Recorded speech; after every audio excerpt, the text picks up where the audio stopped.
Allow us to welcome you in, trainers, to the top 16 of the biggest Play Pokemon tournament for Pokemon Go to date.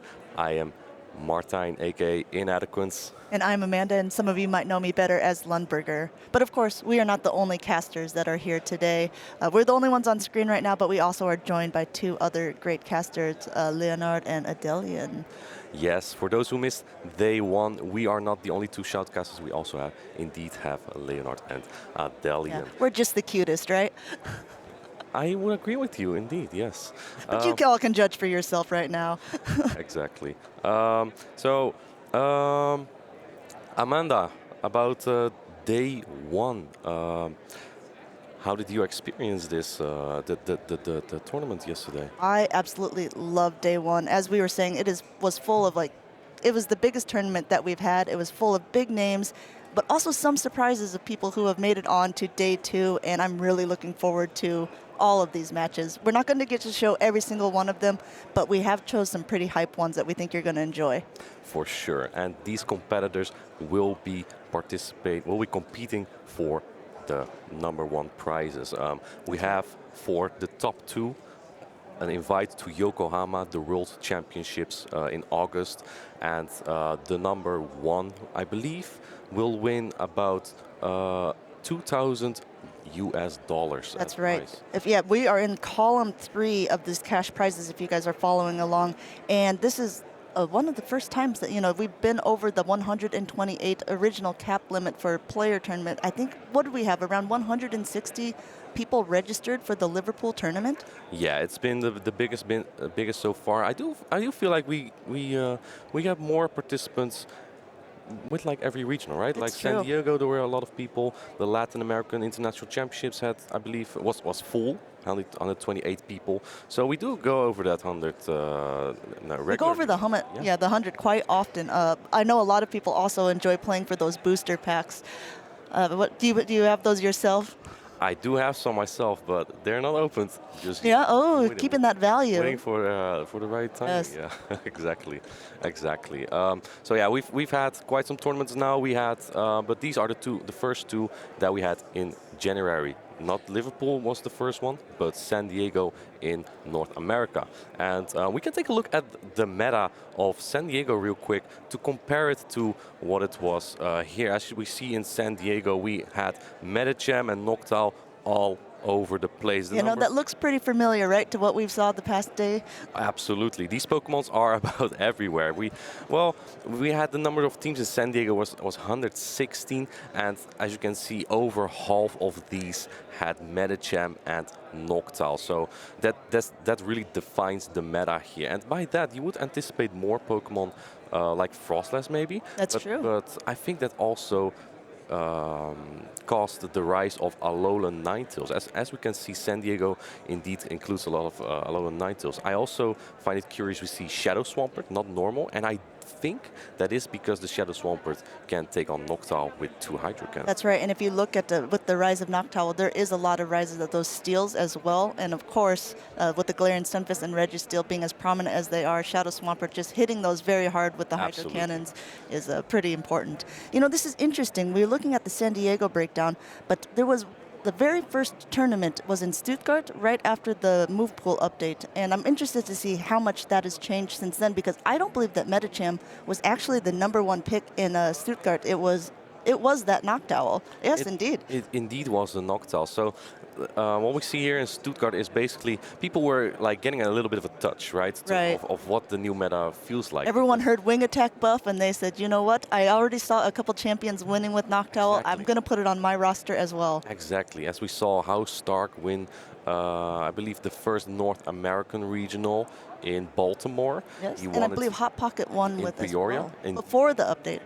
That was before the update. So Noctowl already was really good before the update. It was one of the best core breakers to what was Medicham, Lickitung, and Sableye. So now Noctowl is even better against those 3. And we see here Lickitung indeed was quite around in Stuttgart. On 85 teams, there were 19 Lickitungs in total. That's true, and even before Stuttgart, I mean, before the move pool update and Noctowl being as good as it was, there was Lickitungs, I think, on every team. Lickitung probably was in that #1 spot, or at least #2.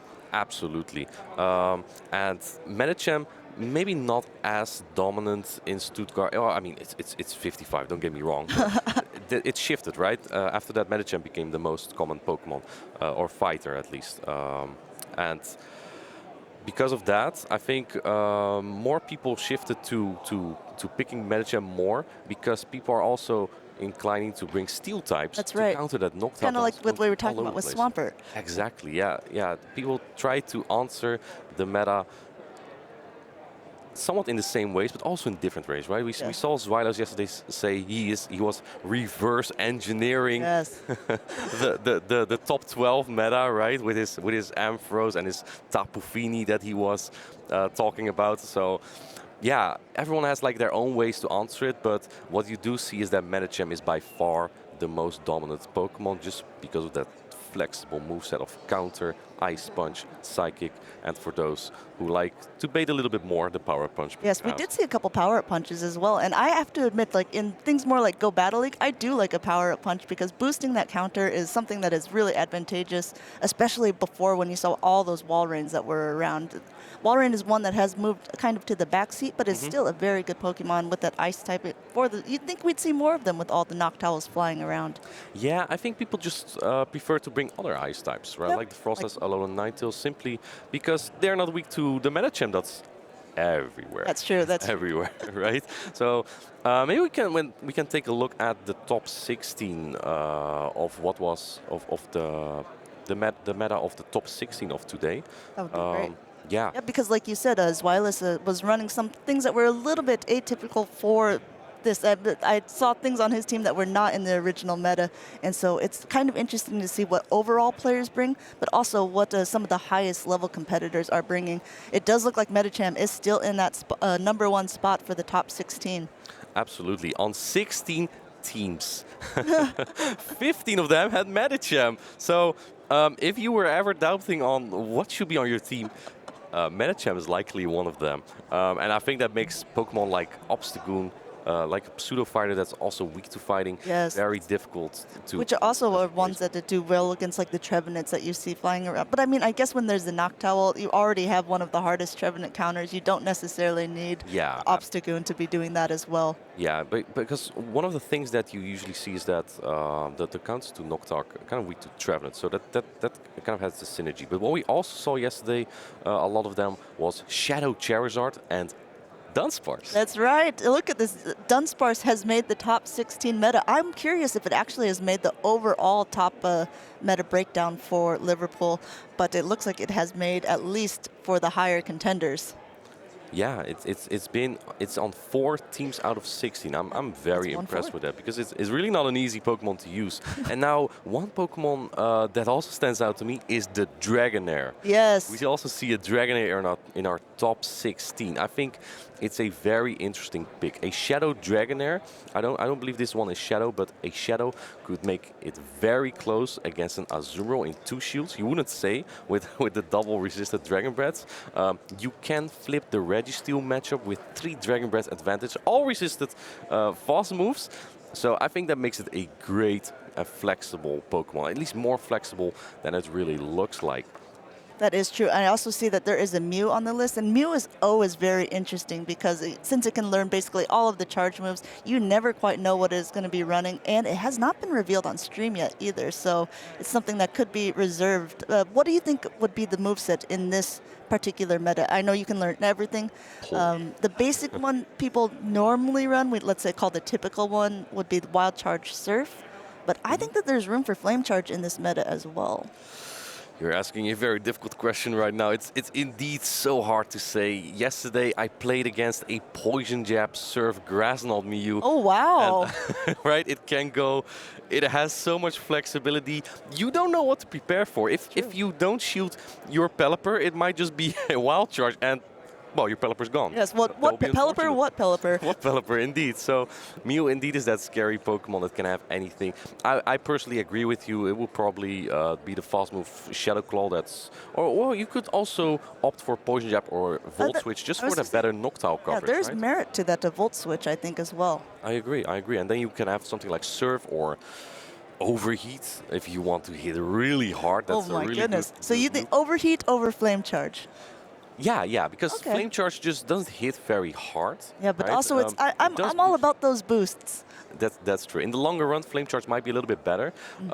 The thing with Overheat is, I feel like if you can just throw a move and either get the KO, the shield, and then you don't need to use your Mew anymore, I That's think true. that's something that it can be something good. And if your opponent knows that you have the Overheat, you can also maybe bait with that. So That is you true. can use to your advantage. It could also be your disadvantage if your opponent knows. But speaking of battles, Amanda, I Yes. think we have our first pair up. I'm very excited about this. We saw him a little bit on stream. We just talked about some of his spicy picks, but we are having a Zweilous, a German player, playing against a Mind Joke, who is an Italian player who has been actually competing at a lot of the regional tournaments, and I'm very happy for him and excited to see his team composition for day 2. We didn't get to see him on stream yesterday. No. So a fun fact about a Mind Joke, he actually got, I believe, 3rd place in last year's Liverpool. So he has a good experience That's here, true, I'm that's true. guessing. And he was saying earlier that he's very confident in the team that he's running, so I'm excited to see how it plays against Zweilous' team, because as we kind of look through everything, if you look at the meta, nothing can really deal that well with Zweilous' Tapu Fini. Yeah, the sole thing that's usually the answer to the Tapu Fini is the Trevenant, right? And with Noctowl on every single team, it makes it very difficult to run a Pokemon like Trevenant. So there's also people who opt not to use it. I think Frika was one of them, right? Frika versus Zweilous. That's where Frika didn't have a good Tapu Fini answer, and Zweilous made such good plays with it that really allowed to advance to day 2, to the championship day. Both of them looking around a little bit, getting ready. You've been in this chair multiple times, Martin. Any advice for players who are sitting there maybe for the first time? I think, honestly, for the first time, I would probably get nervous, right? if I know that so many people are watching, it's always, the nerves could get to you, or the nerves get to you and you want to play even better, right? That's you true, want to yeah. show yourself. So it can go 2 ways, hopefully for the better, of course. But these players, they are very well known in the PvP community. So I'm guessing that their friends are in the audience right now and just watching, and they're like smiling. And that might just ease your nerves a little bit. That's right. You seem to always be cool as a cucumber when you're on screen. You're always giving like little grins to the camera or like pointing out good plays to your opponent. Do you feel that like this is advantageous? I find it to Just your ease my gameplay. nerves. Yeah. Honestly, if I'm doing well, yeah, I love it. All right, here we go. We have the Ampharos from Xylos into the Shadow Sableye. Actually, if we look at the teams, the teams here, oh man, and a really quick swap into the Tapu Fini, and it is answered by Registeel. This is a decent answer, the Registeel, because it has a Zap Cannon, but the Water Guns and the Surf will add up here on that Registeel. That's right, but the Zap Cannon will do very heavy damage to this Tapu Fini if Mindjoke gets to it. Take it out. This Surf will not take out, and so it is up to Xylos whether he wants to shield this up and keep his Tapu Fini or let it go down. Yeah, I'm not too familiar with this matchup, but I do believe Tapu Fini has some good play here, unless you get debuffed. Very unfortunate for Xylos getting a debuff on the, and so this Surf will not be coming in as heavy to the Registeel, but maybe with the Water Guns that are coming in after, it could be enough to farm down should Xylos choose to use both shields in this scenario. Ooh, did you see that? He stopped tapping. I think Xylos is letting this go to farm it down with something else. Let's see what he's going to do. He seems like a pretty good plan. Yeah, and now going to farm it down with that Ampharos to get energy for that Shadow Sableye. That is quite fragile. It is only 2 Volt Switches, unfortunately, for Xylos. I'm pretty sure he would have loved to have more of those. Let's see what you switch in. The Volt Switch here. In comes that Shadow Sableye. And if I Mindjoke watched the battles from yesterday, he might know that this time Xylos is not running Zap Cannon. In comes that Brutal Swing. It is shielded. Yes, and that's also very smart, because if you look at the Mindjoke's backline there, that Noctowl doesn't want to be taking those Volt Switches from the Ampharos. But again, to your point, I don't know if a Mindjoke knows that it's not running a Thunder Punch and Brutal Swing. But if it is, then it's very much walled by the Registeel. Yeah, exactly. In comes another Brutal Swing here. I don't think this will take it out. It's not the same type of attack bonus. And it looks like a Mindjoke does let it go. Another Volt Switch won't take it out yet. In comes that Altaria, and it will take a foul play to the face here from Shadow Sableye. I believe this will do a whopping 40 or 35 maybe %. Yeah. And very, very quick timing from a Mindjoke there. Getting that move off and swapping out so the Altaria doesn't get a chance to farm down that Sableye and perhaps using it later for a sacrificial swap. But Xylos already ahead on energy here, getting to that Sky Attack and going ahead and throwing it at that Noctowl, which is now in the middle yellow. They're about the same health at this point. Yeah, generally this is slightly favorable for Altaria because of Dragon Breath just doing a little bit more damage. But in this case, Altaria already took a hit. Noctowl still has a shield. And it looks like a Mindjoke goes for that Shadow Ball. And then the farm down. Is he able to? That's perfect! Oh my goodness, perfect amount of energy management too. Gonna go ahead and get that Shadow Ball and take it out before those Volt Switch damage does too much to the Noctowl. Very well played by a Mindjoke here. Very high level play. Throwing one wing attack in the Volt Switch, making sure that you throw that fast move and charge move before that damage registers. I think that is incredible play. Yes. I wonder how Xylos will adapt to this. Bringing that Ampharos in right away, showing, hey, I have this, and don't want your Noctowl out at all. I wonder if he will do something a little bit different in game number 2. I think that Ampharos is actually just pretty good for Xylos here. I think so as well. There's not many hard answers. I would only say the Shadow Swampert. But do you want to bring Shadow Swampert against Altaria and Trevenant and Tapu Fini and Lickitung? Yeah, that's going to be difficult. Lickitung probably is a bit scary to bring now that Mindjoke revealed the Registeel. He's not afraid to bring that. So, there we have the Welsh flag. That's funny to see. So yeah, there we have some supporters of our battlers, also well known in the community. And yeah, let's see how they anticipate to this. The Ampharos from Xylos and the Registeel from a Mindjoke. It was rather, I think Xylos just wanted to kind of try that out. As we were saying before, that Tapu Fini doesn't have that many hard answers on most teams, but Registeel is one of those hard answers indeed. I think Registeel just has a lot of good neutral options, just because the moveset is so diverse. That's right. And Xylos here kind of thinking it through, looking at a Mindjoke, wondering if he maybe should take the Tapu out for this round. But at the same point, like you were saying, the Lickitung is not something that is going to be doing very well, perhaps against the team. No, exactly. So I do expect to see more Ampharos from Xylos. I'm not sure about that Registeel because you really do want to answer that better as Xylos now. So maybe that goes a little bit in a Mindjoke's mind right now. There's no joking in a Mindjoke's mind right now. He is strictly business as we are getting into game number 2 here. Look, he's even got a thinker pose. Yeah. So I, again, leading that Sable Eye, and again into this Ampharos. Do you think it'll be a little bit of the same? The backlines look pretty darn similar. I'm pretty sure that this is not a rematch, Amanda, but this do look to be the same teams indeed. Interesting choices from our competitors here. The Shadow Sableye is just so good, I think.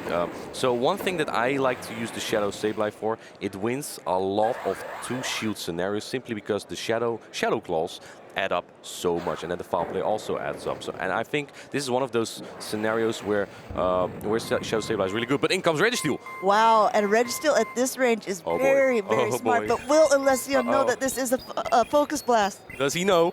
Does he know? Here we go. Does it get shielded? It does not get shielded. The Focus Blast lands, and it almost KOs this Registeel. Wow, he's going to go ahead and... Oh, and he Dragon Breaths down before Registeel throws a move. Wow, you can see how the power of this Focus Blast. It wasn't a shadow, so it didn't take it completely out, but this might be even better for Zweilous because it has a little bit of energy advantage with these Dragon Breaths. And a Mind Joke going straight for the Power Gem here, which is the heavier hitting move, especially with that shadow bonus. And looks like the Power Gem goes through. It's not the strongest move. It is super effective. And looks like he is going to take out this Shadow Sableye just right away. Not taking the risk of taking another foul play to the face because that will hurt the Altera. In fact, that will take it out. Coming in with the Noctowl, which is really Mind Joke's only choice at this moment. He still has a shield, but he is down to one Pokemon. And another Sky Attack from Zweilous is coming through right now, going unshielded.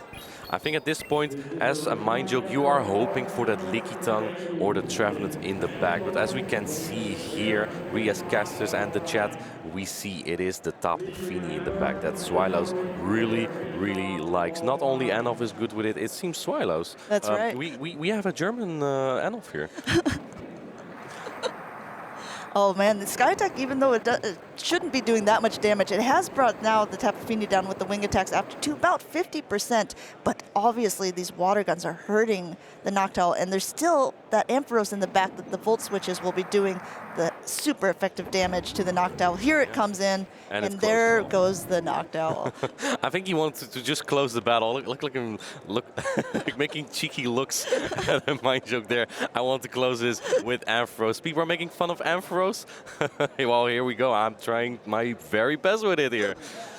Oh, it was kind of sad for a Mind Joke in that sense because Registeel did so well against that backline if you looked at it, but not shielding the Focus Blast. Do you think that he didn't know, or you thought that maybe he was thinking it was a bait with that brutal swing? I think he did know, but I'm also thinking that a Mind Joke is trying to bait out the Galarian Stunfisk on Zweilous, his team.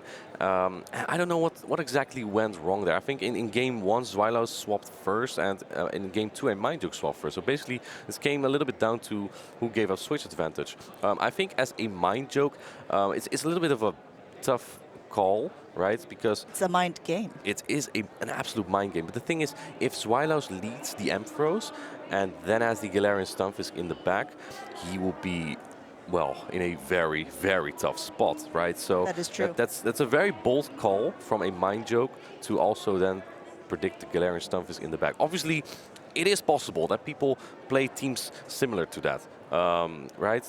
Leading weak to the Swampert and being weak to it in the back there. Yep, that is absolutely true. Oh, look at that. We have some really big Pokemon memorabilia in the back. It was actually one of our competitors as well yesterday. Yeah, unfortunately, he did not make it. I believe that was Derp Dude, as he is called in game. He didn't make it, unfortunately. Would have loved to see that suit on stream as well. That's right. But we do have other really good battlers here. I don't think we're going to see the Frostlass of a Mind Joke simply because the Ampharos has brutal swing. I think the Frostlass is a bit walled in this scenario, but I know for a fact that a Mind Joke really has been very comfortable playing with that Pokemon, and it is one of the more niche picks for this tournament. But of course, when it doesn't work, if you see something like also a Tapu Fini, maybe you decide against it. Well, maybe now there is a chance. Maybe because if your initial strategy doesn't work, or you've played it twice now, maybe there is a way to adapt to that. And I think even against Tapu Fini, with a slight energy advantage, if you can maneuver your Frostlass in that position, you can still put in a lot of play. You can put the Tapu Fini down in farm down range for something, right? That's true. I always like Game 3 is always a bit of a Hail Mary play from a lot of people. You can try to go do the same strategy or just go completely off the wall and do something different that your opponent is not expecting. Like Zweilous, that brought him to the finals when he brought in that Ampharos the last game. Absolutely. Here we go. We're going into game number 3. And I wonder if we're going to see the Ampharos again. Here we go. We see the Tapu Fini into the Shadow Sableye. I do know that regular Sableye wins this in the 2-shield straight foul play, but I'm not sure about that Shadow because the water guns do more damage here. And we see the same line from a Mind Joke here.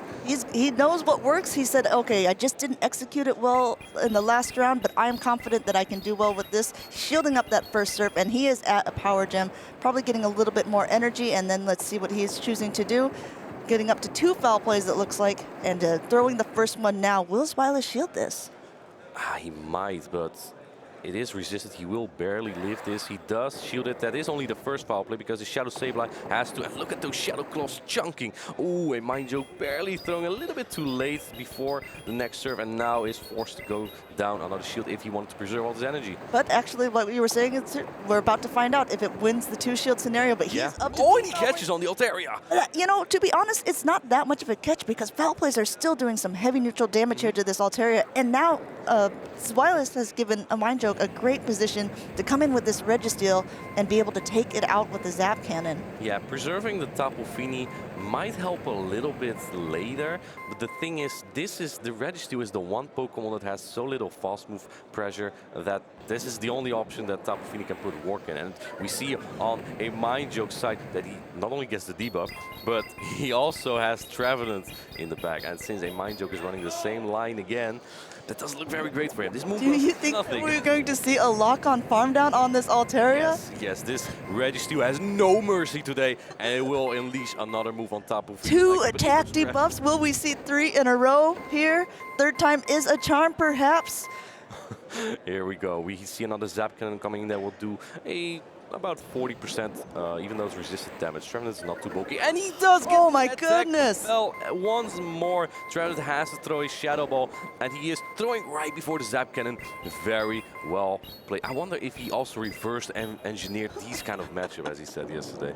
Throwing just before a lock-on is a skill in itself, that is true, but unfortunately for that Trevenant, it is walled here by this Noctowl, switching out to the Tapu Fini, but it just has so little health. Getting the Sky Attack, going ahead and probably just tanking this Surf, right? Well, I guess he has to. He used both of his shields on that Sableye. Very difficult at this point. A Mind Joke, likely knowing how much energy this Tapu Fini had, so he could have just farmed down, which he did, and then Speaking of farming down. Oh no, he is giving some mercy here. Gonna go ahead and throw these Sky Attacks. I thought maybe he would just wing attack down. But Zweilous is not giving up. Trevenant is still on the field, and in comes the foul play. Not the Sky Attack, but the foul play. We have a combination play by a Mind Joke here, saving that foul play, swapping out, and throwing it at the Trevenant at the last minute. Look at them. They're both having a good time, though, shaking hands and kind of grinning at each other.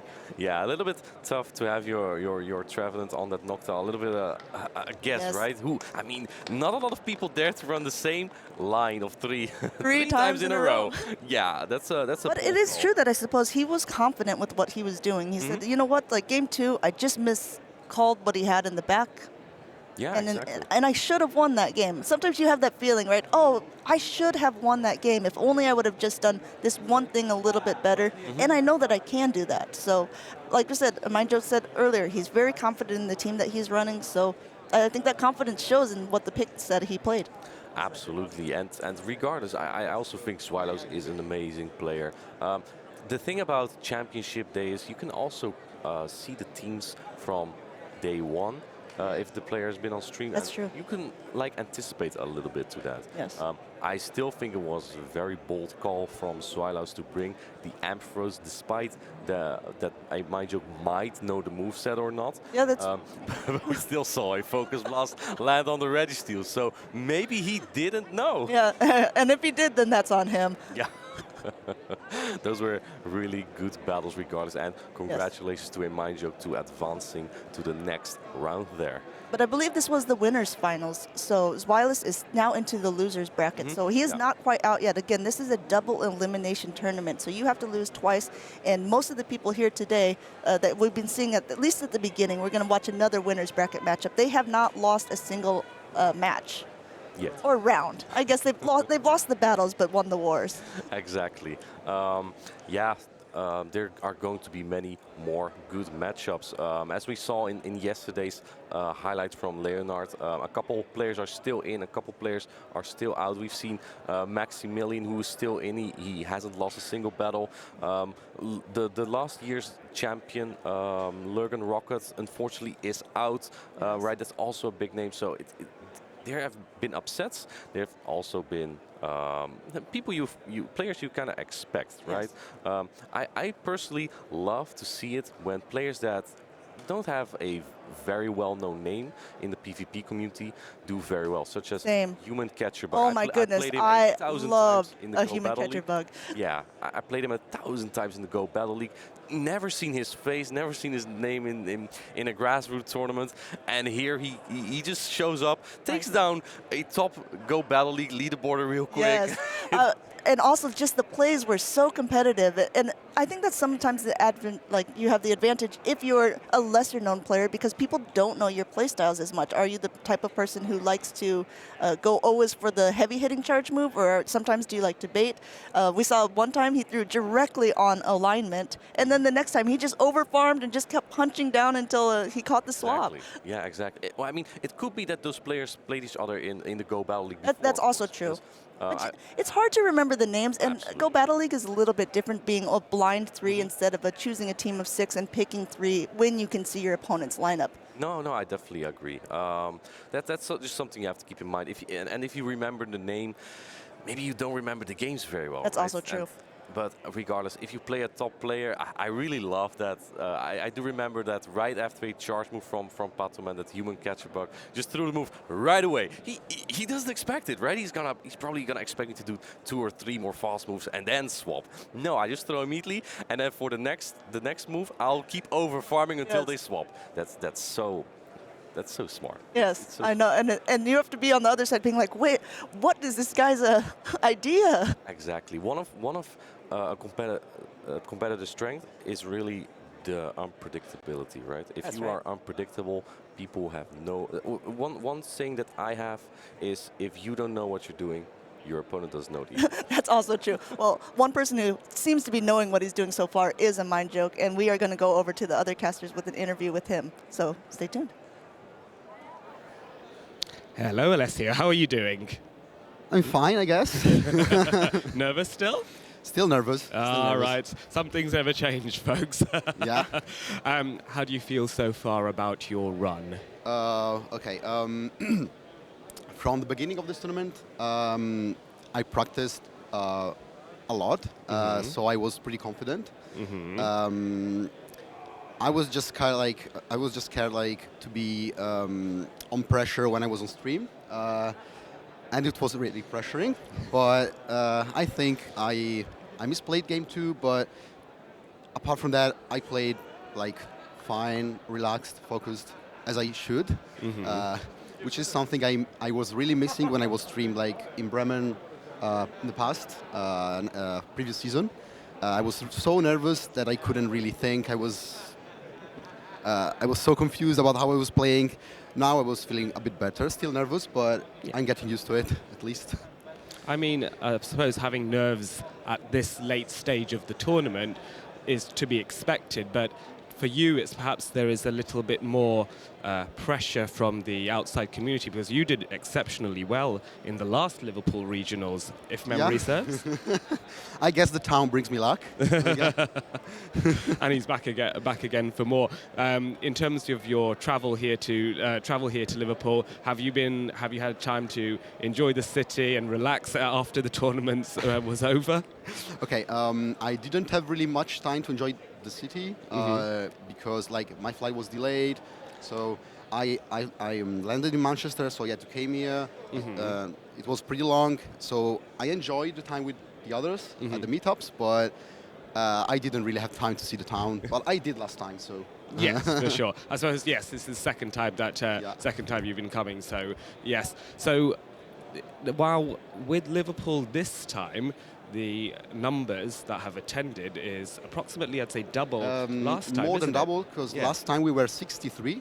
Okay. And this time we're 160. So Yeah. it's so good to see the numbers increasing every time, because like previous season, every regional was about 60, 70 people. Yeah. Some regionals got like 80, 90, but mostly 60, 70. This time we're getting many times over 100, now 160. That's a huge improvement. The stream improved, everything improved. I'm so happy to see that. Perfect, perfect. No, that's good to hear. And I suppose the other thing that comes to mind now is, let's say you go further, you go all the way, you can call yourself the champion potentially. Do you feel confident that you can achieve this now, or are you still a bit nervous thinking there are players that I don't want to play up against, etc., etc.?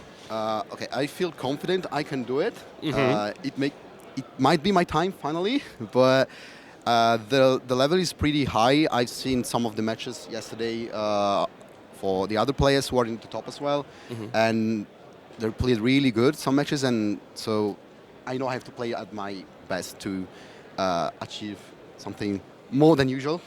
So at least top 2 or the champion title. But yeah, I'm pretty confident, but we're gonna see. This is a mind joke, a confident, even though a little bit of nerves, relaxed mind joke. This is the Zen mode in your mind where you want to be. Is that right? Yeah. Okay, perfect. And if this is your first time that you've been on interview here at Liverpool, right? Are there any individuals that you would like to give a word to or a shout out to who are maybe watching either here or back in Italy? Okay, so first, my fiancé for the support in general, Of course. Then in the last month, I practiced with It's Saxon, Bird Power, and Felix, as known as the Nut, 93. We know the Nut. So thanks to them, because like they're really been useful, and I enjoyed playing with them. So thanks a lot to them. They've been really helpful. Perfect. It's been a pleasure, a mind joke. Casters, we return back to you. I'm a little jealous that the mind joke and also probably yourself get to scrim against the Nut 93 often. I try, but he's a hard nut to crack. He's a good friend of mine indeed, and he played in quite some tournaments as well. You may have seen. Oh, we actually played in Lille. Yeah, we played in Lille, and we had a pretty good time there playing. Yeah. Mind joke is such a modest guy. I wish him the best for the next rounds for sure. He's been to so many regionals. Maybe he'll have more luck today. It looks like we do have our next matchup up here, Amanda. We have on the left side. I don't think we've seen him yesterday, Nessa Beaton, and on the right side, we've seen him a couple times, I think. Maximilian P, and they are jumping right into it. These two trainers are both from the UK, so I think that they're also wanting to defend this home turf, and they're both competed in the last chance qualifiers. And we have a Dunsparce lead into that Shadow Swampert from a Nezabethan's side. An immediate swap out from Maxi into that Sableye. This one is not a Shadow like we saw before. It is the purified version with the return as the second in charge move. This is a very difficult lead for Maxi to overcome because the Swamp can throw a Hydro Cannon and switch out. And it looks like they do go into that Galarian Stunfisk. Nessa Beaston feels very comfortable taking the foul place here. Let's see what Maximilian is going to do here. He's going to go for that foul play, and like you said, yes, very comfortable taking two. It's the foul play damage with the Shadow Claws that add up on that Stunfisk, but he is almost at an Earthquake, reaching right at the charge move priority there. Max winning that with the Sableye and going for another foul play. Foul play goes through. I believe that Maxi might now be able to flip the switch advantage here, and if he can get his Altaria on that Shadow Swampert, that is a big deal. That's a pretty good matchup, and he does shoot it up. He is going for the switch advantage. Maxi deciding on how to play this out, and I don't think Nessa Beathan will get to another Earthquake here. He will get the Rock Slide, but definitely not to another Earthquake, and that is not enough to take out the Sableye. While the Sableye will be pretty low health, it will still be able to get to another charge move, and now Maximilian has that switch advantage. but not the shield advantage. Yeah, he's 2 shields down. He does have energy on his Sableye. Shadow Swamp definitely doesn't want to take that. So in comes that Spark Lantern from Nessa Beathan here, which can take the foul plays way more comfortably. Is he finally going to put in the shield here? In comes that first shield on the foul play.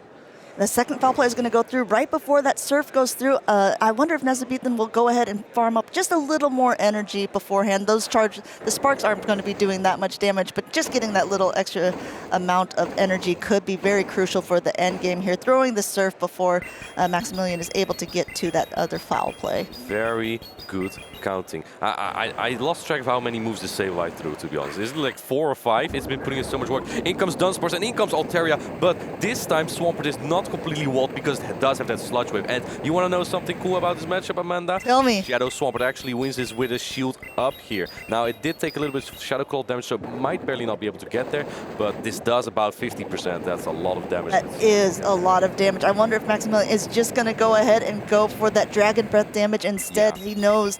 But at the same point, Nezabethan is still up another shield. It's true. And that Lantern still has half health here. Now, I think he is in a pretty good spot here because Maximilian has a Moonblast Sword. Yeah, I think the Swampert doesn't win that matchup simply because it already took the Shadow Claw damage here. In comes the Surf to deny the Moonblast here from the Altaria, and then will it be enough? Oh, it is barely enough. It is enough. This is all in the hands of the Dunsparce, which actually has no hands. It is very good here. It's rolling. It keeps rolling. He rolls out a move here. It's a Drill Run. A Drill Run is a super effective move against the Lantern, but like we said, since it is not the same type attack bonus, it doesn't always have the same amount of punch behind it. Nezabethan at a Surf here, but the Dunsparce is quite tanky, and especially at this range, it can handle a Surf or 2 or 3. Definitely, and Maximilian made some looks at the crowd. Don't worry, guys, I got this. Dunsparce got this. In comes Duran, and it will take out this Lantern as is super effective. Dunsparce winning the battle here for Maximilian. But I would also say that the Sableye did so much work there. Yeah, again, being able to throw all of those foul plays. I think we saw this yesterday from V Tenacity as well. Going 2 shields down with that Sableye, flipping the switch advantage, coming out with so many foul plays, throwing a Maximilian amount of foul plays, and then still winning a game that seemed so unwinnable. And I think Maximilian really did the same here. Shadow Swampert lead is so difficult to overcome when you have a battle.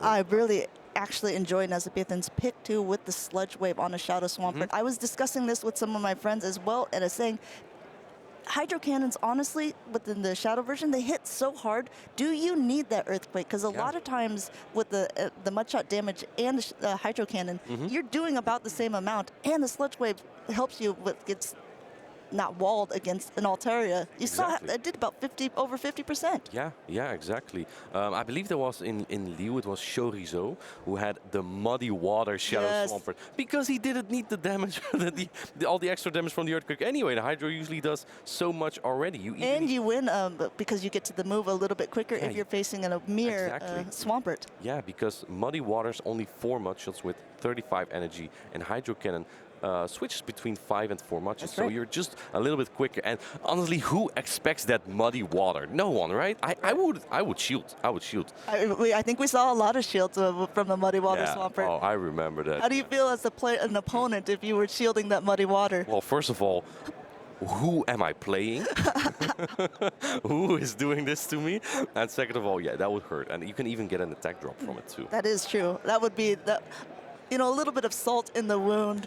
Not only do you shield up the Muddy Water, but then you also get the attack debuff. Absolutely. It looks like Maximilian might already look a little bit ready there. Probably more maybe he's very confident in his picks currently. I mean, he is still unbeaten. So is Nezabethan. Nezabethan is known to be a really good player in the grassroots tournaments. So I would definitely not just say it's over, right? It's difficult to come back from a 0 to 1. But if someone can do it, it's probably Nezabethan. You can see he's very engaged in looking, studying the team compositions because, like you said, I mean, this is one of those things where you play to win, right? They're both in the winner's bracket. They don't want to be brought down to the loser's one, but unfortunately, at least one of them will have to. Absolutely.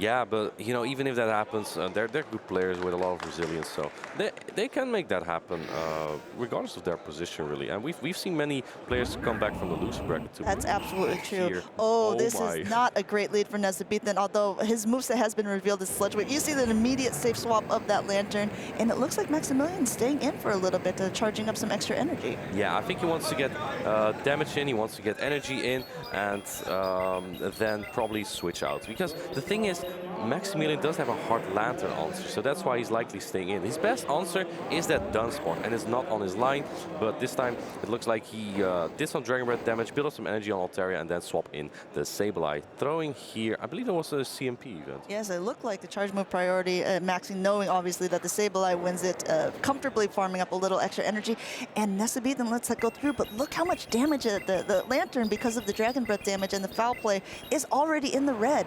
Absolutely, and now Maxi is able to farm down. Now he will have to eat another move here. Or is he going to throw on the CMP? It is the CMP on this Thunderbolt. And it looks like Nesabithan will not just let his Lantern go. He wants to get a shield back. That is very smart. He decided, I'm not going for the farm down. I'm going to get that shield because I know that he has charged up so much energy that he wants to. But will Maxi not shield? He doesn't shield this, and down goes Sableye. Maximilian losing switch advantage here, going back into that Altaria. But is this really bad? Because the Medicham, with that oppressive counter damage, can put in a lot of work here. Even if it's the Galarian Stunfisk, it does have, it's very tough here for Nesabithan with a shield down. In comes that Shadow Swampert, and we see the power-up punch. It is just going to punch through this whole team. Yes, and Nesabithan, knowing the counts, he's like, I can't shield this. It's just a power-up punch, but also this puts him in a horrible position because even if he gets up to both of those Hydro Cannons, which he might not be able to, there's still 2 shields on Maxi's side, but now there's only 1 shield. Using that first one, those Hydro Cannons would hurt. This looks very much in Maximilian's favor. I think he's just looking to farm this down, using both his shields here to prevent himself getting into Earthquake range. That will do about 50%. So as long as he does that, it makes this very difficult for Nesabithan, even though he does have that shield. But Maximilian has 2 power punches here. Which one do you shield? When do you shield? Oh my goodness. I mean, I think you have to shield a later one, right? Even though this is so horrible for Nesabithan, because with each power punch that is going through, these counter damage is even harder. And look, this is the 3rd one now going through right before the Earthquake. I mean, do you shield it? You have to shield one. You might get to punch down before you even get to throw off your move. Yeah, Maximilian, I think he was like building a little bit up to like the Psychic to threaten a KO, because double boosted Psychic might put this Galarian Stunfisk really low, even a knockout perhaps. And it looks like Maxi is farming a little bit more. What is he going to do, or what's he going to throw? Is he just countering down? He's just countering down. No charge move needed. And Nesabithan knows at this point. I mean, even a Sky Attack would probably be able to pull out that win for the Galarian, or for Maxi there. The Galarian Stunfisk was just too low of health. Yeah, I don't know if you can all hear it, but we hear the crowd going wild here for Maximilian here. A lot of friends in the crowd here for Maximilian. And yeah, we congratulate him with advancing to the next round. He is still unbeaten. Maximilian, this might be his story. This could be his story. I mean, like I said, he is a UK battler living in Wales, and we saw a Welsh flag of some supporters of perhaps Maximilian in the crowd. It is no coincidence that there is a Welsh flag, I guess. Yeah, so that means Nesabithan will still have a chance in the loser bracket. He is not completely out. Yes, and those were very good games too. Like we said, I mean, it was just well called by Maximilian there. And with that power-up punch Medicham, I have to say, like I said, I love power-up punch Medicham. I don't think it was absolutely necessary. Medicham with his shield up is just so good. But it probably just makes it really more straightforward. That's right. Just going power punch over and over and over, right? I think that just really helps when one Pokemon is weak to counter and the other is just very fragile. But that also leads to think, what would be that second move if you're an opponent and you hadn't seen it yet? Because almost all the Medichams are running Ice Punch because of the Noctowl. So Power Up Punch Psychic is a rather interesting combination. Do you really need the Psychic when there's not as many Azumarils or like Tapu Finis that are running around? Because those are the things that really wall Medicham if it's running a fighting type fast move and fighting type charge move. That is a good point. You can be very flexible with Medicham. I think the main purpose of having Ice Punch basically the flyers, right? Noctowl, Altaria, you can hit those very well. Trevenant, and the main purpose of Psychic is there's, as you say, not a lot weak to things that are weak to Psychic, but it's mostly the mirror matchup. That's right. Because Yeah, if that's you true. don't have Psychic against the opposing Metachamp, you lose that matchup. And then, let's say you have like Metachamp and 2 Steel types on your team, and you don't have Psychic. Yeah. Well, that actually means that Metachamp beats 3 Pokemon already on your line. Well, Metachamp already beats so much, I don't know what else you're running then. That's true. I mean, I suppose it's a little bit of your team composition. If, say, Maxi had 2 steals on his team, that you could probably guess that he is running Psychic as Yeah, well. absolutely, absolutely. He needed that Psychic indeed to counter or to fight opposing Metachamps. I also found his play just very interesting. He may just have known it's probably Galarian Stunfisk in the back if there's Swampert in the lead, because my opponent cannot be this weak to Altaria, right? Right. And I just felt like he knew how much work the Metachamp can put in and just do it like that. How about we just hear it from himself? We have an interview ready with him. What a great idea. Welcome back, guys, to our winners interview with Maximilian P. Do you need a moment to breathe through? Yeah. No, I'm okay now, man. Oh. That was a really strong match of yours. 2-0 is a decisive victory. Yeah, honestly, I didn't expect to go 2-0. Ness is a great player. First time I've actually faced him when the stakes are high. We play together a lot for team formats, but never in something like this. And it was nice to share the stage with him. So, in Game 3, I was wondering why you didn't try to keep alignment by shielding the Thunderbolt Game of 2. the Lantern. Oh yeah, Yeah. Game 2, obviously. No Game 3 there. Why did you decide to put all the work on Metachamp? Because you had a good matchup with Altaria versus Because I thought that if he had Noctowl in the back, then my Altaria I could easily 2-shield through.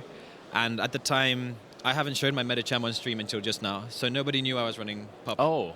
So I knew that Metachamp could 2-shield through through everything pretty much if it was G-Fisk again, if it's same line. So yeah, I just believed in the flexibility I had with those two, with the Metachamp and the Altaria with what I had, and yeah, it paid off, luckily. I mean, obviously you have won every single round so far, but how did Power Up Punch Metachamp perform for you? Are you missing the Ice Punch at all? Honestly, in some matchups I really did, and I've hardly used it, to be honest. I've been heavily relying on Sableye a lot, to be honest, and Altaria. Everything's really done their work amazingly. Metachamp has performed when it needed to, so yeah.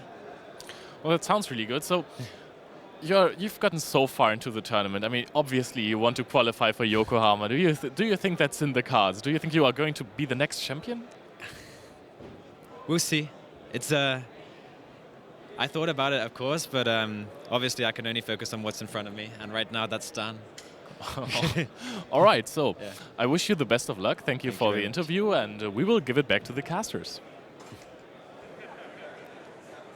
Yeah, so that was Maximilian's thoughts. Leonard always trying to get their minds a little bit on how confident they Yes, are. he really likes to, pick at him a little bit. Yeah, exactly. And as modest or shy Maximilian sometimes is, he doesn't want to say it just right away, but he's been playing very consistent, very dominant so Yes, far. I mean, so. he's one of the few that are left still in day 2 that are the winners of the winners brackets. And I like what he said. I can't think too far ahead. Next, I just have to think about Stan. Exactly, because that is also going to be a difficult matchup. He is very familiar with StatStan. In the previous round, if you type !bracket in the chat, you can actually see the bracket. We had another winners round, which was Last Damnation versus StatStan. And I believe StatStan won that, so He did. Maximilian will face StatStan in the next round indeed. Two players that know each other very well. StatStan, a fellow Dutchman who actually lived in the UK. And he qualified last year in Liverpool for Worlds at this very event. So I'm sure that, with Lurgan Rocket unfortunately being kicked out, he's there. He's got to defend the people who were there the year before. Exactly. Yeah, I would love to see a Dutch person as a Dutch myself. But regardless, there are still many many good battlers left, of course. And Statstan is very known with most of the UK battlers because he lived here for I believe just a bit over a year for his studies. And he plays with a lot of the UK battlers and helps them train up as well. And so, I mean, I think that he has a lot of support here. And here we also have a familiar face on the right side, which is a Mind Joke. We had him earlier on the stream. And on the left side, we have one of the newer revelations, Human Catcher Bug. Yes, the one that we were really praising up before. I'm anxious to see this game plays, and they're letting us. We're getting Oh my straight into goodness! it. And what a great lead for Human Catcher Bug here with that Umbreon into the Shadow Sableye. Alessio, you see Mind Joke immediately swapping out. And here comes that Shadow Charizard. And this didn't even used to be that good of a matchup for Shadow Charizard. But now that the wing attack buff allows you to get to those Blast Burn faster than the Zap Cannons, this is actually very dominant. And because, oh no, debuff as well. So this Shadow Charizard will also have a devastating move for the next Pokemon. Going to 2 Blast Burns here. What are you going to do as a Mind Joke? There is no way you can shield this because one of them will land regardless. Or do you shield it just so that some of the energy of that is gone for the next thing that comes in? But if you look in the back, maybe this was a Mind Joke's plan all along because he has got that Swampert. But the Swampert still does not want to take a Blast Burn from a Shadow Charizard. It will do about 60 to 70% on a Shadow Swampert, despite being resisted. So that will be it. None of these Pokemon want to take it. Does a Mind Joke call this move here? Is this a Dranclaw or Blast Burn? It is the Blast Burn, a correct shield by a Mind Joke. And now this Charizard is going down if this goes unshielded, but looks like a Human Catcher Bug is going for the Shadow Charizard action here. Wow, and he is up to yet another Blast Burn, charging up a little bit of extra energy. You can see he's almost at full capacity here. Will a Mind Joke call the second Blast Burn or let that Sableye go? And he does let it go. Shadow Charizard. It's setting this whole team on fire so far. In comes the Swampert without any or not a lot of fast move pressure here. The Machos are resisted. He might be able to Macho down from this range. It is a Dranclaw, a Mind Joke count very well, but look how much damage it already did. I mean, the Human Catcher Bug is out of shields, but Shadow Swampert, while it hits very hard, is not the bulkiest of Pokemon. And already at the first Hydro Cannon, a Mind Joke does have 1 shield left. He's going to have to use it very wisely because there are still 3 Pokemon left on the field. The Lantern has not even been revealed. Yeah, at this point, I think the Shadow Swampert has to throw an Earthquake to take out this Umbreon. Actually, to be honest, it might not even take it out because Umbreon is so bulky. And looks like the next foul play comes through before the Swampert could throw his Earthquake. And this will take out the Shadow Swampert. Wow, that was a very quick and decisive game. You weren't kidding about the power of Charizard. We didn't really get to see it anywhere on stream before this. Most of the time, the Charizards have been taken out by something, but this time the Charizard just burned through villages. And it's pretty bold to bring it to against the water types. Now, one interesting thing about the Shadow Charizard against the Shadow Swampert matchup is that Shadow Charizard can actually win the 2 shields there because the wing attack damage on the Shadow Swampert just adds up so much. And we also saw how much just a neutral Dragon Claw. That's true. Why would you even go for a Blast Burn? No, you can just go for that Dragon Claw. It's true indeed. When shields are up, the Dragon Claw is usually just enough with the wing attacks. When shields are down and you have to land a harder hitting move, the Blast Burn, despite being single resisted, still is more energy efficient than the Dragon Claw. But that's 20% extra on the same type attack bonus. Woof. Woofda. I would love to actually see how much damage that does. It indeed would hurt. Now, looking at the teams, though, I wouldn't say that the Shadow Charizard is per se risky. The thing is, it just faints to pretty much 1 charge move from any of the Pokemons on a Mind Joke. The best it can take is probably an Ice Punch from the Medicham or an Earthquake from Swampert if needed somewhere. But I think even that will do about 70% damage. Yeah, I mean, I think if you're a Human Catcher Bug, you're probably bringing every game, which puts a Mind Joke on the back foot because, yeah, do you bring that Swampert? Because if you look, there's also a Trevenant on the other side as well. It wasn't brought in this time, but it's not, as we saw before, the Trevenant on Noctowl is not great, but Noctowl doesn't really want to face that Charizard either. Yeah, if Noctowl, if it shields the Blast Burst correctly, can win it. But if it doesn't shield, it loses pretty hard. And Amanda, what a good call by you. Here we have the Shadow Charizard in the Noctowl. Now, I believe that Shadow Charizard doesn't exactly win the 0 shields here, but if you get a bait... Oh, never mind, he's going to catch. Never mind, he's going to catch on the Umbreon instead. Because mind you, kind of has to throw before that Blast Burn, right? You lose That's right. and you kind of don't want to be the first one to shield usually. And this is also smart, staying in a little bit extra. Both of them know that at this point, these are two very bulky Pokemon, going ahead and tanking this foul play on the Registeel as well. I like this play from a Mind Joke a lot. Building up energy on that Noctowl to make sure he can hit that Shadow Charizard later.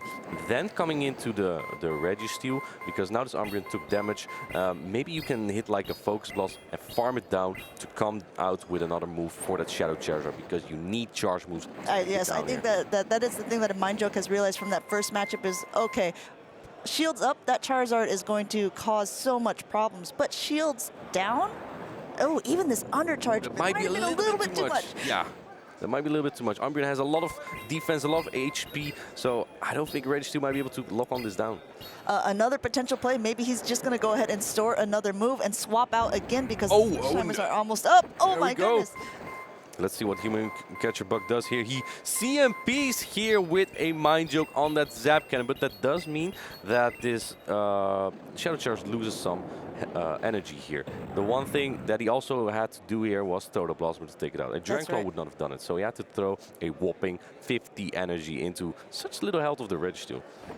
And a big call from a Mind Joke here, coming back in with that Noctowl, even though the Swampert is in the back, because if you look, there is a Lantern on Human Catcher Bug's team, and it was hoping to catch that Lantern, or I mean catch that Noctowl that is in. And it might have a chance, to be honest. Let's see, going ahead and baiting with that Dragon Claw, because like you said, there is 2 shields up. Will a Mind Joke call this? Let's see. He does. It still does, again, over like half of the health of this. Going ahead and throwing the Hydro Cannon, not in time before the Dragon Claw goes through. Will a Mind Joke shield this? Let's see, he kind of has to if he wants to preserve the Shadow Swampert, and he indeed doesn't just throw it away like that. It was a CMP, so now he's still not going to take out the Shadow Charizard. This thing is such a pain for a Mind Joke. Oh man, at this point I wonder if a Mind Joke is wondering if he maybe should have shielded the Registeel just to get that first shield off to be able to throw that Zap Cannon. That probably would have helped here, as indeed. Another Dragon Claw comes in. Shadow Charizard is still on the field, and in comes that Lantern. Oh no, a Mind Joke is in, I would say, an impossible position. Yes, he knows it too. Everyone knows it. I think the crowd's going wild for Human Catcher Bug, and he has realized as well. Yeah, I spoke to some of his friends yesterday. They're all very excited that he got this far with such a cool pick as the Shadow Charizard. So yeah, he's very happy with his win. Unfortunately for a Mind Joke, he has to think about how to handle that in the next matchups. As the Shadow Ball goes through it will do a slight 35%. It's good damage, but it won't be enough to take out the Lantern. Yes, and the Lantern is already at another Surf, which again will not be enough to take out the Noctowl. But with the Sparks coming in afterwards, obviously this matchup is going in favor of the Lantern. Yeah, I think this is the first time we actually saw on stream the power of the Shadow Charizard. I have to agree. It was a very decisive 2-0 for a Human Catcher Bug. It was very impressive play from Human Catcher Bug with the Shadow Charizard, and Mind Joke just couldn't take it out. He just kept shooting it. He just, oh, look at how excited he is. He's very excited, advancing to the next round here. Yeah, and I mean, it's deserved. He just played so well. He really did. Congratulations to him. You see a Mind Joke really thinking over what he could have done. But he's not out of the tournament. As we said, this is the winner's bracket final so far. So Mind Joke will be put down to the loser's bracket. He still has a chance to win. Absolutely. He still has a chance to win some prizes, indeed. Yes. Well, he's winning some prizes for sure. Some prize packs and a little bit of some booster packs. He loves those. Yes. And I think Human Catcher Bug is 1 win away from a ticket to Yokohama. So Human Catcher Bug has been catching a lot of humans in his trap so far. Will he catch the next one? We'll have to see, but it's because it's between Maximilian P and Statustan. Indeed. They are the only 3 left that have been undefeated so far within this tournament. So far. so far indeed. Yeah, I would say his mission to the Liverpool regional, his first regional as well. That's so exciting. Isn't that just so impressive, right? It's quite the underdog story, right? Coming out of the blue, he just comes out of the blue. You know, I'll just go play my first Pokemon regional. It's only the biggest one so far. You know, and he just gets so far. And if you play like this, it's not a surprise. I believe he was saying in the interview yesterday too, if anything, he wasn't nervous, he was more calm because he has nothing to lose. He's already just so excited that he's gotten as far as he has. Well, you know, so it's like instead of being like, oh, I might lose to this really good player, he's like, well, I'm probably going to lose to this really good player. And so when he wins, he's just pleasantly surprised. But he could be playing us all because he seems to really know what he's doing. I feel like just there's no one who wants to look overconfident. That's also no one wants to true. look very confident, right? Everyone's like, hold up. This player is pretty good. I might lose that. Let's just see how it goes, right? And Yes. I can, as former competitor, I can also say that it does feel like that. Pokemon Go sometimes is like that. You can really play as well as you want, but sometimes if the alignment is just wrong or your opponent is also playing just so well, it becomes very difficult to advance regardless of who you are. No, right? it's Your true. name is not everything. Your That's name really true. isn't everything. Well, actually, I think Human Catcher Bug's name is everything because I can't stop saying it. It's so much fun. And speaking of him, we're going to hear the words straight from his mouth in one of this little caster interviews. Hello, fancy seeing you here again. How are you doing? I am doing incredibly well. I cannot believe how well it's going. I can see that from your face. Like the energy and the ecstaticness on your face is plain for everyone to see. No, any nerves? They're slowly going away because I think the next game is quite far away now. Give us the hand. Give us the hand. Yeah. Yeah, There you it's a little. Oh yeah, little. there's a little bit of wobble there. This is the energy that this place brings. Honestly, are you surprised in yourself that you are getting so far now? Because this is amazing. I'm not. I wouldn't say surprised, but I wouldn't say I was expecting it either. I knew that there were a lot of good players here, and I knew that I was going to have to win a lot of really close games. But I also knew it was possible. I knew going in that I am, if not as good as the best, then maybe a step below, and good enough to beat them maybe. Yeah. So I knew it was possible to go far, but I wasn't expecting it either. So. Right. No, that's fair enough. What do you think of a Mind Joke? Had you had an opportunity to speak to him before the battle or anything like that? Yeah, we spoke before the battle, and I've seen him before. Like he's streaming sometimes. Yes. I've seen him on stream, so I know he's a really chill guy. And like we spoke before, he was also really nervous. So we had a good chat. He seems like a good guy. Yeah. So we had a Mind Joke on interview I think just before you, or maybe one or two before, and yes, you could you could tell he was a bit nervous as well, which says a lot for yourself, that he knows he may be going up against you, and you can tell that if he's nervous, you're nervous. There is that mutual respect that perhaps both have for each other, eh? Maybe. I would appreciate it if that's what he was thinking. Yeah, absolutely. I think you have to respect anyone at this point. Yes. Yes, yeah, at this sort of level Yeah. that you're at. So a couple more wins, and picture this: you could potentially be the regional champion here today. Yeah. Has that possibility even crossed your mind that, you know what, I could do this? I mean, I did struggle to fall asleep last night because I had some stars in my eyes, and Yes. I was thinking about. But I've been trying to, although I've been very nervous and very tense, I've been trying to keep calm and just one game at a time, and just leave the emotions as much as I can out of it until I finally get to a point where I can release the emotions properly. So I try not to think about it, Yeah. because it would just be such a huge deal. Yeah. Really. Yeah. Have you been to Japan before? Never, never. Oh, okay. But so I love you- sushi and I love all their yeah, food, so do I. Oh, perfect. Oh, great, great. So, I've heard that the sushi that they do in Japan can often be very different to the sushi that we're used to in Europe or here in the UK. So I would love to try it. yeah, it might be educational. You can try some unusual, more unusual things. Is there are there any landmarks in Japan that you've always wanted to visit? I've never been the biggest traveler, really. I Okay. think I would mostly just be there for the Pokemon tournament Yeah. and for the food, Yeah. primarily. And don't forget the Pokemon Center there as well. But I'm sure, I'm sure my family would probably give me all sorts of hints to where I need to visit and all sorts of things I need to take pictures of. Yes. So I'm gonna have to go sightseeing whether I course. want to or not. Of course, it's got to be done. If you're going to be sent over, you might as well take advantage. Speaking of family, are any of them likely to be watching the stream and your I'm performance today? Probably gonna send them a message now at this point. So far, I haven't told them to watch anything because they have no idea what's going on. Yeah. They don't understand Yeah. the gaming community or anything of Yeah. that sort. But I'm probably gonna send them a text now. Saying 'cause that here's the Twitch link. You got to. I might be about to do something Something- really big here. Yeah, absolutely. But I absolutely. don't think they're watching so far. No. Right. Okay. Fair enough. Hopefully, send that link, and then they can see you in all your talent and glory. I'm sure the viewers watching at home are enjoying themselves and seeing who is this astronomical guy taking heads here. Any final shout-outs to any friends or people that really mean a lot to you and have helped you to get this far?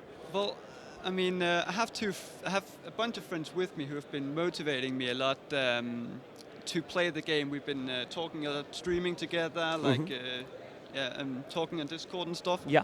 I'm here with Fnuskepjuske, Yeah. Youngobong, and then the guy who first introduced me to Shadow Charizard, Yeah. who has been playing it regularly all season and Yeah. loves it, Yeah. Vampirist. Yes, Vampirist. Yes, we saw him on Yeah, stream. he played earlier as well. Yeah, absolutely. So, thank you for your time. Good luck with the rest of your battles. And commentators, casters, we're going to send it back to you. That was an enlightening interview. He might be about to do something big indeed. And I think he could really hang with both of us because you love Shadow Charizard and I love sushi. So I feel like, yeah, you can come in the caster's booth with us. Now, something interesting about the day 2 so far, Amanda, is that 3 of our unbeaten winners from Group A are already out, actually. Yeah, that is true. That Yeah. is something interesting. Yeah, we have not shown on stream. We had Human Catcher Bug versus Last Damnation. Last Damnation actually already is out, unfortunately. We also saw Zweilous early on stream, and he also lost his round after that, so he also is out. And also not shown on stream was Tonton Batteuse from France. Also lost 2 matches in a row. So Yes. despite having such a good day 1, unfortunately, they didn't get very far on day 2. And if you guys are also wanting to follow along with this, don't forget to type in !bracket into the chat, and you can follow along with yourself and see your favorite players and see how they're doing. Speaking of the crowd's favorite players, I know that both of these have a lot of support. On the right, we have Statistan, and on the left, we have, I think we've seen him before, Maximilian. The name sounds slightly familiar, but yes, no, that is absolutely true. Like, Statistan has a lot of fans in the audience, I think, that are really rooting for him to see how far he goes. And he has that Mew on his team, and also your little Dunsparce.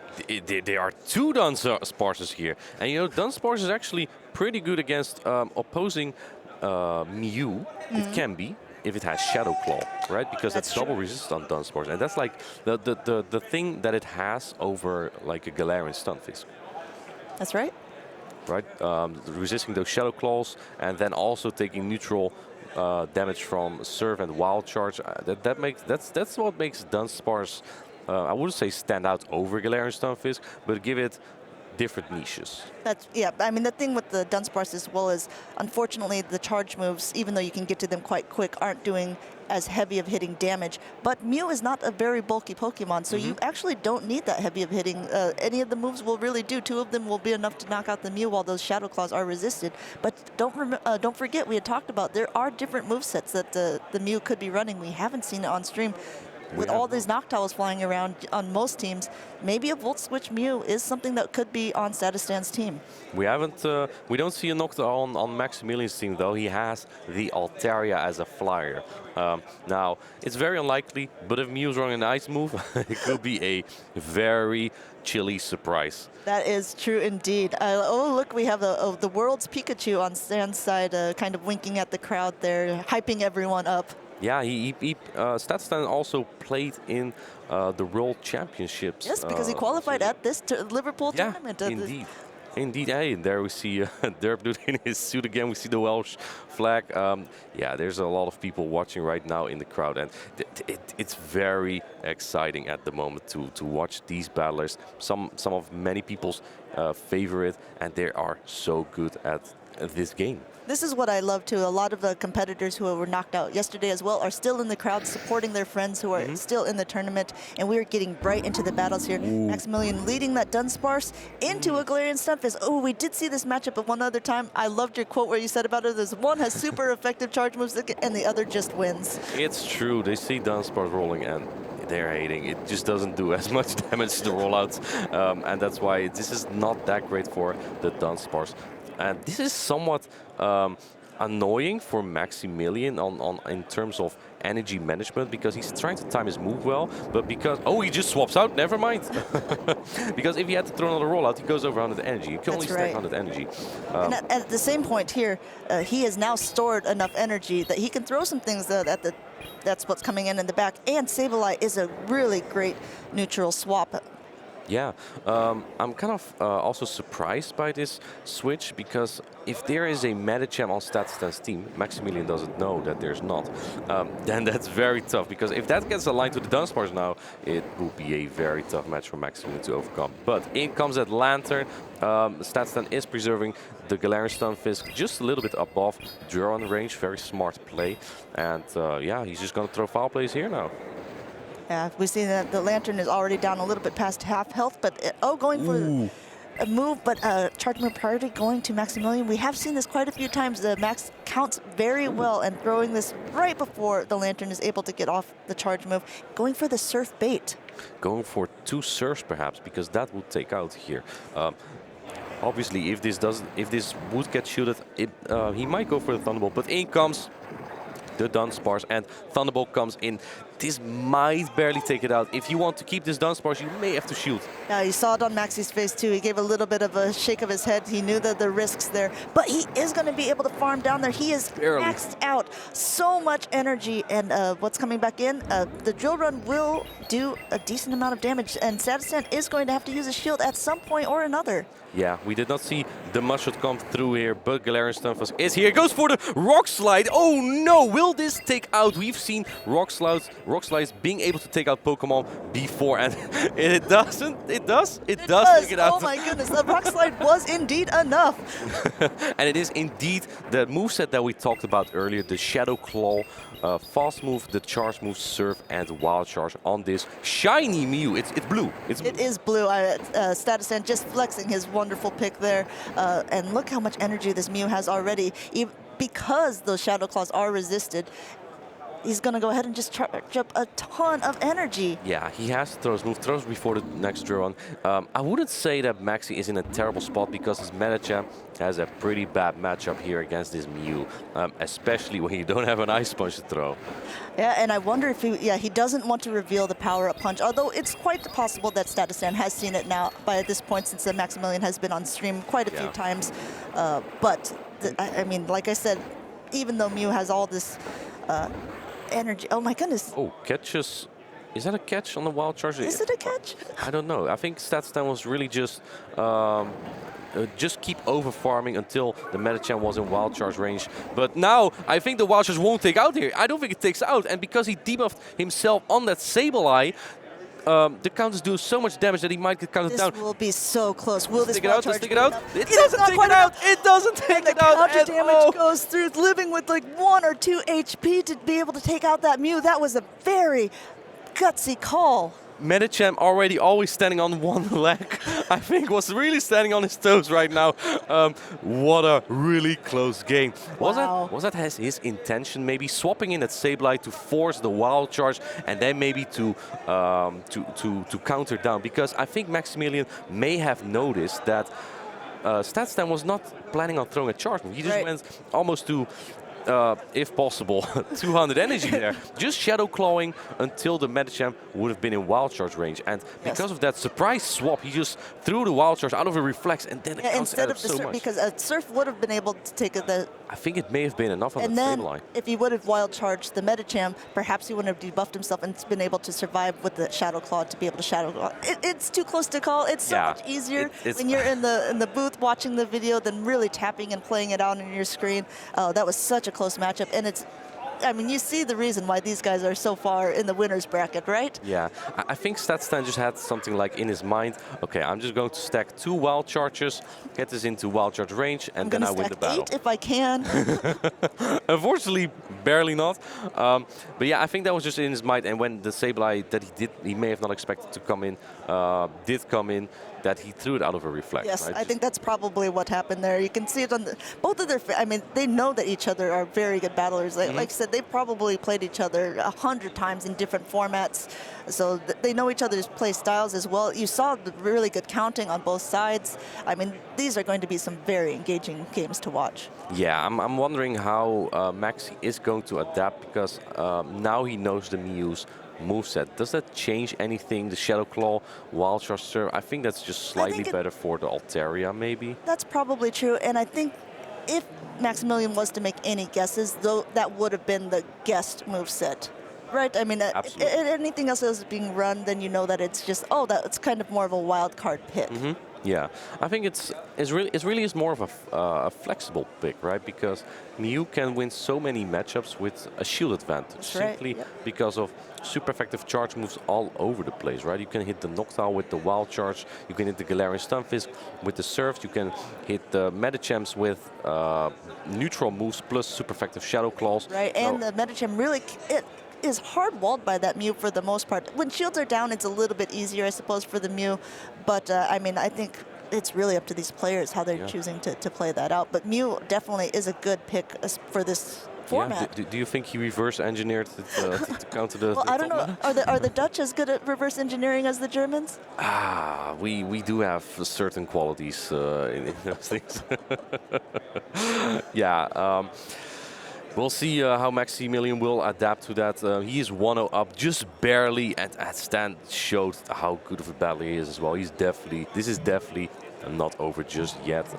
Both battlers are looking to cue in their battle and starting their recording. Here we go in game number 2. Let's see what both players are going to start off with in this battle. We see on Stats and Styles the Dunsparce. We see the Dunsparce mirror. This is so hype.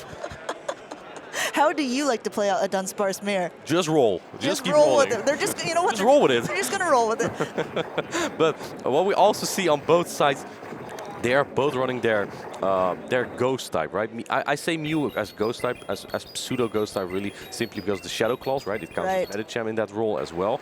But they're also running a flyer. They're basically running some sort of mirror team here. It's a very smart thing. And if you notice, they both threw one before they were getting to 2 charge moves. And it looks like Maximilian's Dunsparce does win charge move priority. So I'm sure both of these players are banking that information for a later date. Again, Stan throwing 1 early this time, knowing that he loses charge move priority. And you can see on Maximilian's face, he did not quite expect that. If you look at the CPs, they are actually exactly the same. Oh, wait, he didn't. Apparently, he did not throw his move there. No, Max didn't. Status Stan threw 1 earlier. Yes, of course, yeah. And on the drone comes in, doesn't take it out. The second won't take out barely just yet. Maybe with another rollout. And Maxi actually overcharging here. Let's see if he will shield his move then or calls that he survived. Actually, no shields his move. Now, if Statstan comes in with anything to snipe this energy, now it looks like he's banking the energy here. Maximilian banking that energy, and so does Statstan. In comes the Noctowl to counter this Sableye. You know, it can counter indeed, but it's not such a hard matchup. I think a lot of people think that you have to go return, or if it's the shadow, you have to go power gem, but that's not true. These neutral foul plays are doing a decent amount of damage to the Noctowl, and both players still have 2 shields. Absolutely, and Maximilian can decide to go for either 3 foul plays or a foul play and a return. A return would not take out Noctowl out just yet here. It does, I think, just exactly 50% damage, which means that the Noctowl might be able to be Shadow Claw down. Looks like Statstan is hoping that this is a return, but it is only the foul play. Yeah, but Statstan has a ton of energy now throwing the Sky Attack, and I think probably if you're Maximilian, you're going to go ahead and let this go through. Yeah. Looks like this might be the place where Maxi might use that Rock Slide, or he is going to put in his Altaria here because it does have a bad matchup and it can farm up energy here. Looks like the Dunsparce comes in. The Wing Attack went through from this Noctowl and it might take out the Dunsparce, so it might not be able to get to another charge move. It didn't take it out yet. Dunsparce is still alive and could be used for a catch later. I think that is Maximilian's plan. Still 2 shields up with this Altaria, not wanting to shield the Sky Attack that's coming through here. But what does he think that is in the back? He knows that the Dunsparce still has a decent amount of health and could be able to And a Rock throw Slide. It has a Rock Slide store too. And in comes this Mew, which is the Dragon Breath pressure is already bringing the Mew down before it's thrown any moves. But we do know that it is a wild charge, and Maxi has to be a little bit wary of that. He's now at about 50% health. Yeah, so the thing here is, this is very straightforward for Statstan. I think all he basically has to do is throw the 2 wild charges, but I think he is 1 Shadow Claw off, and this Altaria is at a charge move right now. If Statstan is not at the wild charge, Mew will go down here. And he's 1 off, and oh, Maxi doesn't throw his move. So he has to shield now, and in that case, the Dunsparce can't throw the Rock Slide. Maybe Maxi doesn't know. Well, the Dunsparce, I think, is almost energy dry because it did throw... Here it comes! Oh, no, it didn't! No, it had a Rock Slide bang! Have a Rock Slide bank as well. Oh, Max. Yeah, if he threw the Sky Attack earlier, yes, Mew would have been taken out. And then he could have used the shield on the Rock Slide, but unfortunately lost track of the energy on that Mew, maybe lost track of the energy on the Dunsparce, and that leads to his demise in this. I mean, to be fair, I lost track of that energy on the Dunsparce. I thought it threw and gave a Maximilian 1 HP, and then he switched out. But no, he was up to 2. When the battles are going so fast, it's sometimes a little bit difficult to remember each single detail of the battle. But regardless, we are going to have a decisive game number 3 here between Maximilian and Statstan. You gotta love to see it, though. I love to see it. So this time we did not see the Medicham from Maximilian. We didn't see Medicham yet from Statstan, despite the Dunsparce in game 1. We might see it this time to counter it. Yeah, I have to wonder. I do think that both players are registering that Maximilian wins the charge move priority on the Dunsparces. I don't know what that changes necessarily for an IV spread. Maybe the players have dug into that a little bit more, but it is a little bit dangerous leading it if you're Stan in that case. Even though he still won that matchup, you know that the pace can be a little bit more dictated by Maxi if he chooses to shield or not. Absolutely. I think the Dunsparce just looks really good against Statstan too, because there's a Mew, there's a Flyer, there's a Ghost. Well, Mew, it's not a Ghost, but it has Shadow Claw, right? So that already has so much coverage. Yeah, it can hit so much for super effective damage and take little damage from other things. So we might just keep seeing the Dunsparce from Maximilian, and maybe Statstan will respond with that Medicham. But if he's afraid of the Sableye, he also might not. Yeah, and Maximilian has brought the Sableye into every matchup.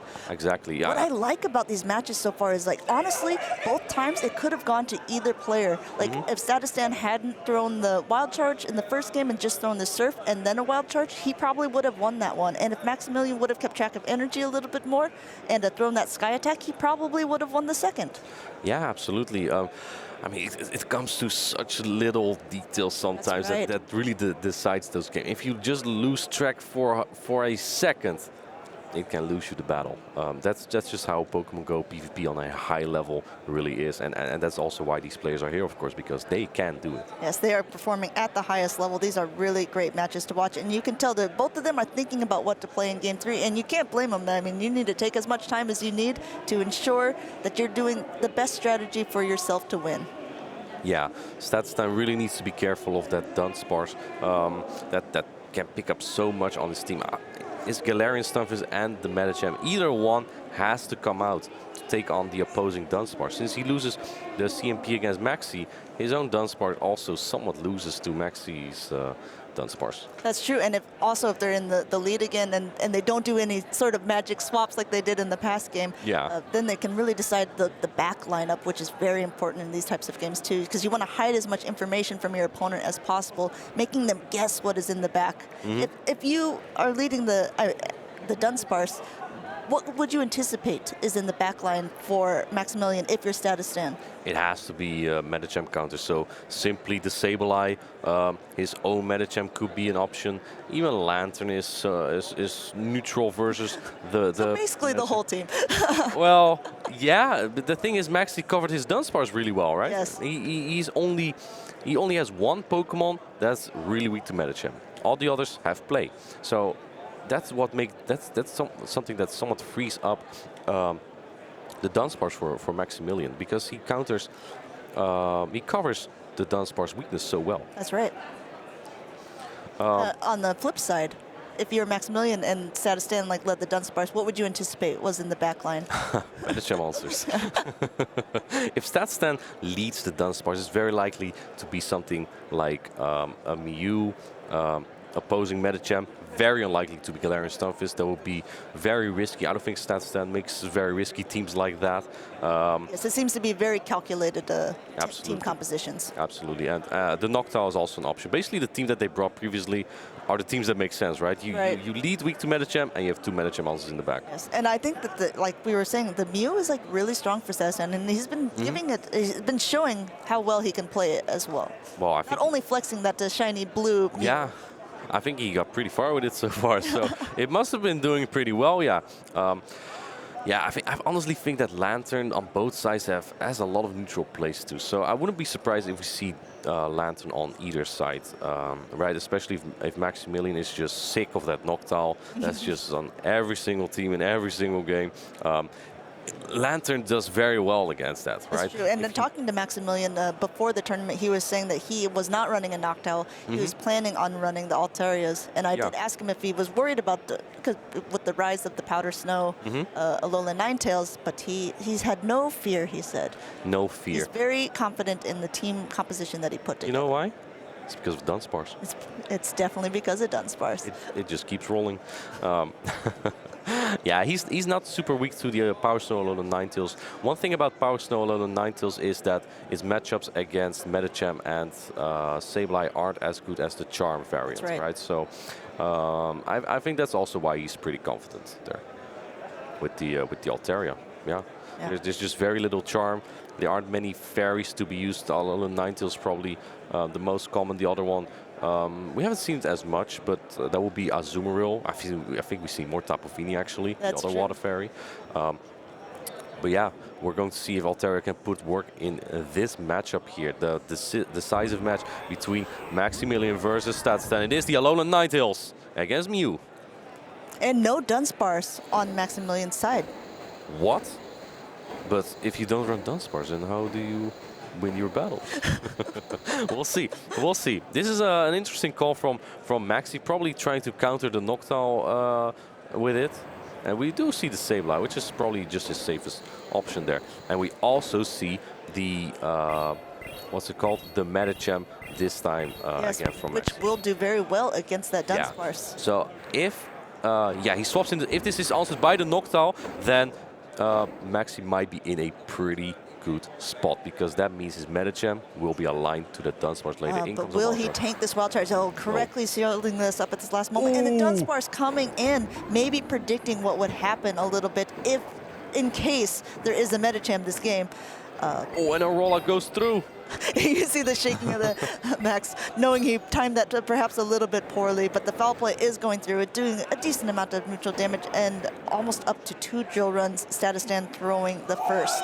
It's a little bit tough to say when you really time against the rollout, because I believe the animation, it somewhat ends halfway, right? So if you're looking at the animation and you throw at the end of the rollout, they might just sneak another one in. That is because true. The damage already registered. Martin, this is a return, and it is it lands. shielded.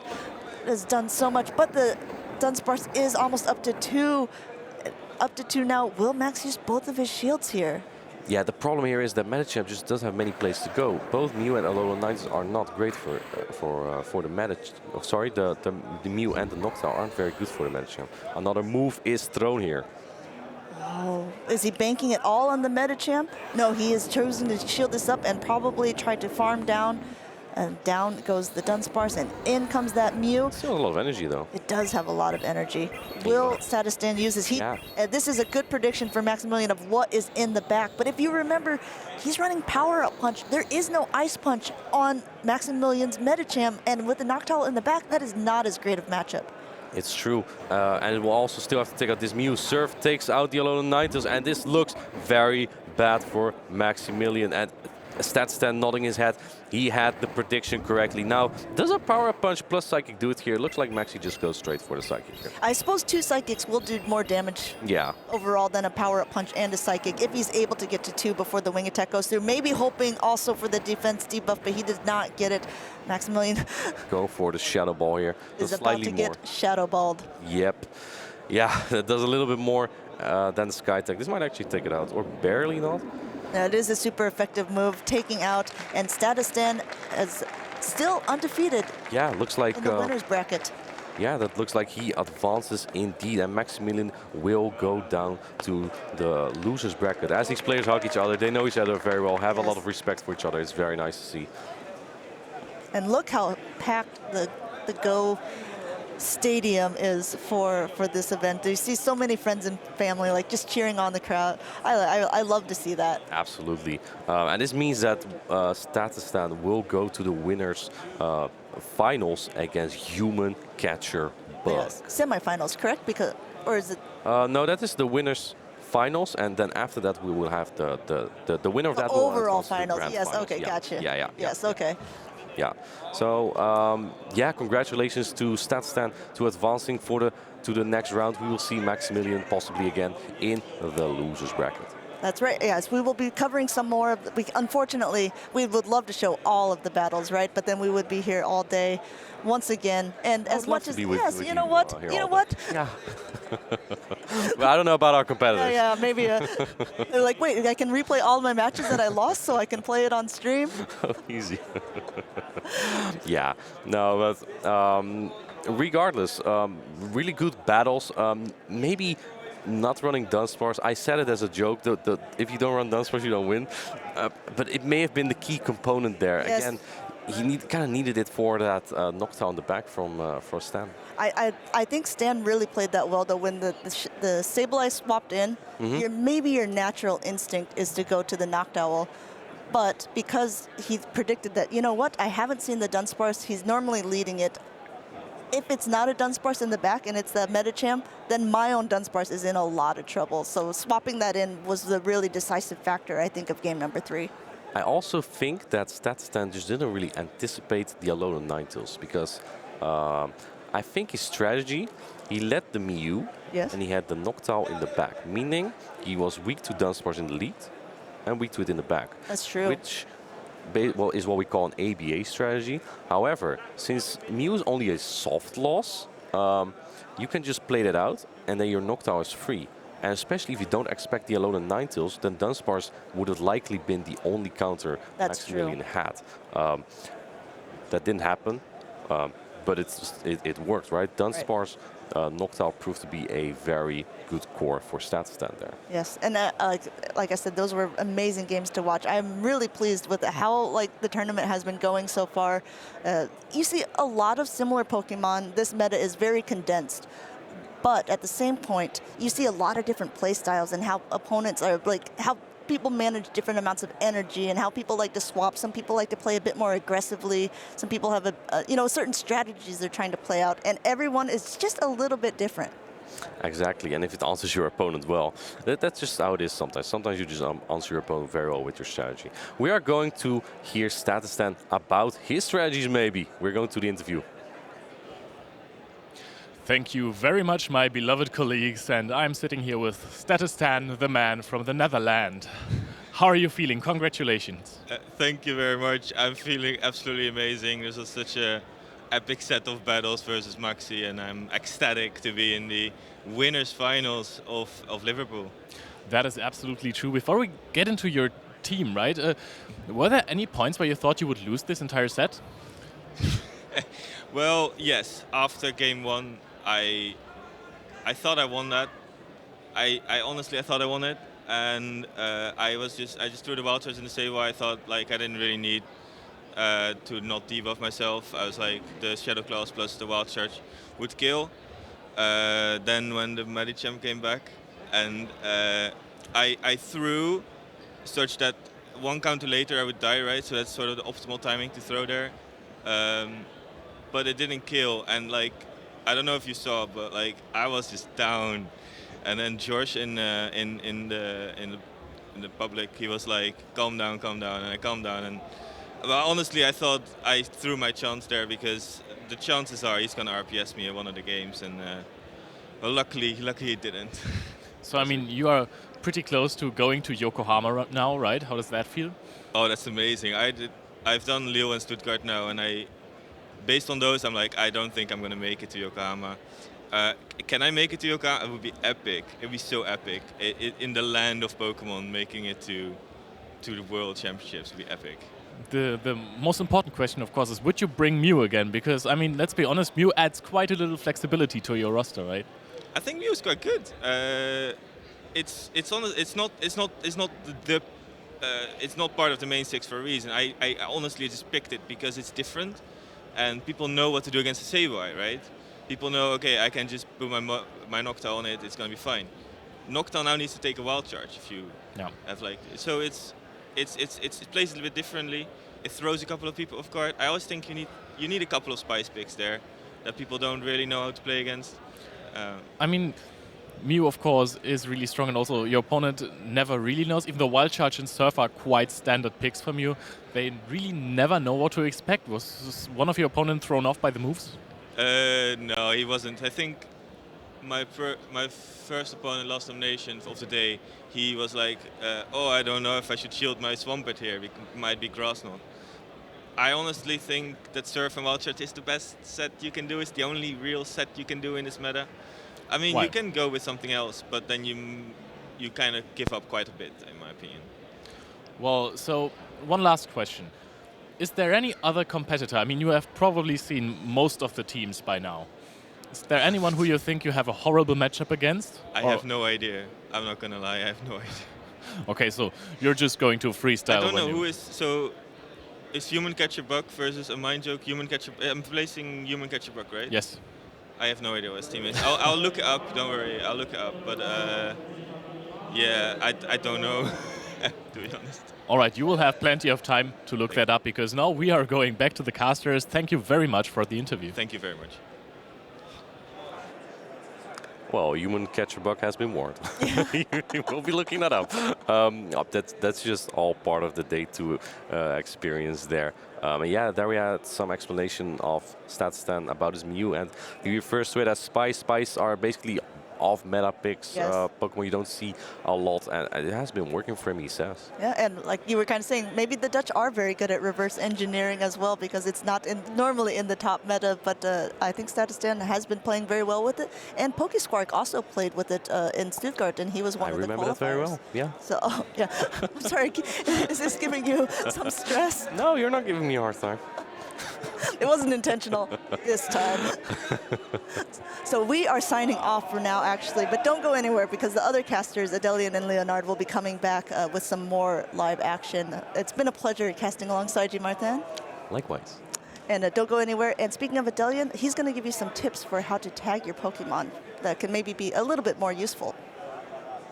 Are you a Pokemon Go battler considering the best way to organize your Pokemon for battling? Try a few of these ideas. So we're going to be using the tag function for Pokemon Go. If you want, you can create a series of tags for the different leagues in Pokemon Go. For example, you can use the tags for Great League to create a tag list for Pokemon that are below 1500 CP in range. You can also do one for Ultra League as well, where the CP will be 2500 or below. And finally, Finally, you can do one for Master League where you are unrestricted by CP and you can categorize your Pokemon across these 3 different leagues that you typically find in Pokemon Go's GBL. There are also other tags that I like to use. One example is pending, which is where I place Pokemon that I'm looking to power up or second move so that they are ready for my next tournament. On rare occasions, Pokemon Go sometimes adds Little Cup into their GBL, so I sometimes create a tag specific for the 500 CP Cup, so for those of you that also enjoy Little Cup, this might be a consideration as well. Finally, I also have some tags for Pokemon that I'm trying to get XL trades for, and I also have tags for the tournaments that I'm in where I'm trying to have a set of 6 Pokemon for my Pokemon Go tournaments. So I can categorize them based on which tournament I'm going into and have a set 6 for those. Why would you use tags in Pokemon Go? Well, firstly, you can categorize your Pokemon based on whether you want to use them in Great League, which is CP 1500, Ultra League, where the limit of CP 2500, or indeed in Master League where there's no restriction. It's also quite handy to have tags available for powering up certain Pokemon or making sure they're saved for you to power up in the future, or indeed for having specific tags for tournaments where you want to have a set of 6 Pokemon that you know that you're going to use in those tournaments. I hope these tips have proved useful for you, and if there's any, and hopefully these will help you to become a more successful Pokemon Go trainer, battler, and hopefully you too will win your first championship, or the first of many, I'm sure.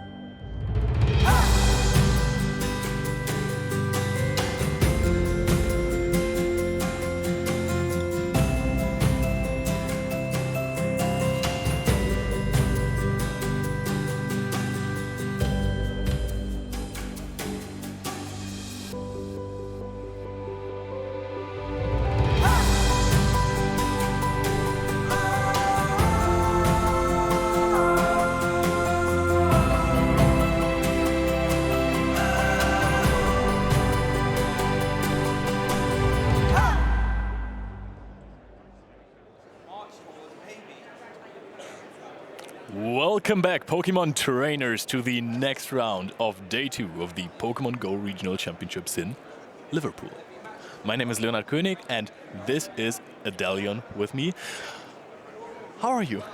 I'm all right. I've just seen some very exciting, tantalizing battles. Thank you to Amanda and Martijn, who have been casting so far. I'm sure they've been fantastic. Incredible job. Now, the battles are still going here at Liverpool. Very, very exciting. And we have the first set from one of the losers brackets, I believe, from Dex versus Matt Beer 87.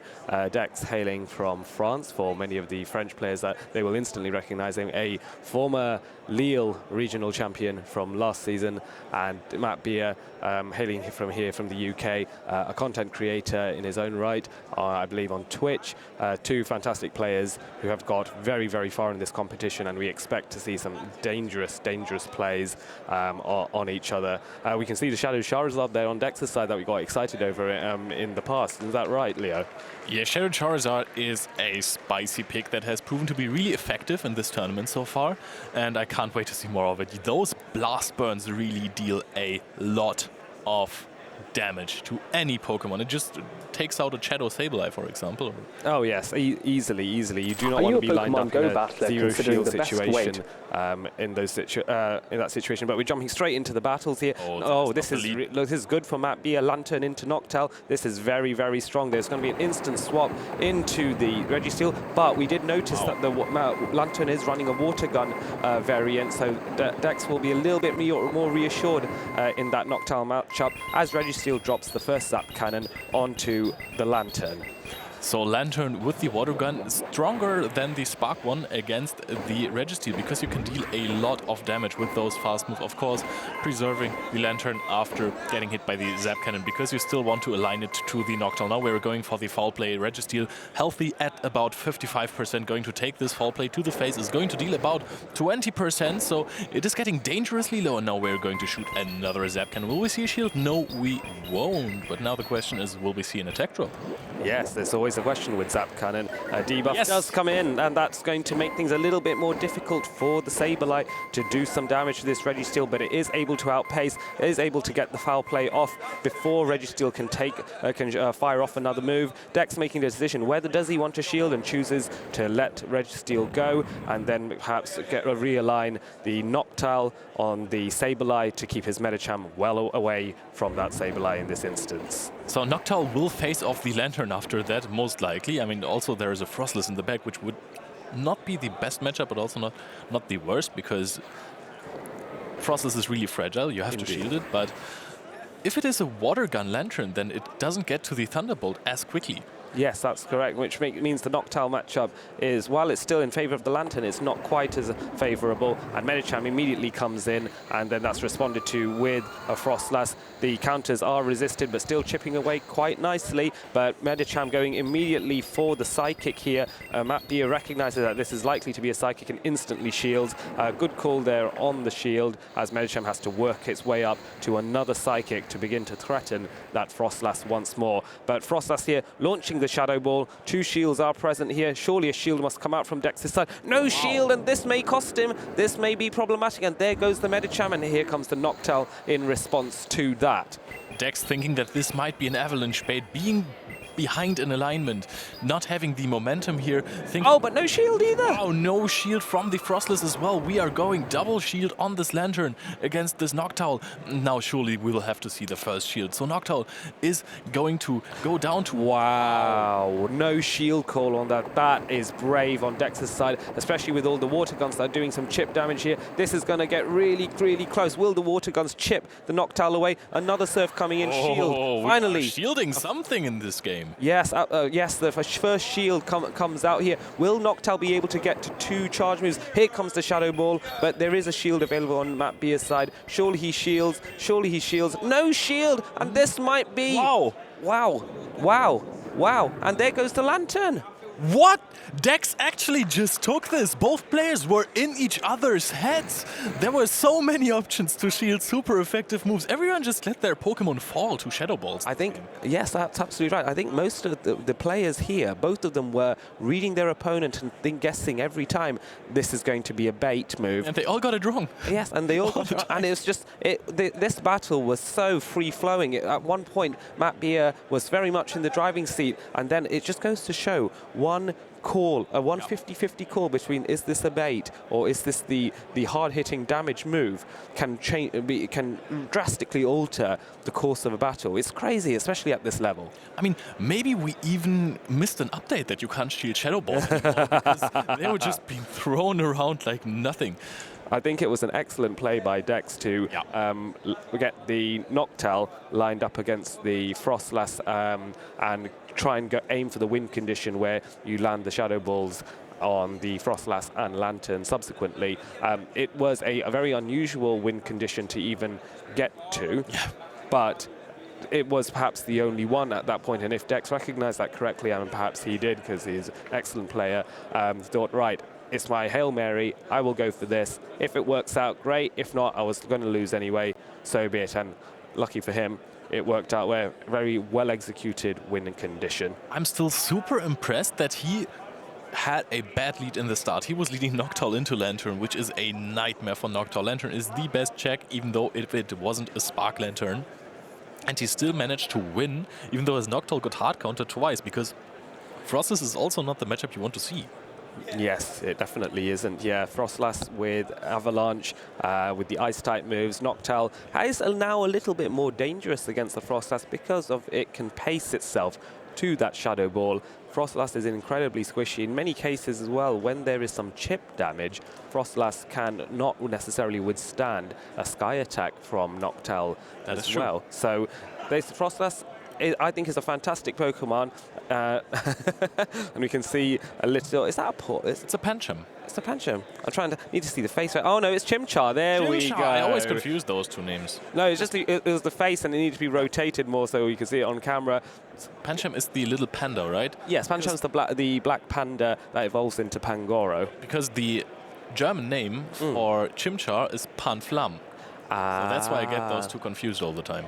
Yes, of course, players. There are different. The Pokédex is in French and German, and indeed perhaps some other languages as well. They all have they all have different names. So sometimes it can be what is named one thing in one place may not necessarily be named the same in the other. I remember when Generation 2 came out, and we were told of some of the Japanese names for certain Johto Pokemon, and Quilava at the time was Magnum Arashi in Japanese. Which translates, I believe, to Magma Storm, and I thought that sounds like such a cool name. I was a kid then, and I was very excited by just how awesome that sounded. And to this day, to be fair, I still think it sounds a little bit cooler than Quilava. my favorite translation in Pokemon is Pseudo-Wudo, which is a really funny and creative name. Sorry to interrupt you. I want to hear this story, but we'll tell me about it after this battle, because here we go as Sableye lines up against Noctowl of all things. Oh, and now Dex is in the driver's seat going for the Noctowl route again. It worked last time, even though he got countered, so why not bring it again? And now we are going into a really good matchup for Dex. He will immediately bait out 1 or 2 shields from this Noctowl if this Noctowl is supposed to do any work against him. Yes, absolutely. The Shadow Ball coming through first on the Registeel. No shield on Dex's side. He's okay with taking the unresisted damage here before the Zap Cannon hits the Noctowl. No shield on this case. Will there be a debuff potentially? Because Noctowl can survive this, but huge damage in the process. And no debuff, so these Shadow Balls are going to deal a sizable amount of damage. Now the question is, can Dex lock on down the Noctowl before the Noctowl gets to another Shadow Ball, which will eventually take out the Registeel at some point? I think it's going to be a push, isn't it, to get that lockdown. It's this close. is absolutely possible. We are at Sky Attack. Now we are going to see if there is a shield. Has Dex counted correctly? Does he know that is a Sky Attack? He does know that is a Sky Attack. He is going to take this hit, and he is going to keep the Registeel on the field, immediately tapping on the Zap Cannon so he can actually hit whatever comes in next, and it is going to deal a lot of damage. What excellent knowledge there to know to count this. First of all, it's the confidence he inspires in his own Pokemon, knowing that, no, I know my Registeel can survive by 1 HP. Gets the debuff on the Sableye, instant swap, and here comes the Galarian Stunfisk into the Lantern. But this isn't quite as clean cut as you think, because a Water Gun Lantern can still be problematic for Galarian Stunfisk here with that huge chip damage. A bait, and here comes the bait, and it's effective in this occasion. And that is really important, especially in this matchup, because this is the one win condition that Stunfisk has against Lantern. Landing an Earthquake or getting the bait on the Rock Slide, and this actually worked for him. However, this Water Gun, like getting to 2 serves, actually just takes out 60% of the health. Yes, it will do. The Galarian Stunfisk is a very bulky Pokemon. No shield and Earthquake. No! Goodbye, Lantern. Oh, it survives on 1, but it's not able to it does not get to the surf. Oh dear. So maybe there was maybe some intent in that. Sableye can get a bit more farm here, but the shield can indeed come up. But I think Matt Beer is applauding his opponent, recognizing that even if he were to shield, there is no win condition for him at this point. He is taking his headphones off. He is being very, showing camaraderie and respect to his opponent. A hug from the both of them. Well played to Dex, and commiserations to Matt Beer, who on an excellent run, but so far. Well done, Dex, surviving for another round, and the magic continues for the consummate Frenchman. Absolute fantastic performance by Dex, seeing that there is no Pokemon on the side of Matt that can take a resisted Zap Cannon. Nothing resists electric type attacks. So going to farm down on this Noctowl, exactly perfectly counting. This was 1 wing attack away from Shadow Ball after such a long matchup and so many different occasions. And when this Pokemon wing attacked, he was like, no, you're at a Sky Attack. I can take 1 Sky Attack and I will lock you down, throw a Zap Cannon at the next Pokemon. Sableye didn't shield. 70%. Wow, yeah, that was that. Dex played so well there. So fair play to Dex.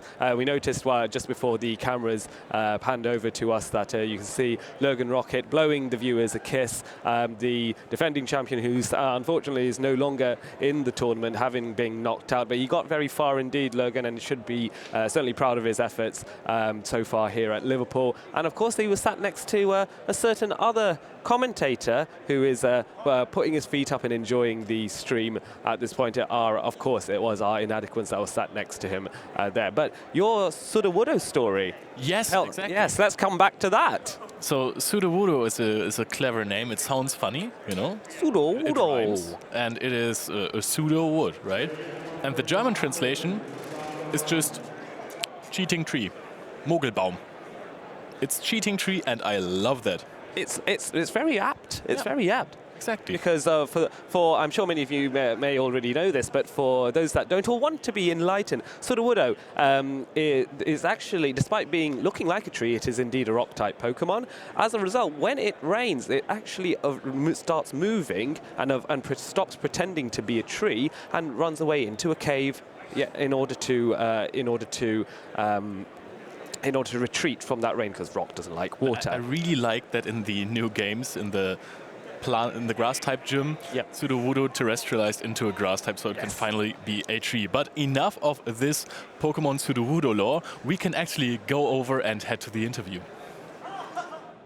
Welcome back, everyone. If you missed that last one, you missed out on a lot, because they had some phenomenal gameplay of Dex versus Matt Beard. First of all, congratulations. Thank you, Amanda. On the Thank 2-0 you a win. lot. But I have to ask, that game one, how did you maneuver through that? You had a Noctowl that was with a Lantern paired up, and then you switched in your Medicham, and they switched in their Frostlass with 2 shields. What is your thought process at this point? Well, at this moment, I know I have some energy left on my Noctowl. So I know that with the few fast move Medicham done, I can kill it with a Shadow Ball. And at this moment, I was thinking that his Lantern is running Water Gun. So I have a win con, and it's Shadow Balling it, because he already took one Zap Cannon. So with the fast move, he would be in range of Shadow Ball.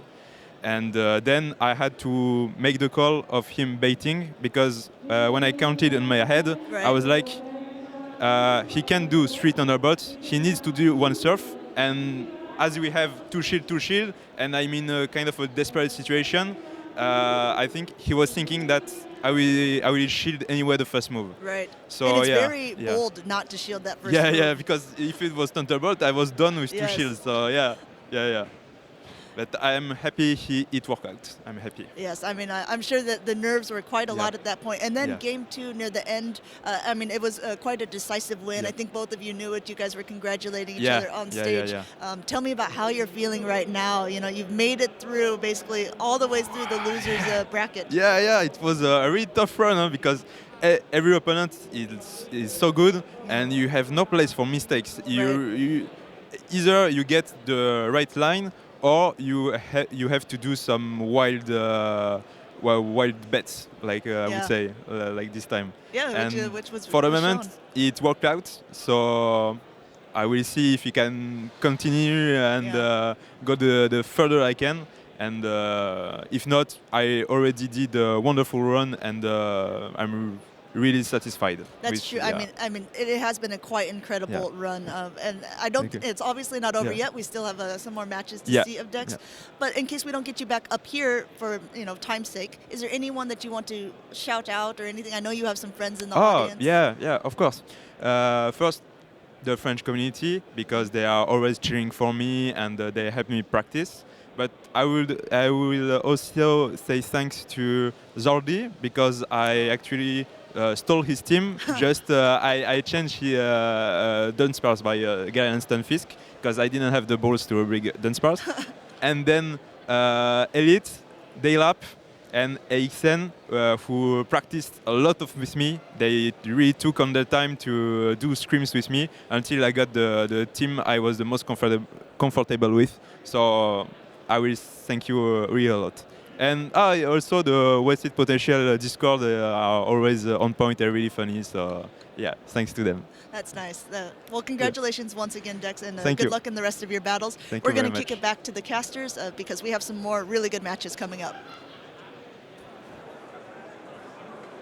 Thank you, Amanda, and congratulations to Dex on surviving for another round there. It's nice to see all the shout-outs to the various players that he has scrimmed with. Scrimming, as a terminology, is for when you do practice battles with some of your good friends in order to hone your skills as a battler. And they are sometimes very, very handy to do, especially when you have your own Pokemon where you want to get a feel for just how much damage they can take, how much damage they can deal, because of course, Pokemon are all different, even within the same species, due to IV variances. That is why those niche picks like an Ampharos can be really strong in tournaments, because your opponents might not know how much damage their attacks deal. Even if they know what attacks they are running, because like Brutal Swing and Focus Blast is not the biggest surprise on an Ampharos, you might not know how much each of your Pokemon takes from one of these attacks.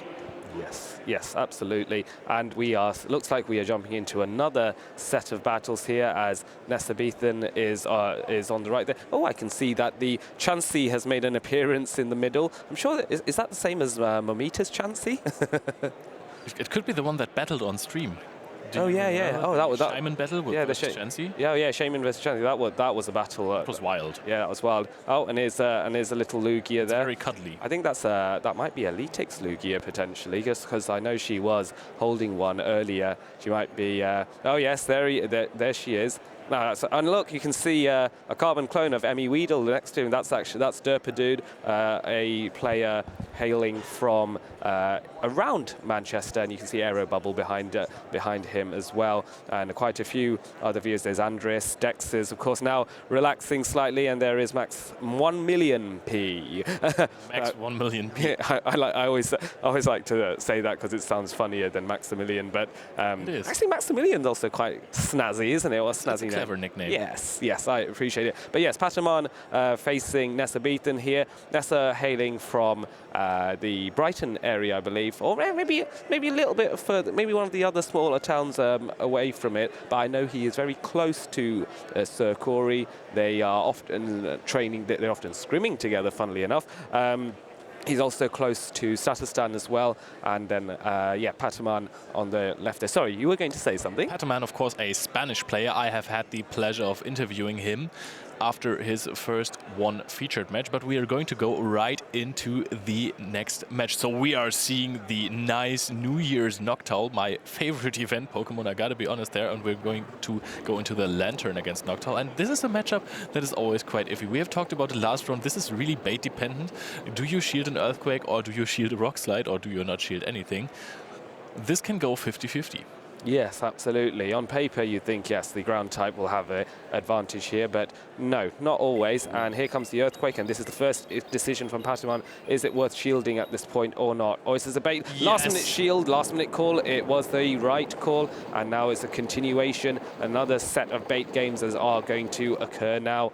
So he's going to go for the Surf, not for the Rayo, as we have seen before. The Thunderbolt.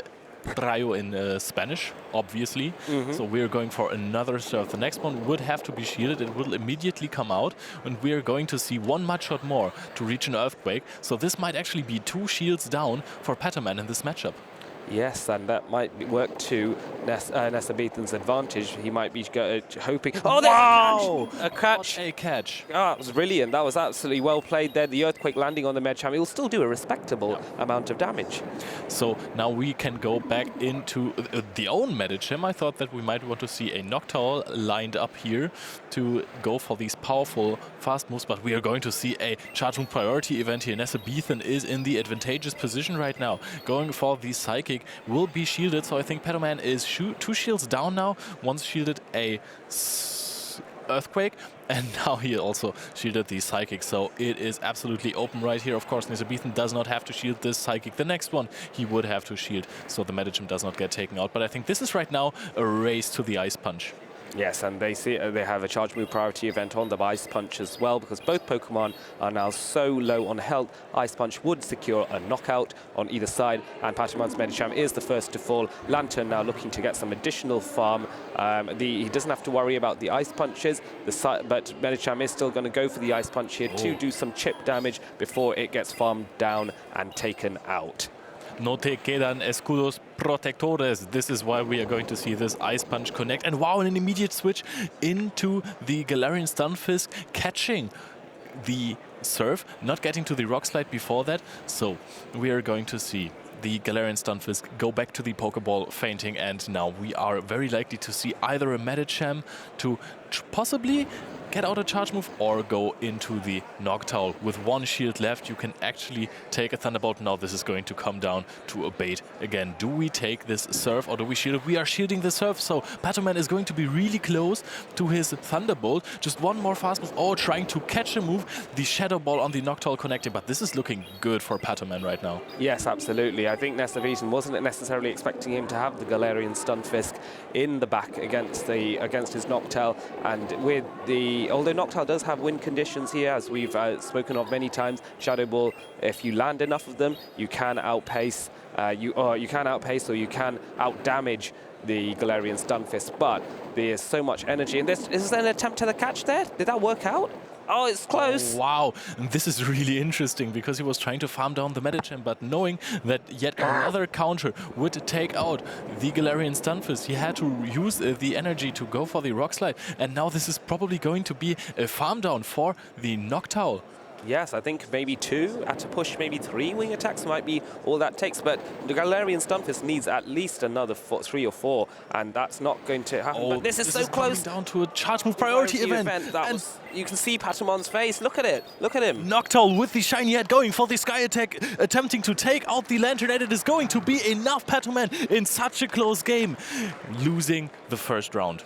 Wow, that was so close. And it just highlights at this level, both sides are thinking so deeply. They're thinking with such precision, with timing, that sometimes it really does come to, we've both committed this move at the same time. It is now a question of who goes first, and this is where the charge move priority event, with the superior attack power that Noctowl had in that instance, being put to use against the Lantern on Patamon's side. And honestly, you should have seen our faces during this last game, because we were both looking like this Psyduck on the table. Just like, whoa, what's going on here? Psyduck is absolutely mind-blown, and rightfully so. So let's look at both of these players' teams. What is a line that you could bring there? There's a possible win condition in Shadow Swampert, which is always a really strong Pokemon. Against the last lineup, it would have done quite well, I think. Yeah, so the Lantern and Galarian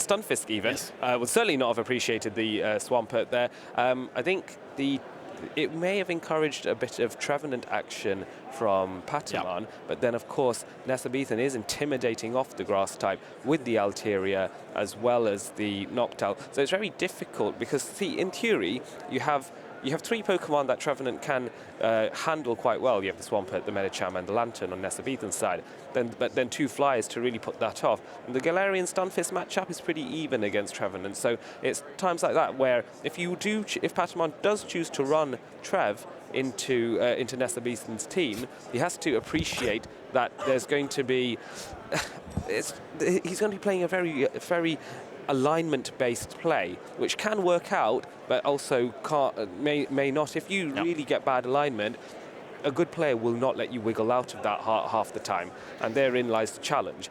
But let's see what happens here. There is no, will there be a Trev? But this is better for the Altaria, but the Ice Punch from Medicham can be threatening. So Altaria staying in, Medicham choosing to stay in here, racing to the Ice Punch. Will there be a catch? No catch, just going straight for the Ice Punch here, but this won't KO in the slightest. So Puño Hielo is going, I hope I don't mispronounce this thing, it's getting immediately shielded, so Nessaveton really wants to keep the alignment here, and immediate switch into the Galarian Stunfisk versus the Spark Lantern, and Spark Lantern is almost at 2 serves, right before the Earthquake is going to be reached by the Galarian Stunfisk, and with this energy advantage, you might actually be able to just still win even if you shoot a Rock Slide. So going for the Earthquake here might not be the best move, but it is a win condition if he does not shield.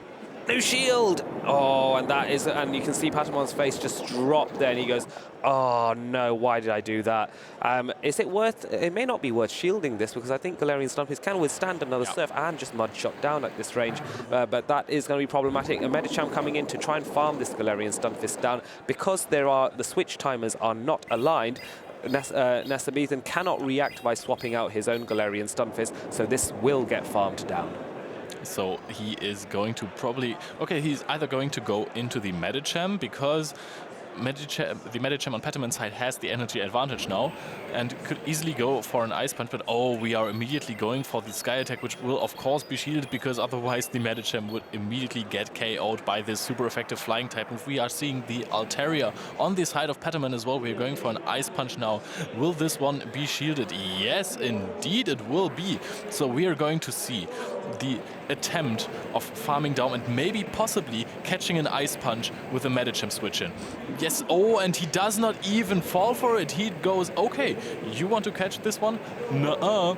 And we are going to see another Medicham Ice Punch channeled into an Altaria. So those are opposite mirror matches, basically. Yes, that's correct. And I think Patamon's reading his opponent, knowing that there might be a catch attempt here. Let's not throw let's try and catch immediately. But unfortunately, the Altaria is able to get off the Sky Attack, and there goes the Medicham, and now Nesabethan is in a bit of a tricky situation here. There is a shield, but Patamon can just opt to no shield this. Oh no, but he does choose to shield in this instance, and now it just wants to do as much damage as possible. Actually, this makes a lot of sense, because you can probably bring into Ice Punch range. Well, you don't even have to do that. Sky Attack is going to be enough at this range to KO, surely. Really, so we are seeing it. Excellent. The Sky Attack is landing. It does not take it out, so it will be farmed down, but it is really close to reaching a Sky Attack. Now we are seeing the fully charged Ice Punch, and Patamon clams his way back into this game. Very, very nice. I felt that Sky Attack didn't do as much damage as I was thinking to the Altaria, but maybe that's my perception there getting the better of me. But nonetheless, there was an Ice Punch banked on Medicham. It had the energy already there, so in a no-shield scenario, when the Altaria on Nesabethan's side was in Ice Punch KO range, that was all it took, just that alignment. The Medicham comes in, boom, there we go, done. Did I say he clammed his way back? I don't even think that's a word. I was going to say claw his way back. Yeah. Oh, well. It is now. It is now. You should trademark that while you can. Absolutely. Yeah. I definitely will. So this was really interesting, because I think as a player, it is really frustrating if you lose a matchup that is so mirrored. If both of these players, they almost brought exactly the same Pokemon, and if you lose that one, it's hard for your mental game. Yes, that's absolutely correct. There is play for both teams here, play for both teams for sure, but it's just so challenging to know, right, do I need to save my Medicham or my Altaria? I think Nesabethan did the right thing by shielding his Altaria so much, but then in a mirror match, that is still going to be problematic, because you're going to just have all your health disappear as those Dragon Breaths take each other out. You might eliminate the other player's Altaria in the process or severely weaken it, but if they have a shield advantage, then that becomes still a bit of a pain. You can see a chap there holding a Dragonite as the two players are re-exchanging friend codes in order to send a battle request to each other for what I believe will be now the third game, because I think it's one apiece at this point. Absolutely, we are going in for yet another deciding match, and I love it. And we're going to get more of these, I reckon. At this high level, no player allows themselves to get 2-0'd very easily.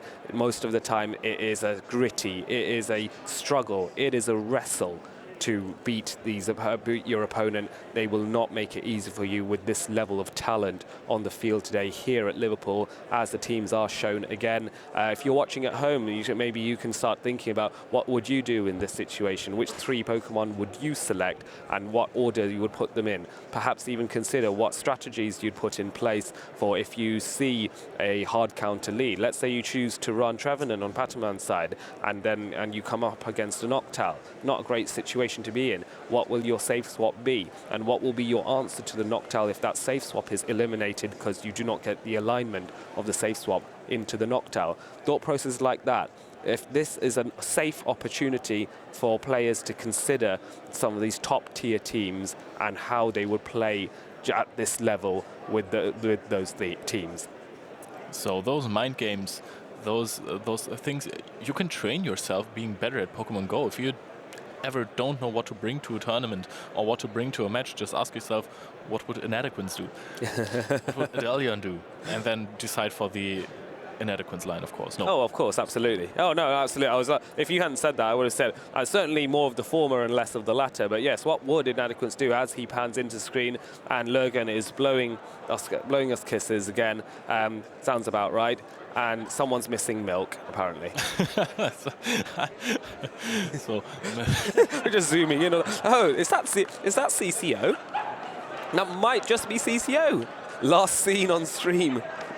For those watching, CCO is one of the Play Pokemon staff that assists with some of the North American Play Pokemon tournaments on occasion. He's also a well-known content creator, although apparently hasn't been seen on stream since however long. I don't remember. But back to the action as Medicham from Pataman. This is a lead you want to see against Nessa Beaton's Galarian stuff. Instant swap into Medicham on Nessa's side. Stay in this matchup, and we're going into the Altaria. Altaria, of course, not getting hurt by these counters. We can maybe see an Ice Punch shielded directly. No. Now we are going to see exactly how much damage this will do. I think about 30 to 40%. Oh, it is doing over half. So another Ice Punch I wouldn't take if I was in the Altaria spot. So we are going to see a charge move, not even a charge move priority event, I think, just a straight up Sky Attack, not hitting the Medicham due to this shield.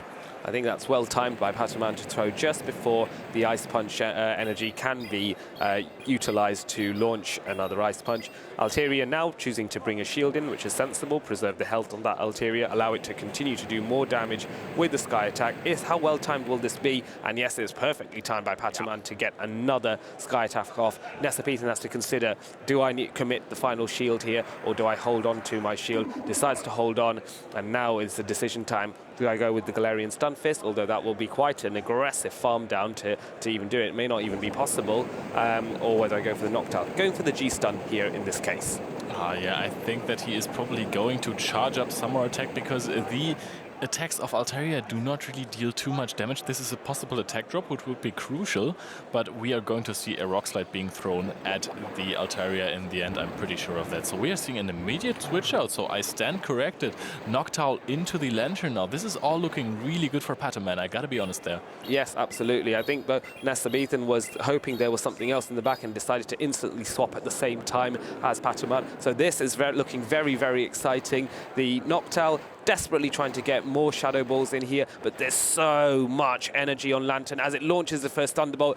Nessa needs to shield this. It may not happen. He may not do it. He does shield at the very last second after a decisive call there, and now it's a race to another Shadow Ball so we can squeeze another bit of damage out before this Lantern gets the Thunderbolt in. Lantern with the immediate no shield, knowing it can take one and just needs one or two more fast moves. No, it already is at the Thunderbolt. The Ryo is going to come down on the Noctowl. It is going to deal a lot of damage, and I'm pretty sure it's going to take it out, so the alignment is still on Pataman's side. We are seeing a really loaded with energy Stunfisk that eventually has to throw a Rock Slide here, will go unshielded, but we are probably going to see a really strong Medicham coming in versus this Galarian Stunfisk with a shield advantage. Yes, and there's nothing that the Galarian Stunfisk here can do. It can launch that Earthquake, but that Earthquake is not going to be enough to secure the KO. And of course, Pataman has a shield. He can choose to use it here. He does use it, which just makes the defeat even more decisive at this point. Nessa, you can see it in his face as when earlier he knew that this was going to be a real uphill battle, and it's just a full farm down at this point.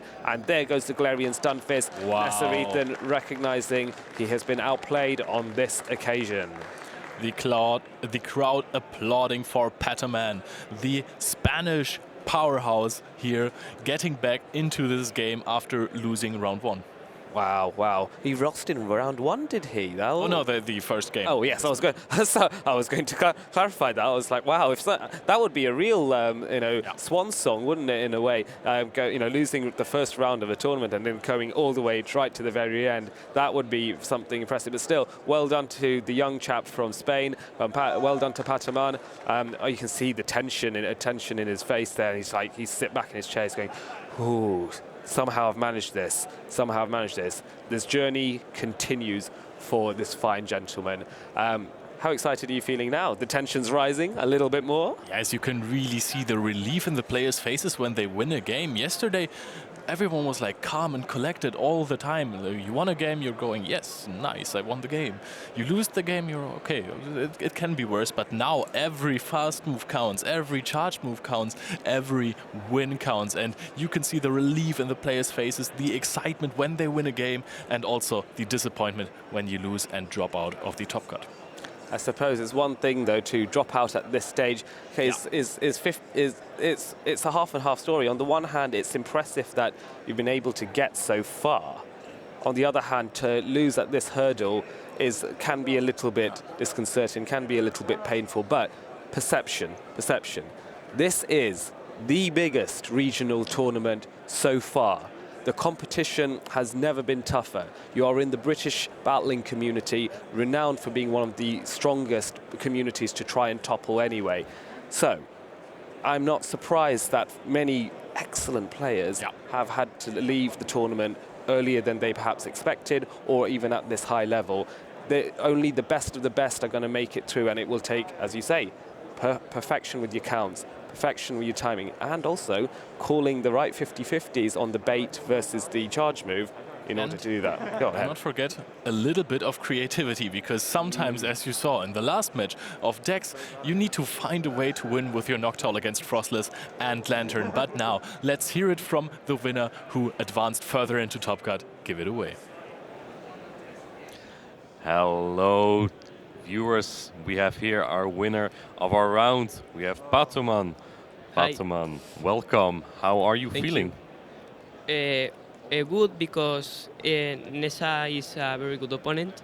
And for compo of the teams, I have the match for my part, but he's a very good player and it's difficult to beat him. Did you know him already? Oh? Did you know Nissa Bitan, your opponent? Sorry, Have you played him before? Yeah, the team of Nessa is very similar to me. Mm-hmm. Only changed the Trevenant. He has a Swampert. Mm-hmm. So because for him I have the match very good, but I use the Medi in the lead in the 3 battles because it's a good strat. Mm-hmm. And maybe he don't expect that I go to put the same lead in the 3 battles. Yeah, it worked. Yeah. You are quite young, right? You're like, how old are you, if I may ask? How old? Age? Age? I have 15 years old. 15. Yeah. How long have you been playing Pokemon Go? I play Pokemon Go since the origin of the game. Okay. But I changed my accounts all the age. All the age.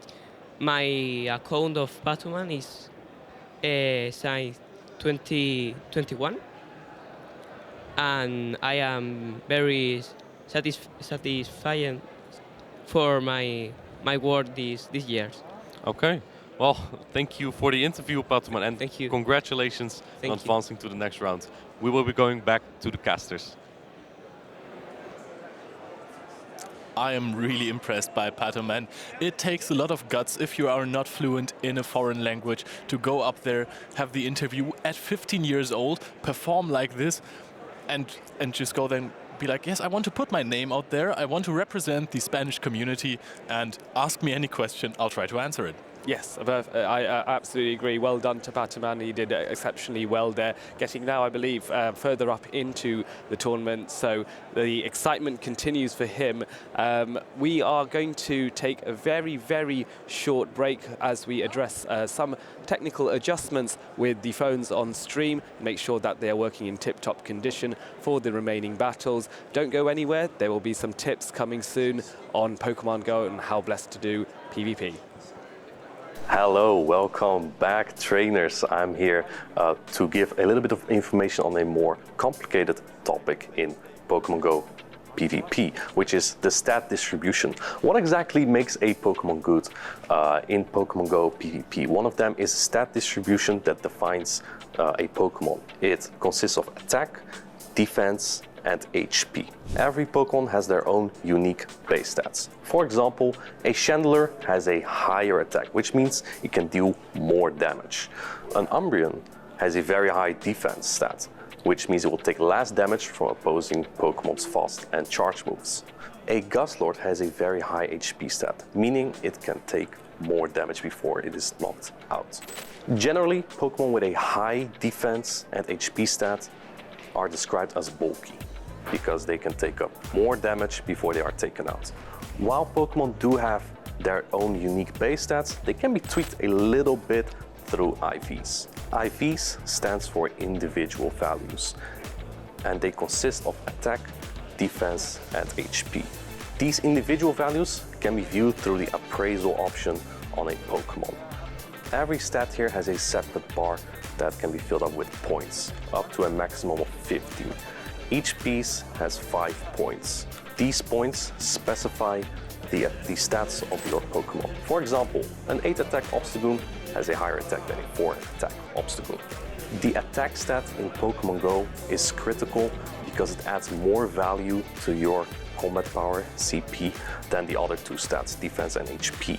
This is why many players prefer a lower attack Pokemon, simply because then they can add up more power-ups within that Pokemon to reach the CP cap of that Pokemon. For example, the 1500 CP cap of a Pokemon in the Great League, or the 2500 CP cap of a Pokemon in the Ultra League. The more power-ups you can get in your Pokemon, the higher stat distribution it could have. This might allow your Pokemon to barely reach to that final charge move before being taken out, whereas a Pokemon with a lower stat distribution could not have. So now you're thinking, well, why would I want a higher attack Pokemon then if defense and HP are way more valuable? Well, there is some value in having a higher attack stat. Not only are you able to do more damage in specific scenarios, you might also be able to win a charge move priority event. So this covers basically the stat distribution. Amanda will tell you more about how CMP works. I hope this information is useful for you in choosing the optimal stat distribution for your Pokemon.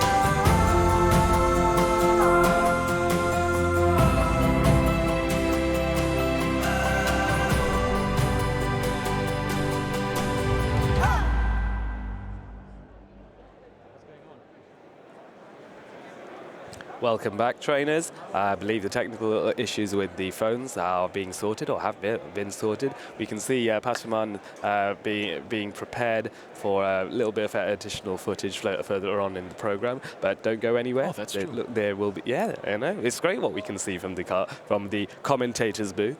But don't go anywhere. There are more battles to come. We still have plenty more players in some of the losers brackets, and of course there is the winners bracket still to go, or more of it, the winners final, and dare I say it, the grand finals at some point very soon as well. And I'm bubbling up with excitement to see who's going to be champion. There's so many good players and friends of mine competing that I'm struggling to pick who I want to win. Honestly, That's the next question I wanted to ask you. don't fall. I know. trying. I'm good looking, but you don't need to fall. Yeah. I'm trying to keep it together. Oh I'm yeah. Sorry. So, you don't have to pick a favorite now, but who do you think realistically has the highest chance of winning? So, I think record-wise, players like Statistan have already done well here at Liverpool. Last season, they were the runner-up in this magical city. I think Statistan has the motivation, the drive, and the tenacity to go that little bit further, to really push and go, you know what, last time I came up one short against the fantastic Lurgan Rocket. This time, I want to go all the way. I want to take it right to the top. That being said, there are other players here who have already tasted that championship. Dex, for example, he has got that. He has done it before. He can do it again.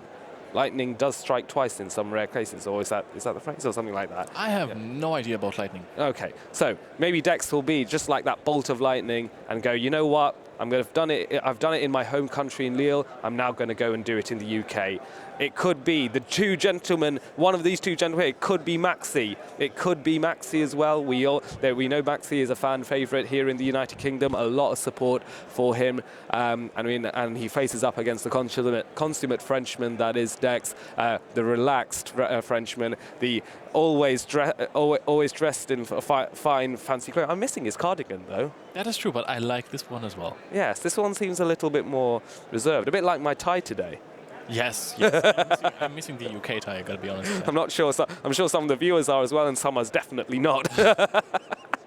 But this is going to be a very interesting matchup. Both of these players are so talented. So they have had such amazing journeys. Maxi has only just lost against Statistan by the closest of margins. Earlier on today, Dex is was already in the losers bracket and has been fighting match after match after match to make sure he stays in this competition. Sadly, for one of these players, this might be home time after these 3 battles are done, but we'll see which one does take it further, because both of them are so worthy, so worthy. I can't even decide who I would be rooting for. No. Both of these guys are amazing Pokemon trainers. They are amazing people. And I would love both of them to win. Oh, yes, absolutely. Honestly, at this point in the competition, I would love everyone to win. Everyone Yes. would have deserved it by now. Yes, everyone has done so well. Bear in mind that this is one of the rare occasions where we've had to have, in essence, a top 16 on day 2, because there were so many players that really wanted to have their chance of glory. That's Statistan. Ah, there he is. Oh, there he is. Look at that beautiful face. And there he is with the London City Pikachu. I think that was actually, no, that's the World's 2022 Pikachu. I get confused because there was a London City Pikachu which had a little umbrella as well as a rather I remember that one. Yes, that was from 2019 or 2020, something like that. Could have been 2018. Okay, or maybe that it was part of a pop-up Pokemon Center that happened there. You can see Maxi's smiling behind that mask as he looks into the camera earlier there. They're exchanging niceties. Both these players are good friends. You can hear the applause. They are. Dex is praying for a bit of good luck there, but look at that, the relaxed, the pose, leg is up. Again. Okay, Dex is in the zone, Maxi's in the zone. This is going to be a gigantic game here. Trevenant into Sableye. Trevenant does not like to see this. Advantage Maxi so far. However, the Pokemon that Dex has in the back are not getting hard counted by anything that Maxi brings, but this Registeel, he's perfectly fine with having a little bit of energy advantage on the Sableye against it. Yes, absolutely. And surprising that the Zap Cannon does get launched first, and Maxi choosing to no shield this Zap Cannon as well. And is there a debuff? There isn't a debuff. That's going to help Maxi as well. That is absolutely huge. Now we're going to see 2 full power foul plays. FP. So the first foul play certainly is not going to be enough to secure the KO, but the second one with the Shadow Claws might just be enough. Here comes the next foul play. No shield on Dex's side. He's going to rely on the bulk of Registeel to withstand this. Oh, it's going to be close, but I think there's not going to have enough Shadow Claws there. So an instant swap into Altaria to try and Dragon Breath this down, but the Zap Cannon's coming in. If there is a debuff here, this is going to be problematic for the Altaria. Yes, because the Altaria desperately needs this attack. Okay, the attack fell, but it is also kind of okay for him, because now he got to use a few more Dragon Breaths Yes. to take out this Registeel, so a bit more energy generated, and now we are going to see a matchup that the Altaria really does not like, being locked into the Galarian Stunfisk. Reduced attack, Moonblast, Dragon Breath, and Sky Attack. 3 different types of moves, not going to be super effective against the G-Fisk. No, definitely not. And Dex here now is in the driving seat in this particular matchup. He's just happy to continue farming up energy, take these resisted Sky Attacks and now attack debuff Sky Attacks, but it is a charge move priority event which Galarian Stunfisk has lost but has now dropped the Rock Slide. An undercharge to try and reduce the health of the Altaria even more, just so Trevenant can get some farm. And now Sableye coming in, and it's another charge. No, it's not a charge move priority event, but here comes the foul play, forcing a shield on the Trevenant. But this is going to be really tough for Maxi, because the last Pokemon that we haven't seen it is in fact the Lantern. Both Altaria and Sableye are not going to be able to contest this Trevenant, and Trevenant will have a lot of energy going into the matchup versus Lantern. This is looking phenomenal for Dex, and he is in the absolute driver's seat. Now the Lantern is even immediately switched into the Trevenant because it is not supposed to get some extra Shadow Claws in against the Altaria, and we are seeing a Seed Bomb immediately. No shields, we are seeing this does about 50% of the HP. And this is a Water Gun Lantern, which is perhaps slightly better here in terms of fast move pressure. So a shield will now come out, and it's just down to Lantern being able to bulk out everything and withstand the damage from the Shadow Claws and throw enough charge moves in the process. Here comes the next Seed Bomb here, and this is going to go shielded for sure. But then the only way to survive at this point is to somehow get a magical catch with Altaria. But then there is a switch, and there's a catch immediately, and it didn't quite work out because then both sides instantly switch, recognizing that no, they're both thinking of each other, going, he's going to try and catch, I'm going to try and outsmart that catch. The Sky Attack comes in on 1 HP, but the Altaria disappears, and now there's so much energy on this Galarian Stunfisk that boom, there comes the Surf here, the shield will come out, and Galarian Stunfisk can issue another charge move priority event to get that Earthquake off. It's going to come, here it is, it's being launched, it's being charged up, and Dex is going, right, here it comes, Maxi knows what's coming, he knows what's coming, boom, there it comes, and down it goes. 2 Pokemon in the lead, and for the most time he had a shield advantage there, or at least in the end game. Dex takes this first game over Maximilian P. What a strong matchup, and he even lost the lead again. He was in a Sableye that he did not want to face, went into the Registeel, and I think that really Maximilian had a big team disadvantage here in his Spring 3. Yes, he did. He had no real way to address the Trevenant once the Sableye on his team had been removed from play or weakened sufficiently. Trevenant's matchup with Sableye is advantage Sableye, but when with a bit of energy or with the right call, Trevenant can flip those matchups as well. So if we're looking at Maxi's team, I wonder, is there anything that really answers Trevenant very sorry. Let me rephrase that. If there is, on Maxi's team, is there anything that addresses the Trevenant? Because the Altaria does work, but Trevenant does outpace to the Shadow Ball compared to Altaria's Sky Attack. That is true. So in a no-shield scenario, this would be kind of dangerous, at least if there is some chip damage already. Dunsparce is really good at walling the Trevenant. Of course, the Trevenant is really quick with its Seed Bombs. However, they do not deal too much damage in this neutral scenario, and the Shadow Claws don't really deal a lot of damage. Also, Trevenant does not have the best defenses, so Rock Slides will deal a lot of damage. Also, the Alolan Ninetales with Powder Snow does a sizable amount of damage. It is not a 100% win scenario for the Alolan Ninetales, because of course you are going to have the Weather Balls, which will basically have to be shielded by the Trevenant, although also Alolan Ninetales is really frail, so Seed Bombs really deal a lot of damage. So if you charge up 7 Shadow Claws and you are at a Shadow Ball basically with Trevenant, you might even have to force your opponent to shield, and even if he doesn't shield and you're baiting, it still does a good amount of damage. So if you're going down a shield in this scenario, you can still keep the alignment if you want to. Yes, absolutely. And I wonder if Dunsparce may make a appearance on Maxi's side, because it does seem on paper to have some reasonable matchups against some of his team, as we do see indeed, as the Dunsparce coming in against the Registeel, which isn't too bad here. Look at Dex's team. Dunsparce wins every matchup.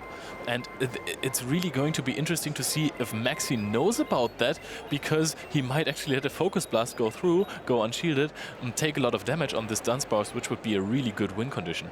Oh, absolutely. For Dex, that would be good. The key thing for Dex is he needs to eliminate this Dunsparce ASAP. Is the shield come out? A shield does come out. Maxi is still in this game with that Dunsparce retaining its value, which he will come to see is going to be very useful further down the line if he can hold on to the Dunsparce's health for a longer period of time. No shield on Dex's side, as he knows that this won't KO. Downside of Dunsparce is that the drill runs don't have a same type attack bonus. Swap in to try and catch, and just catch the Zap Cannon here, which may be interesting because it does preserve the Dunsparce, but it does give away switch advantage for Maxi's side. And we are seeing the attack drop. Maxi is shaking his head. We are going directly into the Noctowl on Dex's side. Noctowl has a great matchup versus the Sableye. Now there is this big return move that you can get from purifying your Shadow Pokemon. It is going to deal a lot of damage, however 10% less does not get Noctowl into the yellow even, and it is going to be a farm down. We are not reaching the next foul play, and Maxi's in a really bad spot right now. Yeah, it's so tricky because you want to keep the Dunsparce in order to deal with the Trevenant, but Maxi's not aware that Dex has the Trevenant in the back, so he's going to no-shield this Sky Attack, which is normally the right play to make, but the value of the Dunsparce is currently understated because the backline has not been revealed. Dex doing incredibly well to keep his his trump card. There's the Ace of Spades hidden in the back with that Trevenant, which will do a number on Maxi's Medicham, which we know already is not running Ice Punch. That is true. The matchup versus the Trevenant is incredibly bad. Oh, and you can see Maxi's face there. He knows it's over. There is nothing that can be done. You have a shield advantage. You have a shield advantage. You have no Ice Punch. Maxi knows it can't go on. The magical journey for the Britishman has now gone. The rock slides are going to come in and chip away at this Trevenant, but a shield will come in at this point, and you know that shield will be more than enough for the Trevenant to Shadow Claw down, maybe even drop the Seed Bomb just to finish the job off a bit more quickly. But it is all over for Maxi. But for Dex, the journey continues. Dex really wants to throw this Shadow Ball here to take out the Dunsparce. Both players are laughing. They have both had an amazing run so far. No, we are Shadow Clawing down the Dunsparce. Dunsparce falls. Trevenant wins this matchup. That is not too good for it, but with 90% HP advantage, you can flip it. Oh yeah, absolutely. Yeah, fair play to both players. They exchange a hug after the battles. Excellent play from Dex. He is on fire at the moment. So many strong players that he has just removed from the competition. And this is, of course, in the losers bracket. So this is the tension is even higher. You cannot afford any mistakes whatsoever. But Dex, calm, collected, lean back. The leg is up. I'm chilled. I am like a pool of water that can't be adjusted, that isn't being wiggled. It's just calm. I love it. And he's always doing it with a smile. He's always looking his opponent in the eye, smiling, and goes, yeah, I just kicked you out of the tournament. I'm sure he means no harm, but he is looking really cool. Maybe his eyes are very distracting. You're like, oh, he's so pretty. He's so pretty. I'm just not looking at my phone anymore. Oh. Congratulations, Dex. Amazing run so far. Long may it continue, of course. Don't go anywhere. There's still plenty more battles still coming. But yeah.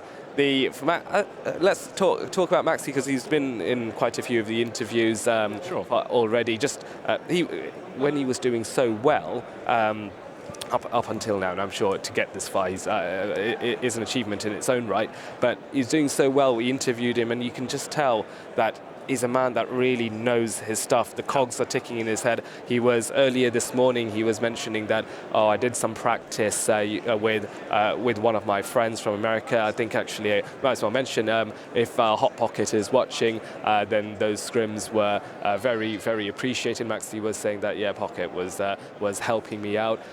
Pocket has already is a regional champion already this season, and I believe is already going to Yokohama. So very exciting for him. I think he's only 16, 17 years of age, Hot Pocket. That is pretty young for an absolute champion, but we will see in the future because there are a few more regionals if Maxi can also make it into that later to Yokohama. a player who already has a ticket to Yokohama is Dex, and we are now going to hear more from him. Welcome back, everyone. This is rather familiar, right? I feel like we were just here a couple rounds ago. Yeah. But Really now funny. we can say congratulations. You are officially you. in the top 4 of the largest Pokemon Go regional competition so far. You look very, very happy. Yeah, very, very happy. Like, I don't have words to describe how happy I am. Like, really. They were very, I mean, obviously Maximilian is a very, very good competitor. Yeah. What were you thinking when you had your team composition against his?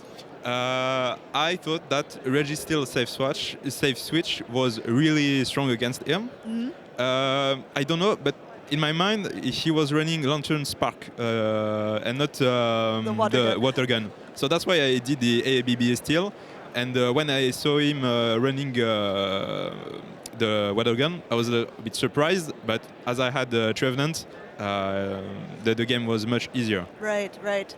And yeah, it was a very well predicted. I mean, a 2-win streak against Max Prasad is not anything to scoff at. So Yeah, clearly obviously was you not guys were expecting playing this. very well. Yeah, thank you very much. Like, and well, the second game was a bit unfortunate. I had the perfect alignment for him, but the first game actually could have been. But it had been really interesting. And his Altaria, when he came in Altaria in Registeel, I was really happy because I had my Stunfisk in the back. Right. And then he told me that he think he messed up because this safe locking his Altaria like this in a potential double steal wasn't a good idea. But at this moment for him it was a play. So yeah. But when we are watching from home, we see the lineup. We see the lineup, so we know, whoa, why he's doing this. But when you are in the game, you are thinking, no, he doesn't have double steal. He has something else. Yes. So yeah, props to him. Unfortunately, I was ABB degen, so it worked for me. So now you are up next against either Alessio, or a Mind Joke. Is there either competitor that you're thinking, ooh, this might be a tougher one to beat? I hope that this one wins. Or the two battlers are top contenders. Yeah. But the thing that is scary with Patman is that it's his first tournament, so there is no footage of him. Right. I don't really know how he plays, how he thinks. Yes. While a Mind Joke, I had the occasion to look at few of his games, so it was a bit easier to apprehend. But both are formidable, so they are equally as scary. Yeah, well, I'm really looking forward to watching these matches. Congratulations once again. We're our first top 4 competitor from the losers bracket. Back to the casters. Thank you very much, Amanda. Of course, I will have to correct myself. I confused the two Leals. We had one after Worlds and before Worlds. Dex, of course, won the one before Worlds, and Colin the one after Worlds. Yes, so Colin has a ticket. And actually, this makes it even more intense because Dex needs a ticket for Yokohama. Yeah, I know. Hey, I need a ticket for Yokohama. I don't have the talent that Dex has, but I do still want the ticket for Yokohama. So who doesn't want getting one? I can try. Yes. And so Orlando, Utrecht, those are places where I may work my magic. More likely than not, it won't work out, but we can only try. And nonetheless, it is not just about the competition. It's also about the people you meet, the friends you make, and the friendships that you reinforce once you have made them. The Pokemon Go community is like a family. Don't forget the screens you tap. Oh, of course, yeah. And the harder you tap. Oh, wait, no. Or where you tap. Harder you tap, where you tap. It's both. Oh, yeah, of course. And hard. So, look at this next matchup as a Mind Joke takes on Pataman here. The young Spanish lad is really making waves here in Liverpool, and a Mind Joke, of course, has his third place in the last Liverpool regionals. He came third, so he was very, very close as well, losing out only to Logan Rocket, who of course won, and to Statistan, who came second in this place. Bear in mind, Statistan is still also in this competition as well. So both these, so a Mind Joke very experienced in this location. He's said already that he is slightly less nervous than before. He is more reassured. He's more reassured of his own abilities and his talent. For Pataman, he is new to the scene, but what a statement he's made, having come straight into his first Play Pokemon tournament. So looking at both of those teams, I think that Mindjoke is one of the only players, if not the only one in the top 16 who brought a Shadow Swampert. And this is, if I recall correctly, Sludge Wave. Ah, I will have to check that. I will have to check because my memory is failing me on that. But yes, that would make sense. That would actually be quite handy for quite a few of the matchups. Against Altaria, you are no longer walled by. It's still not the best matchup to be in because Altaria can outpace and the Shadow Swampert's defenses are pretty weak. But Sludge Wave can secure a KO if the Altaria is, say, below 50% health, give or take. So that might be quite handy, and there are also some additional matchups against the Trevenant, for example. It almost knocks out a Trevenant from full health. Yes, which is impressive, which is very impressive. However, your Lantern matchup gets significantly worse. Yes. This is becoming rather a really good safe swap against the team. If I'm looking at it, we have Noctowl, Swampert with the Sludge Wave, Frostless, Medicham, Sableye, and Registeel. You can always use Lantern as a safe swap. And I mean, Lantern was the 4th most played Pokemon in the tournament. That must have caused some problems for a Mindjoke, opening so many players the ability to just have one Pokemon they bring every time. That is safe. Yeah. That being said, Medicham can handle Lantern to an extent just because the sheer firepower that Medicham has. The counter, one of the best fast moves out there in the game in terms of energy generation as well as damage. Let's see how a Mindjoke reacts to the Lantern safe swap that will likely come from Pataman's side as we go into Game 1. You have a Registeel into Lantern being used as the lead in this case. So this is where Pataman decided to go for a safe option, go with his safe swap straight away. And it is the Spark Lantern here, in this case, going up against the Registeel. Registeel doesn't mind tanking the first Thunderbolt, or Rayo, as they say in Spain. So Thunderbolt coming in and... oh, say that again? Excellent.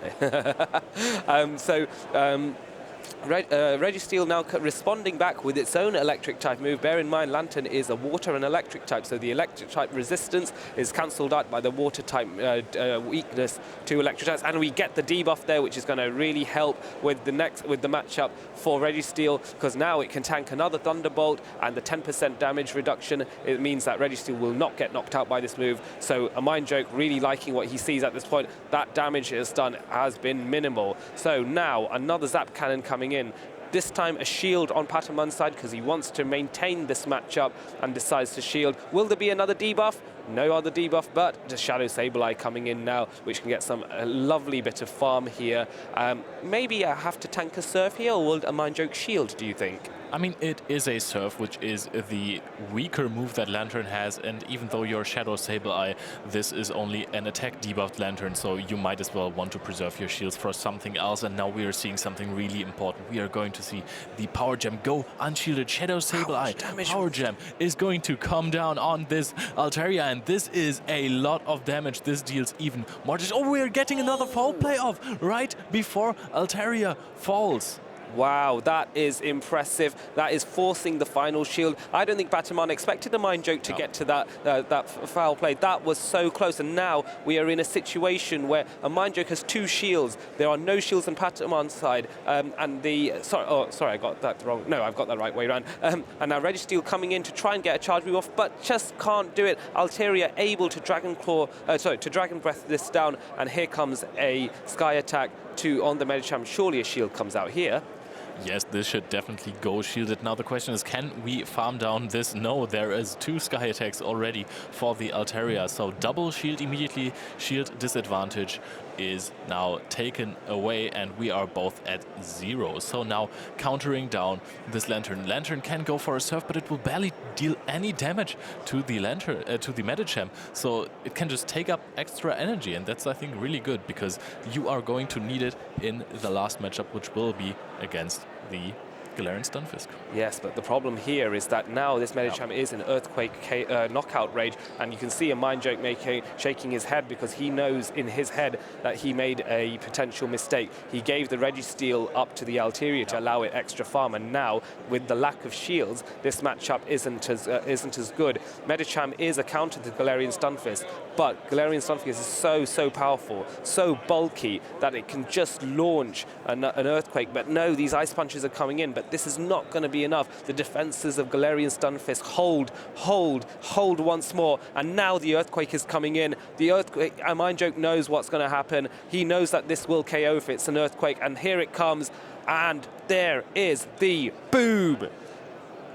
There we go. Medicham falls and Patoman is still on a run.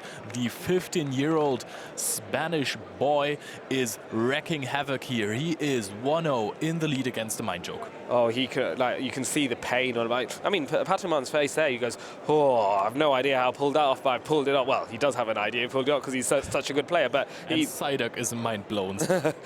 Yes, Psyduck's mind blown. Certainly, that there was a very, I think, in my opinion, a very clear misplay using the Registeel to try and get that farm down on the Altaria. Just gifted that energy. If they'd committed to the Medicham, perhaps that wouldn't have been the case.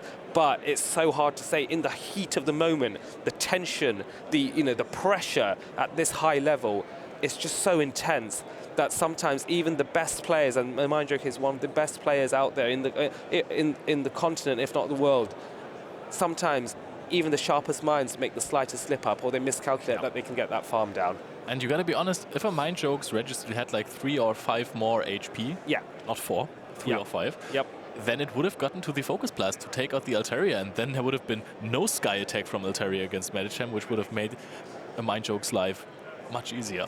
Yes, absolutely. At one point, with the 2-shield advantage, you think, how is Patoman going to recover from this when the Medicham is there, protected by its shields, and Galarian Stunfisk has no shields at all? But here we are. Anything can happen in a Pokemon Go battle. It seems to be going one way. We saw what happened with Dex, with the Shadow Balls going with unshielded constantly. We thought that was surely going to be the day when going to be the battle when Dex has to dip out. No, he said he identified his win condition. But here, Patoman was able to secure a win under the most trickiest of circumstances, taking advantage of the small misplay on a Mind Joke side. But how do you reset mentally if you're a Mind Joke from this?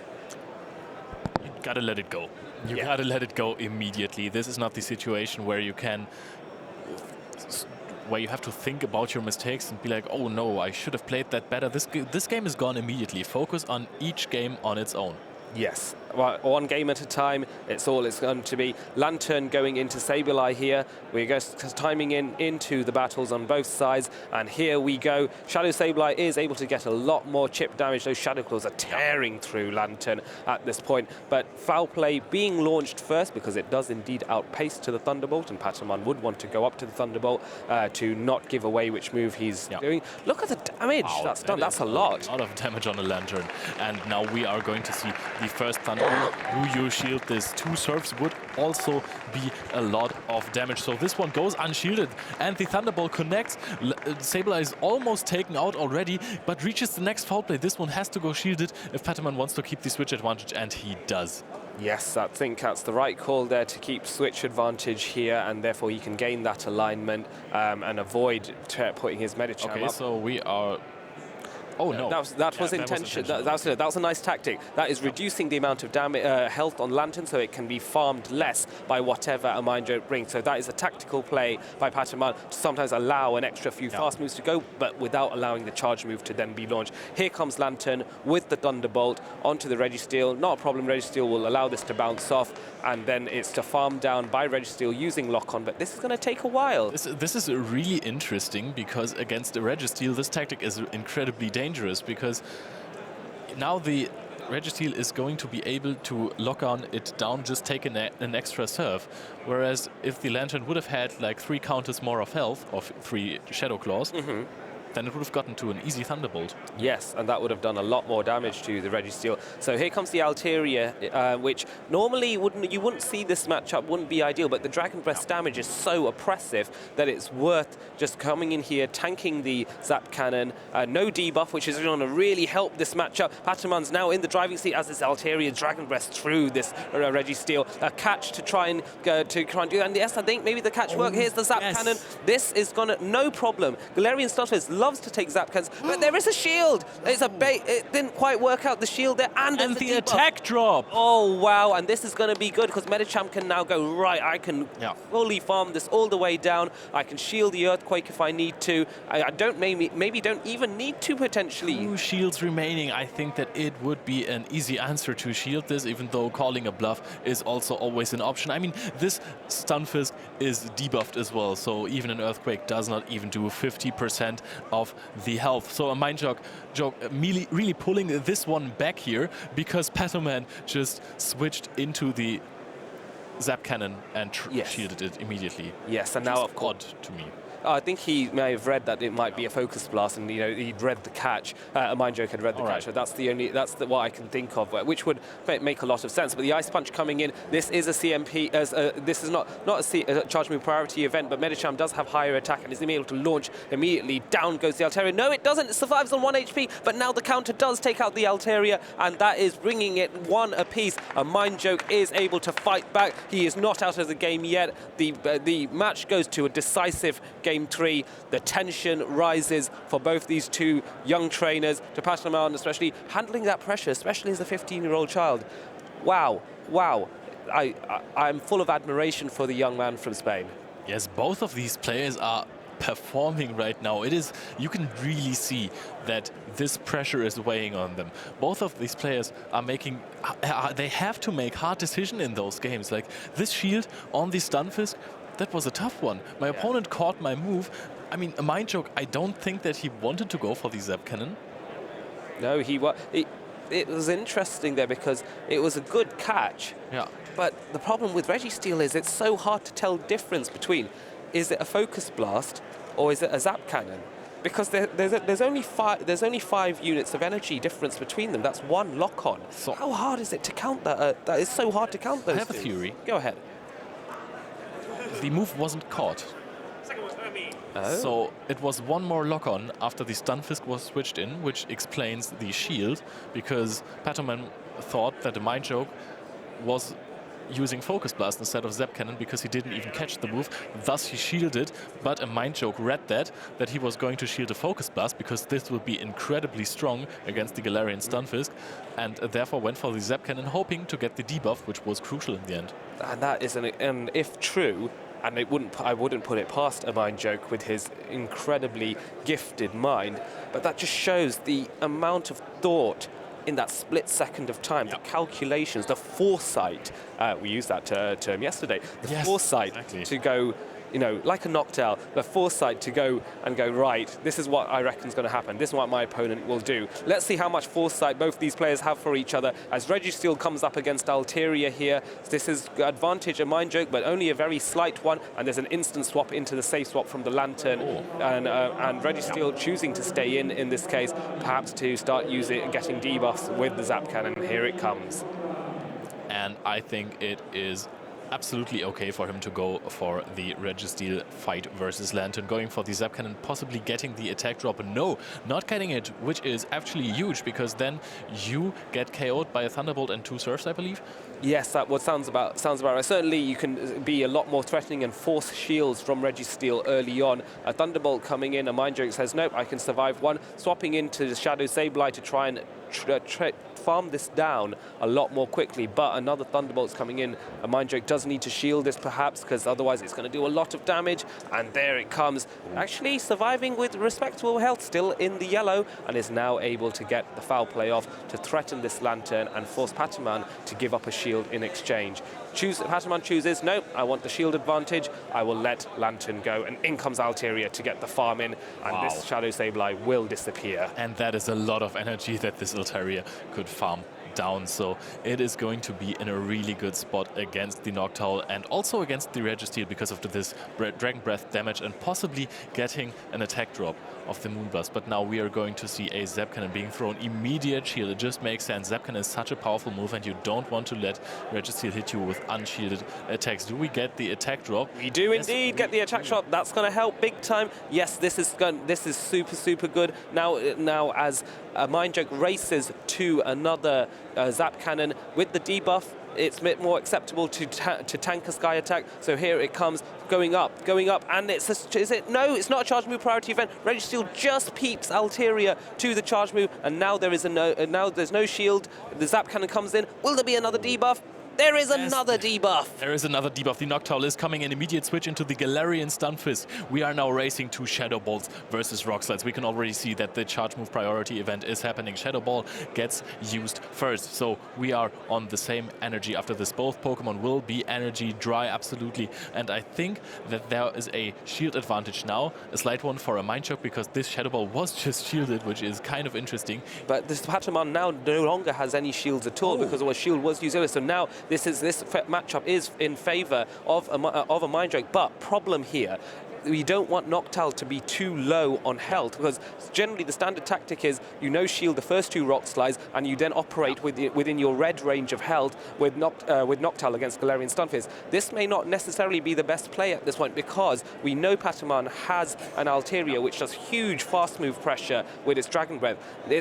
Mind Joke making the sensible decision to try and preserve more health on this Noctowl by shielding early. Will he shield again to keep Noctowl in the yellow? He does. So that way the Dragon Breath Dragon Breath can be withstood a lot more. But there's a catch, no attempt at catch, and it's a charge. Wow. Oh, and he managed to check the Moonblast. Is this going to KO? Because this will be significant. What happens here? Is this the KO? No KO. It does not take it out. We are going to reach the Sky Attack. Sky Attack, no attack drop, is going to take out the Altaria, and we are going to be back in the old Noctowl versus Galarian Stunfisk. Let's see how much energy this Galarian Stunfisk has. It is completely dry. At this point, a Shadow Ball will knock it out. We are really close. Getting really close with these mud shots. Okay, we are going to see this Noctowl fall to this Rock Slide, and then we are going to have to look at the energy level of the Registeel and also about the HP, because mud shots are going to be super effective. Maybe a Rock Slide can even KO the Pokemon. We are racing towards the Focus Blast and immediate hammer on the Rock Slide. This is very low HP on a Mind Joke's Registeel. Is it going to take it out? Oh, yes! There it goes. Patamon has made it. Patamon has made it that one step further. Wow, how close was that? How close was that? A Mind Joke, he knew as soon as that hit, oh, bless him, he was so close. The emotions, the stress, it's just draining from his body, but for Patamon, the relief to get that one step further. What is happening with this magical journey for this young man? He is taking heads here today. Patamon is an absolute powerhouse. I cannot stress this enough. This guy, 15 years old, comes here and beats all of these established players, and I'm sure he has made a name for him right now. Oh yes, everyone's going to be mentioning his name now at this point. That was so impressive. I was on the edge of my seat here. I was going like, oh my God. Looked like the Psyduck the entire time. Ah. I did too. That's us. Yeah, that is basically us. Whenever I see plays from players who are much better than me at battling, Don't sell yourself. but I love the battling. I love how sometimes when you play, you can also see how some other players play and how they think and why they did that. And we were discussing, the tactical genius of a Mind Joke to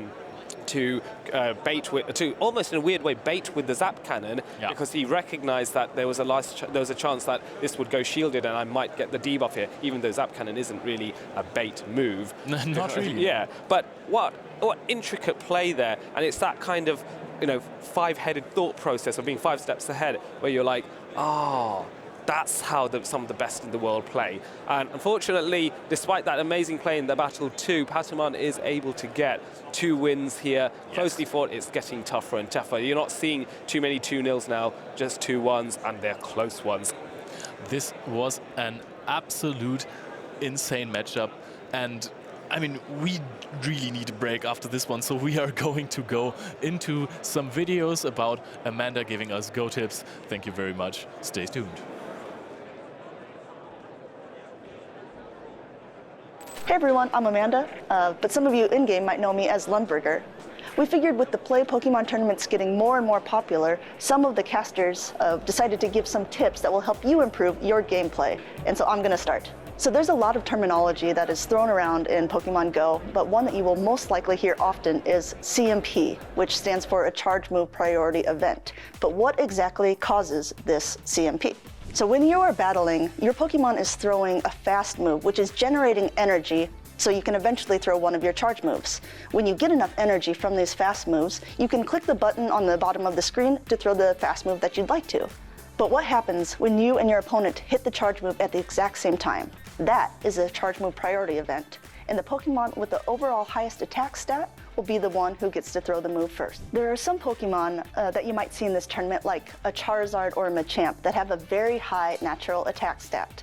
These ones will most likely always fire their charge move first. An advanced move that you can do in this game is if you know that you will win charge move priority, you can store a charge move and swap out and use it later, knowing that you will most likely get to throw this before your opponent will throw theirs. In a mirror matchup, or a matchup where the same Pokemon is battling itself, the one with the overall highest attack stat will still be the one who throws the charge move first.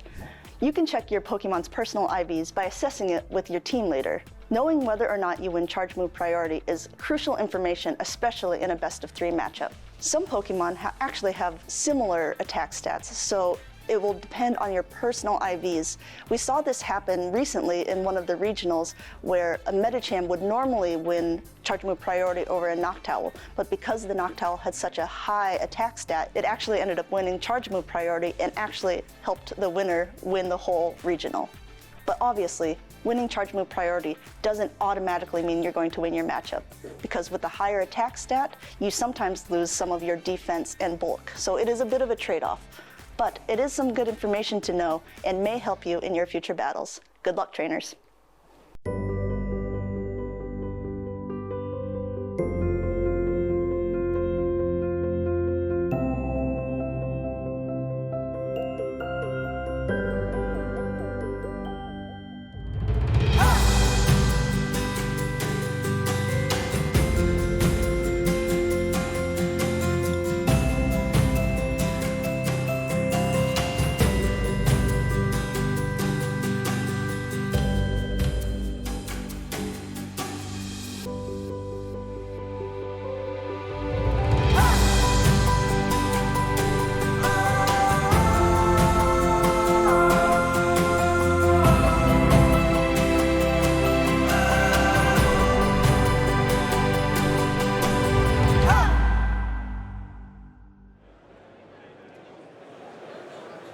Welcome back, everyone, to very exciting matches, right?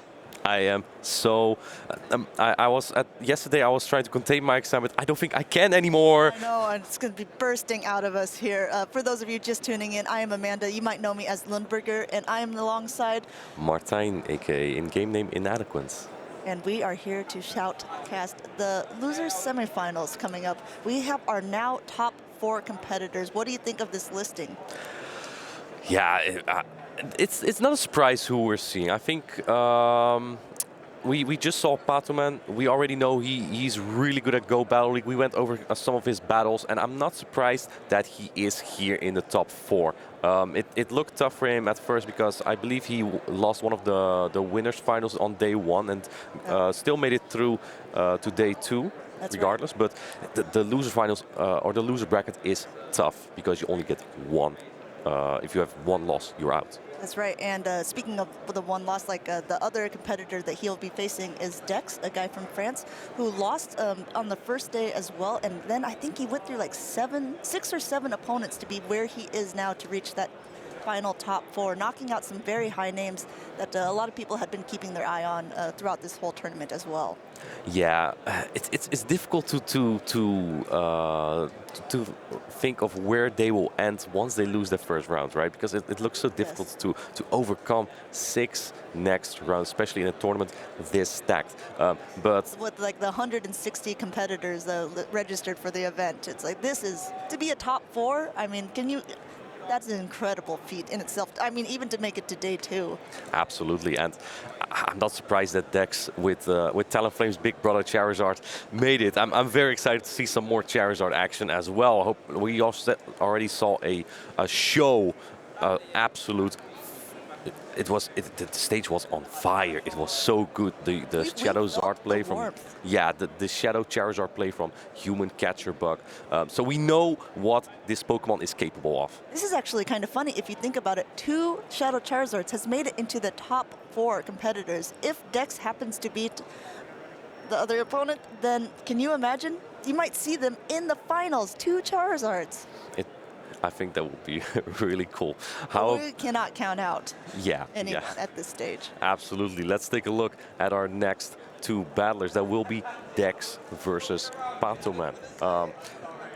I would say that Noctowl is one of the bigger winners of the Wing Attack buff. Yes. But now we see that so is the Shadow Charizard. Yeah, and like you said, it's a kind of a bait-dependent matchup, but Shadow Charizard can hold its own against the Noctowl itself as well.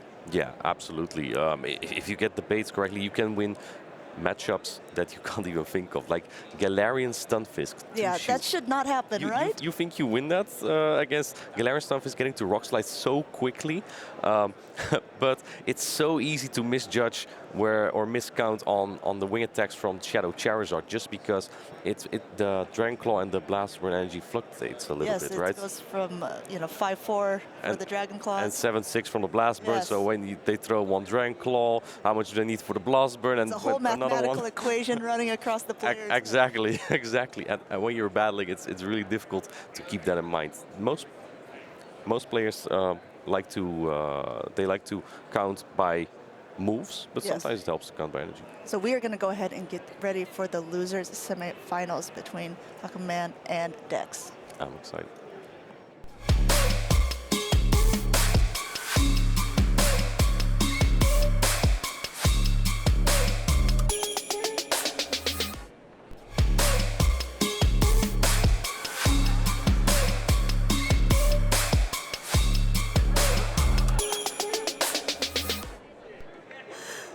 Oh my goodness, those were really amazing little promos for both of the players. I love that. And both with some of their favorite Pokemon that are there to support them. Actually, a fun story. I think Dex, the Growlithe is one of the staff members that she gave it to him to help support him, and I think it's really helped carry him on its little wings. Yeah, indeed. Well, he is here against Patoman, and this will be a very, very exciting matchup. We basically have France versus Spain here. Essentially so, and Patoman doing really well against like all of these. Like, I think he's the youngest champion in this format so far, right? Today, right? He could be. He could be. Let's see. We see here the Registeel lead from Dex into the Noctowl from Patoman, and this is very rough for Patoman to overcome.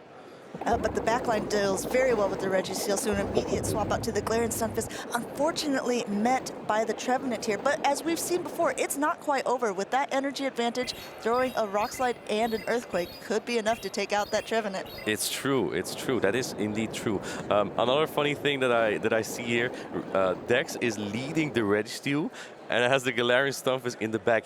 This Noctowl is not going to put in a lot of work today, or at least in this matchup, I feel like. But if you look at the Patoman's backline, he's got that Medicham, which is just going to run through this lineup. Getting the Trevenant out here now is a very risky scenario. That is indeed the risk of playing ABA. And it looks like, oh, very smart by Dex. Patoman thought he's smart, but so is Dex. And he throws exactly on the CMP with this Galarian Stunfisk. Patoman is barely not able to get this Rock Slide off on the Trevenant. So keeping alignment here, unfortunately for Dex, although maybe a little bit fortunate, I guess in general, but the Noctowl look now at that, is doing look at so that much, play. and an immediate swap out to that Galarian Stunfisk, which is going to take a Shadow Ball, but it's going to be the counters of the Medicham that is probably coming in that will be doing the heavier damage to this Galarian Stunfisk. Absolutely, and Patoman needs to think of where to position his Noctowl. He kind of needs that for the Trevenant, and thus he does swap out here. Dex still has his Trevenant as well, but Patoman does have 2 shields. Let's see if he lets the Earthquake through. It does go through. Wow, So we'll do 50%. hitting move here, and Dex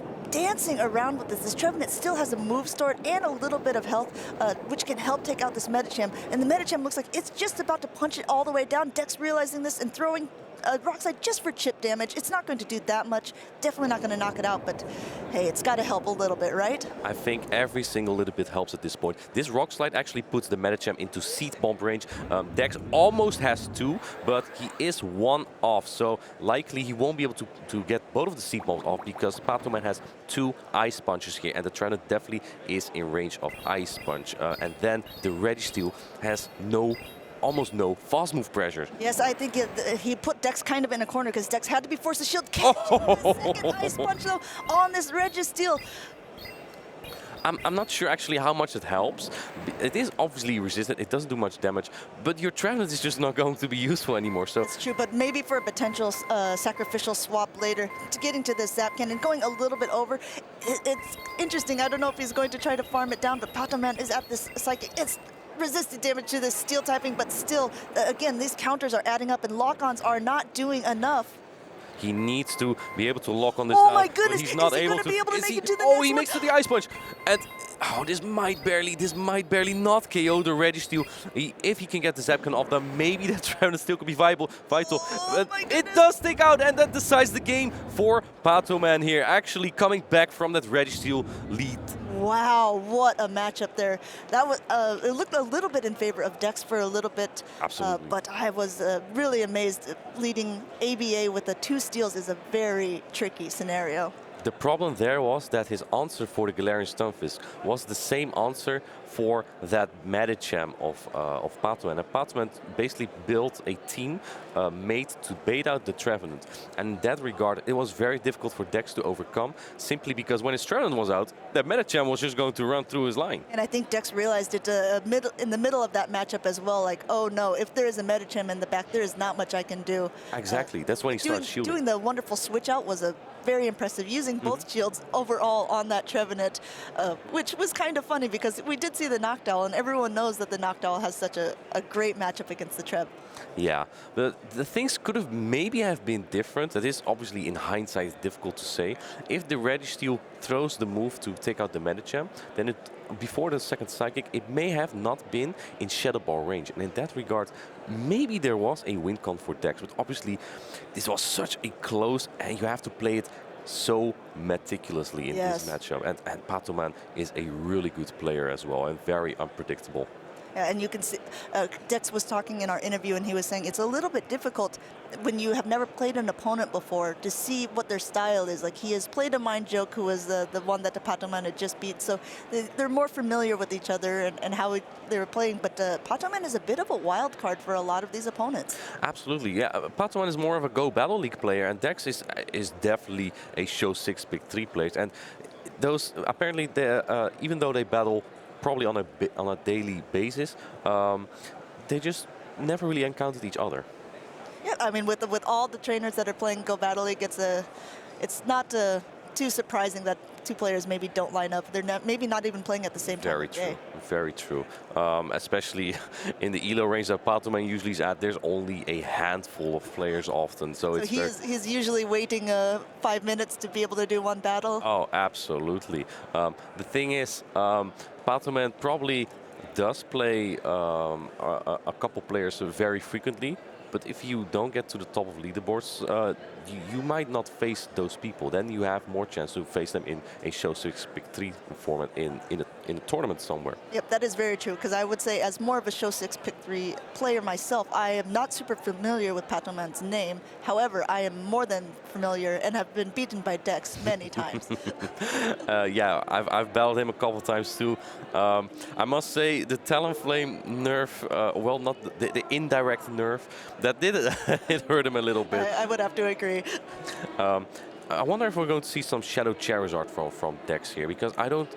Patoman seems to be a little bit reluctant to bring the Lantern, right? Especially when Dex brings Trevenant double Steel. Obviously, the Red Steel is okay for Lantern, but the Galarian Stunfisk and the Trevenant, not so much. I know, and we did say earlier what a powerhouse it is with all the Blast Bird and the Dragon Claws. However, we also have seen a Charizard without any shields been taken out by moves that should not really do that much damage to it. So I wonder if there is a bit of a reluctance on his side. However, this is one of my favorite things about watching Dex play, is just the relaxed, no matter if he's winning or losing, he has the most relaxed pose while he is playing. Absolutely. Well, I think both trainers are ready here to go into the next battle. We'll have to see how Patoman is going to respond to that double steal, and if we'll see more Trevenant from Dex here, because if you have your Trevenant on a Noctowl, it's almost traumatizing, right? You can't play out of that. It feels very helpless. Yes, exactly. And in the same point, with the lineup that he brought, the Trevenant was his only real answer to a Medicham, which Patoman happened to bring. Yeah, exactly. And once your one counter to is gone, it can really run through, because I don't believe Dex has a lot of hard answers on, right? He has one Ghost Pokemon. He has to bring the Charizard otherwise for the Medicham, which, by the way... He could potentially bring the Noctowl himself, but... That's fair. Yeah, I guess we'll have to see, because it looks like both trainers are locked into the battle. We have a Noctowl from... Oh, boy! And there comes the fiery beast. Oh, I love this matchup. Let's see how Dex is going to do this. Is he going to bait, or is he going straight for it? Let's see what he's going to do here. He tries to catch, and oh, he does get the catch. Wow. Yeah. Patoman throwing the wing sky attack, which is not going to do very much damage at all to this Registeel. Perhaps Dex himself now is trying to lure something out. This is not as horrible of a matchup when the Registeel has more health, because the Zap Cannon can go off, which does a lot of damage to the Medicham. This is the most bold strategy I've seen from Patoman. Dex in game 1 plays Steel in the lead, Steel in the back. And you know what Patoman does in game 2? He plays Bird in the lead, Bird in the back. That is a super bold strategy. Oh, wow. He did this right in time. We did see it at about this health last time. Will an Ice Punch be enough? If not, the Zap Cannon will be, and Patoman will be enough to force the shield. It does take out the Registeel, and now we're in a position where the Charizard could come in, I would assume, which would be very good for Dex. Yeah. Not knowing that there's double flyers in the back. Yeah, the Galarian Stunfisk is going to pop off here. Another thing about that Medicham versus Registeel matchup, because the Registeel did not get the attack debuff here, that's why the Ice Punch kill. Otherwise, the Registeel actually wins that matchup. And look at this counting from Dex. He doesn't want to take another hit from the Medicham here, so decides to throw the Dragon Claw here. Yes, and energy. Charizard has one of the highest attack stats, so it's most likely going to win the charge move priority on almost anything that's coming in. This is not such a horrible matchup for it. With this much energy advantage, these Shadow Dragon Claws are going to hurt, and Patoman is not forcing. Look at that. That's really good damage there that he needs. Saving up some more energy, then going into the Galarian Stunfisk. Probably thinks that the energy might be better here on that Noctowl, or just wants to preserve it for a little bit. Or again, knowing that you win charge move priority, exactly. Use it for the end game to be able to throw off that charge move before the opponent is able to. Patoman still has 2 shields to his name, but also 2 birds against a Galarian Stunfisk. Absolutely. No shield on the first Shadow Ball here. This will land. I believe Dex needs to get to about 3 Rock Slides here on this Noctowl. Then still has a move on the Shadow Charizard. So it's going to be a race of who gets the energy to take out the Pokemon. And I believe Altaria also has a move stored, which we need to keep in mind as well, that it was not thrown either. Yeah, both players are preserving their energy very well here. Another Shadow Ball comes in. This does get shielded by Dex. Wow, the last shield goes down. Very good last-minute call there. 1 shield to none. almost at 2 rock slides and throwing the first one here. Will Patoman use his last shield, or will he go ahead and let that Noctowl go down? The thing is, if Patoman is counting, he knows that this Galarian Stunfisk has another one.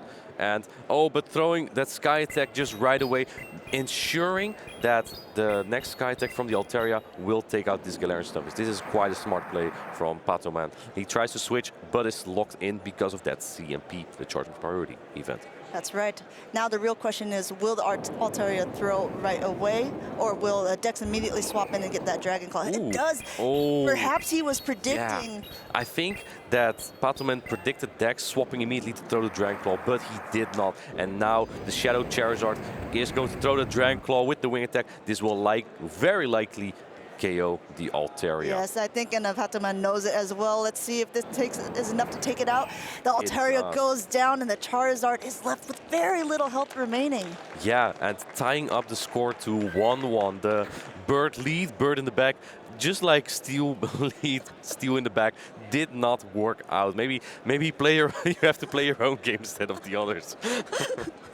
But I like the Shadow Charizard here. It didn't learn, throw all the blast burns that I would have loved to see, but it did put in the work that it needed to do. Take out the Medicham and use the energy on all the things that don't like its energy. Yes, I mean, like you said before, I mean, the Dragon Breath does a lot to that Charizard. You saw how low it was getting, but those Dragon Claws, with that much energy advantage already, brought it down. The first one brought the Altaria down to over half, and then it was sort of in Dex's pocket at that point.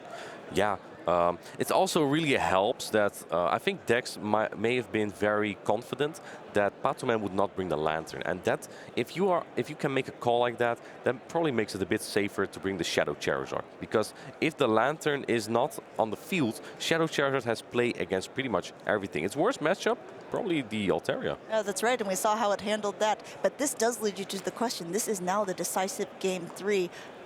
All cards are on the table, right? I mean, we saw a bird, two birds, two steals in a completely different games. Absolutely. We saw the Trevenant at one point. We haven't seen the Lantern yet. It's now the time that Patoman brings the Lantern to game 3. Yeah, so if you think that your Noctowl may have really scared off that Trevenant, that the opponent does not want to see that happen again, Lantern could be quite safe for Patoman as well. Obviously, the Galarian Stunfisk is not a great matchup. The Medicham is somewhat neutral. It's manageable, but also not the greatest because the counters just add up so much. Yeah, he might bring that Lantern, and that would counter the Shadow Charizard as well. But if Dex reverse engineers this and then brings the Trevenant, then Lantern is not in a great spot. That's right, and either is the Medicham that Patoman has been bringing most games. And that is always the risk too. When you see something on your opponent's team, you maybe don't want to bring two things that are weak to that specific Pokemon unless you are playing the ABB. But again, what we were talking about with that is that too obvious of a strategy at this high level in the losers semifinals? Well, Patoman did succeed with it in the first game, right? When he led the Noctowl, I feel like his main strategy with that, if he leads the Noctowl, he can bait out Trevenant with something in the back, such as maybe the Lantern or the Medicham or the Galarian Stunfisk in the first battle, and then farm it completely down with the Noctowl, because flying and Ghost is very versatile. There's not a lot of Pokemon that resist that coverage. That is very true. And I think that was a very, very smart play for the very first round of this. Yeah, it's a strategy that we not only see in Show 6 Pick 3, we also see this in the Go Battle League. How often have you seen a Noctowl combined with a Swampert, and then there's something else in the middle, like an Azumarill, a Medicham, something that is supposed to bait out that Trevenant. Yes. So then the Swampert avoids this, plus the Noctowl comes out with a ton of energy. And again, we're seeing a lot of the more meta picks on both of these sides, but we do see that Shadow Charizard on Dex's side, which has made it to, I think, a little bit shifting. You know, maybe in the next regional tournaments we'll see some more Shadow Charizards as well, especially since 2 have made it to the top 4. I'm calling it, Amanda. Shadow Charizard and Dunsparce are now meta. Well, not Dan yet. says but it is soon. so, then it is so. soon. They are popping up way and way more. So I think that honestly we can credit you to a little bit of that because you were the first person who qualified using it, and I think you also were able to showcase how good it can do against the current meta as well. for the Dunsparce, absolutely. I think the Shadow Charizard, I would have loved to use it in Stuttgart as well, but I just didn't feel confident enough because I felt like that if people are trying out teams at that time, right, there was the first regional in the new meta, that Lantern will be all over the place, and obviously Lantern is super meta right now, so it felt a little bit risky to bring at the time. But you know, sometimes risk wins you those battles. So yeah, I think it is the right call to bring a Pokemon like this. If you are confident with it, if you have practice with it, there are many grassroots tournaments you can practice in. Then you can try out something like a Shadow Charizard, whether you played with it before or not. Yeah, it's a great way to learn the counts, learn how much damage it does, and learn how much damage it can take against, you know, in a more stress-free environment than maybe you're doing in a Play Pokemon regional tournament. Yeah, absolutely. It just gives you a nice feeling. That's why I like to practice in those tournaments as well. To just like how bulky is a Pokemon like this? How does the Pokemon feel to play? Do you know how bulky a Registeel is against a Galarian Stunfisk? It can take an Earthquake. It can take an Earthquake. And it's the not Galarian comfortable, Stunfisk but can take a Focus Blast. yeah. This is. Oh, look at the lineups here. They're essentially the same. It's Steel, Fighter, Flyer. Yeah, we're going to see. This is going to be pretty interesting because generally the Galarian Stunfisk wins this, but as you can see, you get to the Focus just a little bit earlier, which allows Registeel basically to give it a catching opportunity for the next Pokemon, right? If you land your move and then swap out, that could be a good strategy. But it looks like Dex is just satisfied with taking that Earthquake and landing the Focus Blast. Looking at it, both teams are saying, oh, it's a little unfortunate. Ooh. No, he did try to catch, but Patoman waited a turn, and then he is able to now throw 2 Rock Slides at this Noctowl. But keep in mind, there is a pretty not healthy, but almost full-moved Registeel in the back, but there's also that Medicham on Patoman's side. Exactly. Well, Medicham is not a Pokemon to mess with though, because it can put in so much work, especially with something like a shield advantage. But it looks like Dex uses first shield now, and Patoman decides to bring in his own Noctowl in against this. And chooses not to shield up the first Sky Attack, letting that go through. Dex is down a little bit in health, but he does have a decent amount of energy on his team, and Patoman still has that very low sliver of health Galarian Stunfisk for a potential sacrificial swap later as well. And this is interesting because he's going for more. He's choosing to farm up more energy over the Noctowl's health. Apparently, obviously, the Registeel cannot really farm down from this range because lock-ons basically deal no damage. And now he also has energy for the Medicham that might try to come in and farm this down. That's right. If Dex is counting, and you know he has been, then you know that you don't want to come in and take a Sky Attack from the Noctowl if you're that Medicham, so you're kind of forced to bring in that Registeel. Oh! But he goes in the Medicham. You know what? I spoke too soon. Yeah, I mean, he probably wants to preserve the move. He is shaking his head. This is pretty bad. He's 2 shields down right now, and Patoman has the opposing Medicham.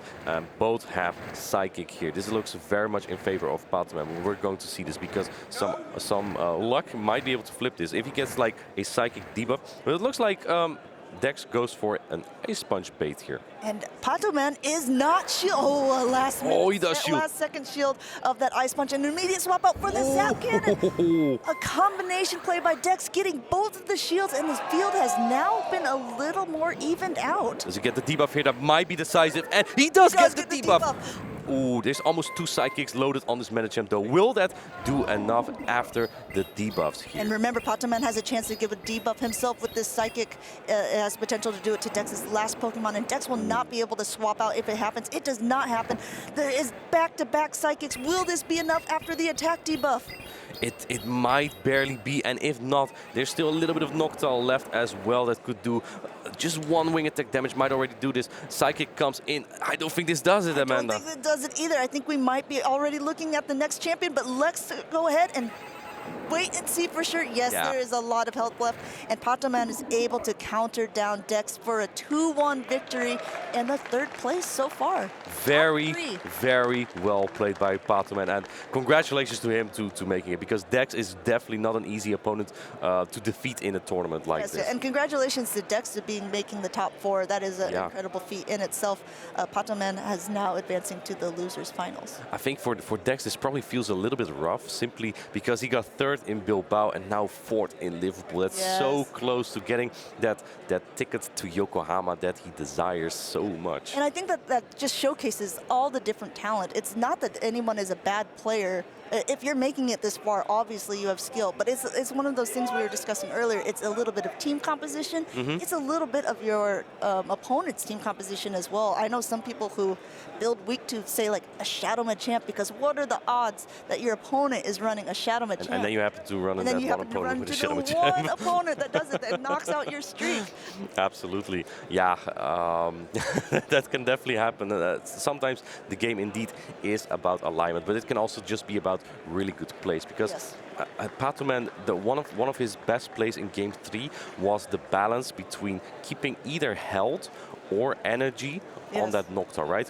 Taking another Sky Attack instead of throwing his own, making sure that the Registeel cannot lock on down, and coming out with another Sky Attack for if Medicham comes in. That was top tier play. Yes, that was really smart. And if you really look at Game 3, what you were talking about, all of his Pokemon were left, but all of them were so low that they couldn't take anything from probably, if there was another Pokemon in the back, obviously, there would be nothing that they could do.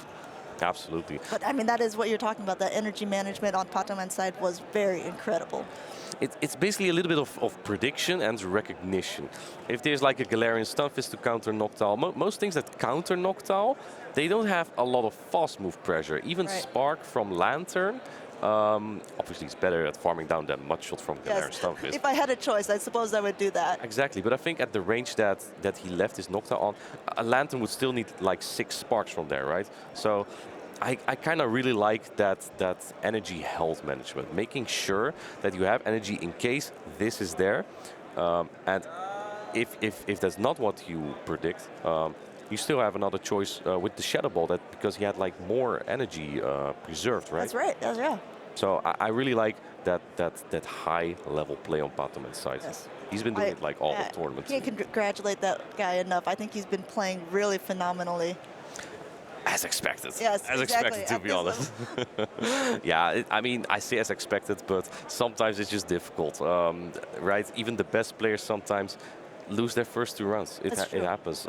3 of our day 1 champions lost 2 battles in a row right away, and the dream is over like that. Yep. But the dream is not completely over. There are still plenty more opportunities to go ahead and register for another tournament, including the one that we were talking about in your home country. Yeah, Utrecht. I don't remember exactly which weekend of March, but I believe the 2nd or 3rd. Yeah, we'll have tournaments in Utrecht indeed, and next month in Bochum as well. So there obviously are more opportunities for these incredible battlers, and you know what? They're all good enough to make it, right? Most of them really are, especially like the top 4 that we have here, or top 8, top 16. Really good battlers, and most of them very well known too. Yes, and what's actually very exciting right now, if you think about it, is the top 3 that are now left. We have Statustan, who was the 2nd place in Liverpool in the previous year, and then 2 people who are relatively new to the play circuit. So this is a very exciting opportunity, especially at a tournament that was so big with so many well-known names, that we have a Human Catcher Bug and Patoman, 2 people who have been playing out of their minds good, so don't get me wrong, but maybe lesser known to the PvP community that has been doing the choose 6, pick 3.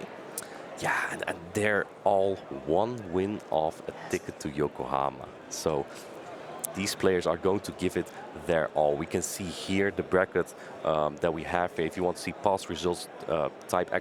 bracket and you can see more of it. But we can see here that we have Patoman, who's now in the losers final. We have Human Catcher Bug versus Statstan in the winners final, and the loser of that will play against Patoman for a 2nd shot for that ticket to Yokohama. The winner of Human Catcher Bug versus Statstan, however, will punch his way already to top 2. Yes, it's a guaranteed at least ticket, maybe not the travel award portion, but yes, you are going to Japan, and I think if you're in this position already, the nerves have to be so high. Am I right? I mean, like, this is the point where it's, you know that the two people haven't lost yet. So one of them is going to lose, and then that's when the nerves, I think, kick in, because you say, like, oh, I've been doing so well. I've been winning everything up until this point. You lose one battle, and unfortunately, someone has to, and then you're on already that streak. That's what you were saying earlier. Some people can lose 2 in a row. Maybe also just a bit of the demotivation factor or the nerves of knowing I have to win this next matchup to be able to qualify. Yeah, it's true. Yeah, we'll see how our battlers will deal with that. One of the players I'm very excited to see is Statistan, not because he's Dutch, but he was the runner-up last year in Liverpool, right here. So he probably wants revenge. He wants to get that throne, right? He wants to win it all here. And since he's currently living in the UK as well, I think he has a lot of support from the local players. So he is, even though he is Dutch, he is representing the United Kingdom, at least the flag that he has chosen for to represent himself. We'll have to talk to him about that. We'll have to talk to him, yeah.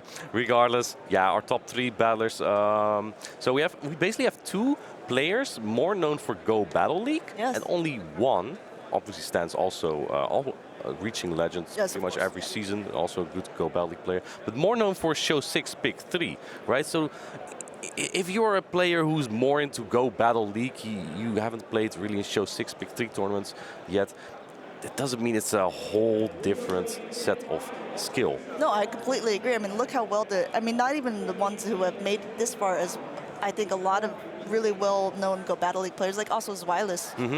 Yeah. He did really great. Yeah, absolutely. And like it's Axon, the NAIC champion, once said, once you're in there, you're just playing your battles. That's exactly. Just how it is. Yeah, it's still only 3 Pokemon. Yeah, exactly. We have just been informed as well that we are ready for the winners semifinals between Statistan and Human Catcher Bug. So we're going to go ahead and get over to that. Can't wait. Can't wait.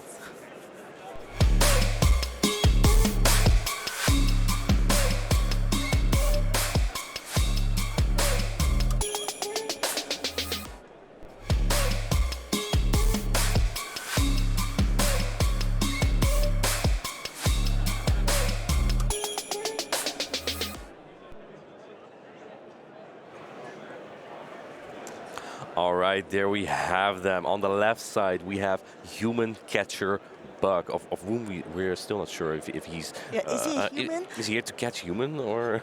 Is he a human catcher, or is he a bug who's catching humans?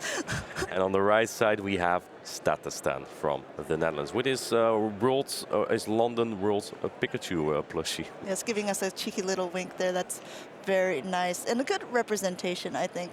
He's already saying, maybe it's an intimidation factor more than a cute factor of the Pikachu, saying, I've already made it here.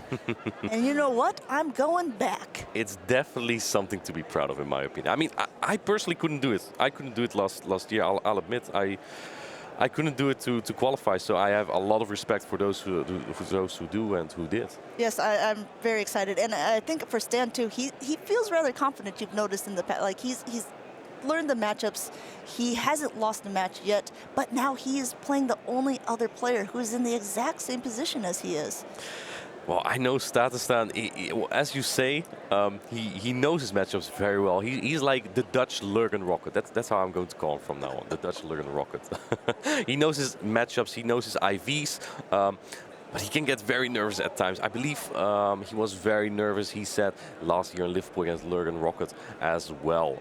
Not that it affected him so far, at least, because being third, top 3 at least, is a really good spot. And second last year, also a really good spot. So maybe he plays better when he's nervous. That's also that a thing, could right? also be a thing. Yeah, those things can come in play. I know a friend of mine, the Nut 93, who beat me last year in Lille. The longer a tournament lasts, the better he becomes, because players become tired, and the Nut says he's always tired, so it doesn't affect him at all. He's had a lot of training on being tired. Yeah, well, if you're being used to situations like that, because jokes aside, if you played a lot of these tournaments, right, and you get tired a lot because you're playing for hours in a tournament like that, and you're experienced with it. Yeah, it might give you that slight advantage over someone who is here for the first time and has to battle through 8 rounds, and he's just fed up because he never thought this would be like this. This is not a Go Battle League match that's just taking 3 minutes and you can go. You don't run out of sets for the day. Exactly, no, exactly. You have to try and win it all until you're basically, hopefully, winning it all.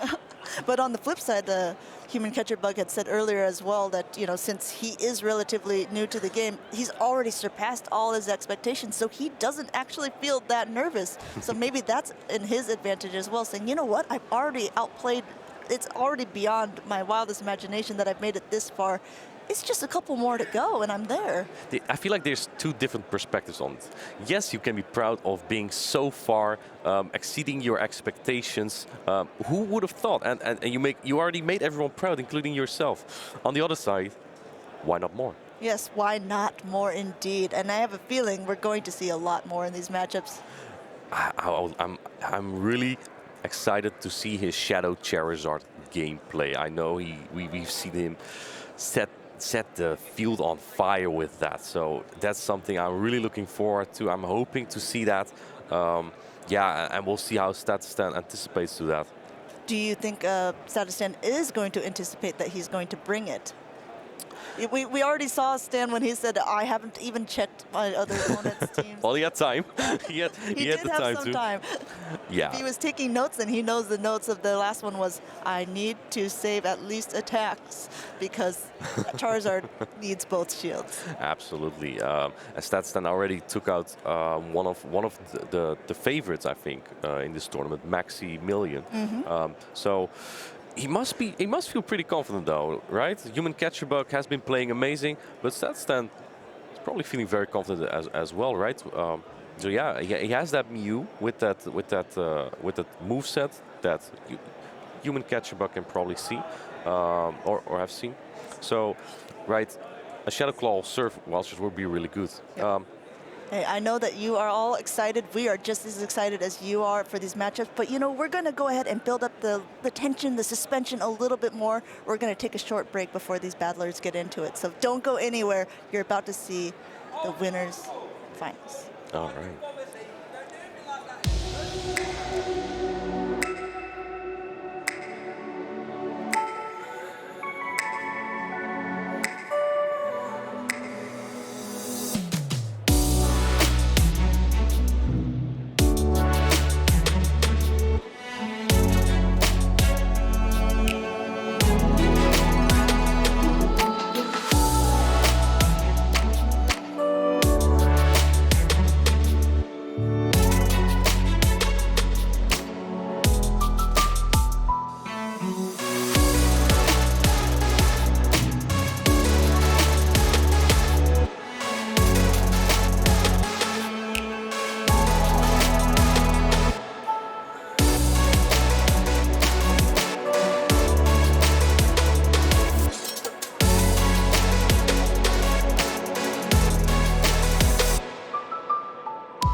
Are you a Pokemon Go battler considering the best way to organize your Pokemon for battling? Try a few of these ideas.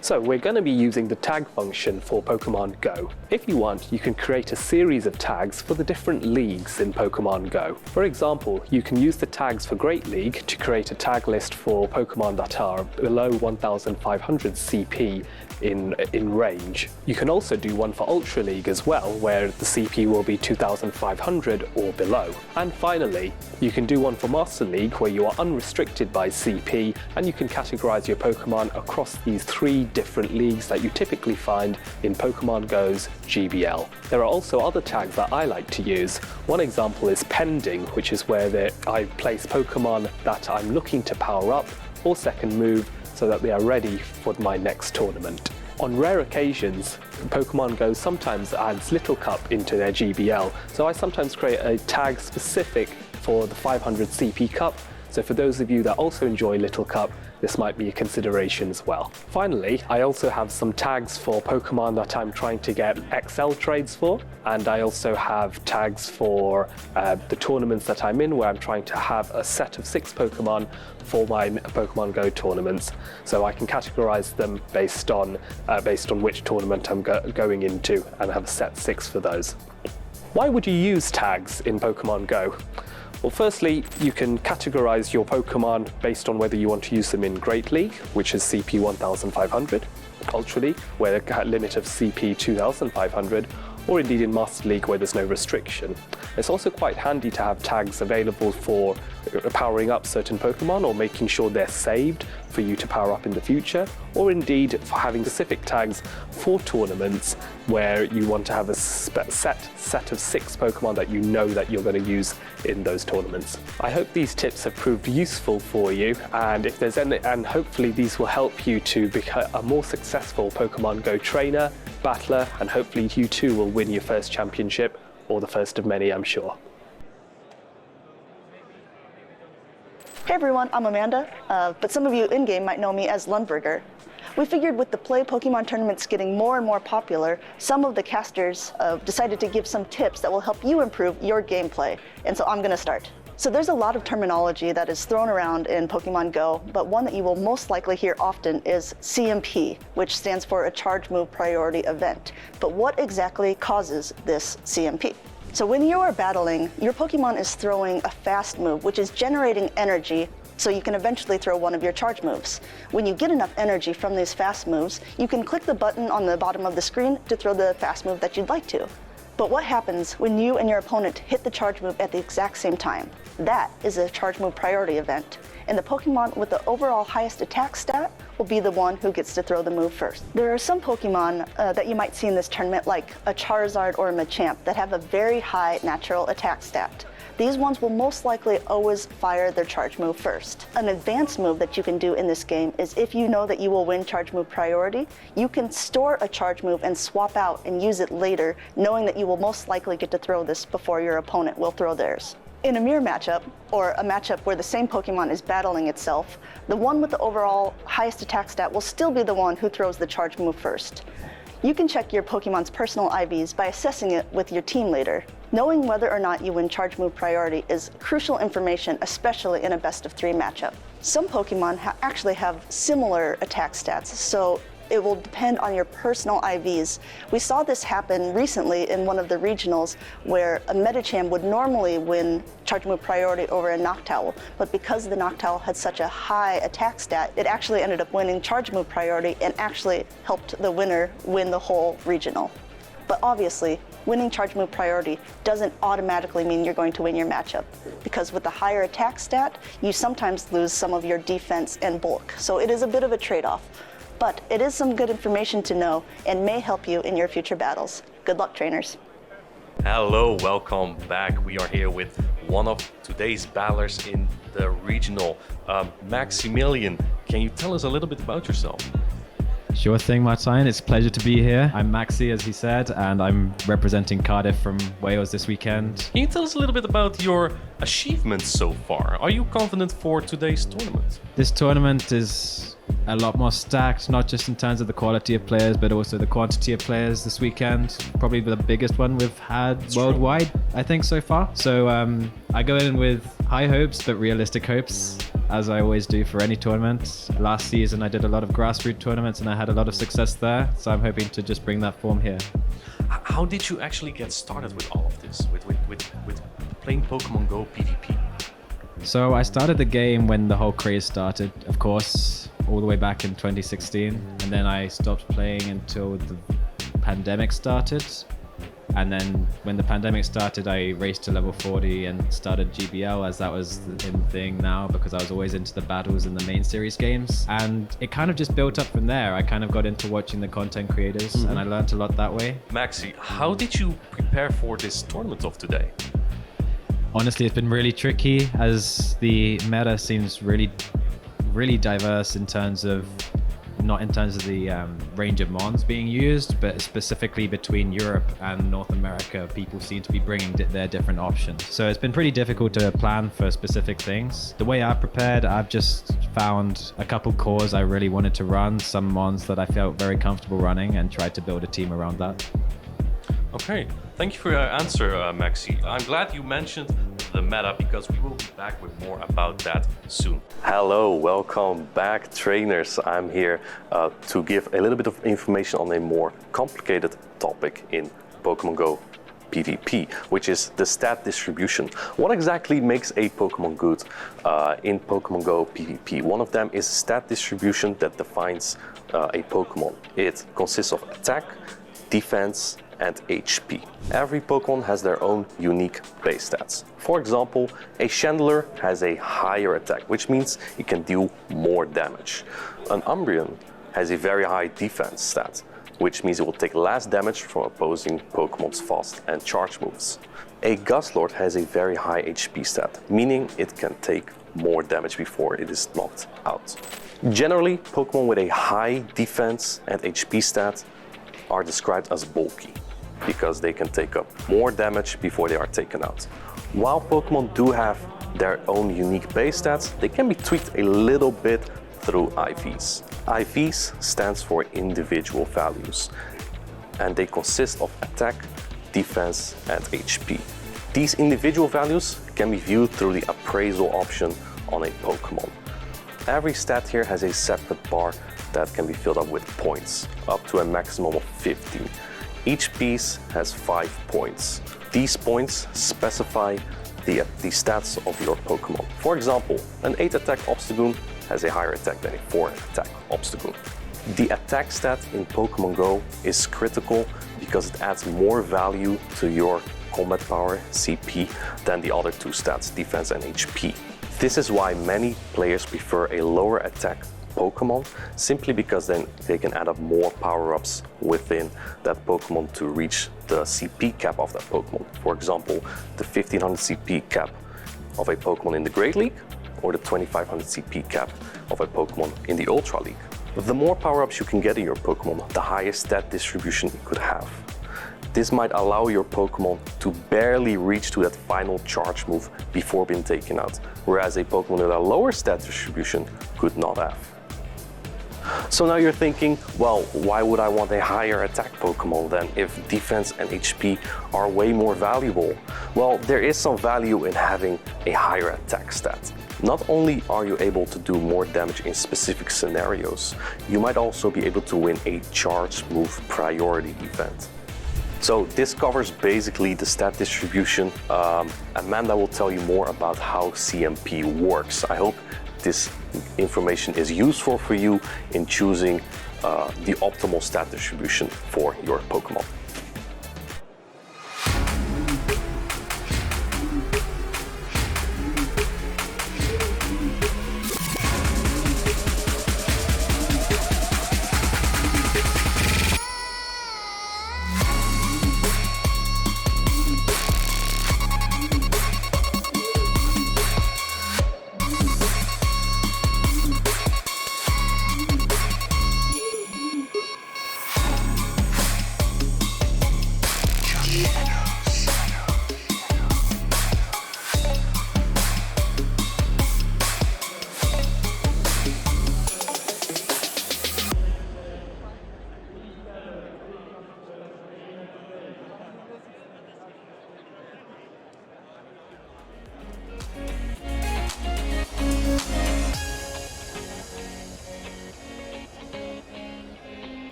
welcome back, trainers.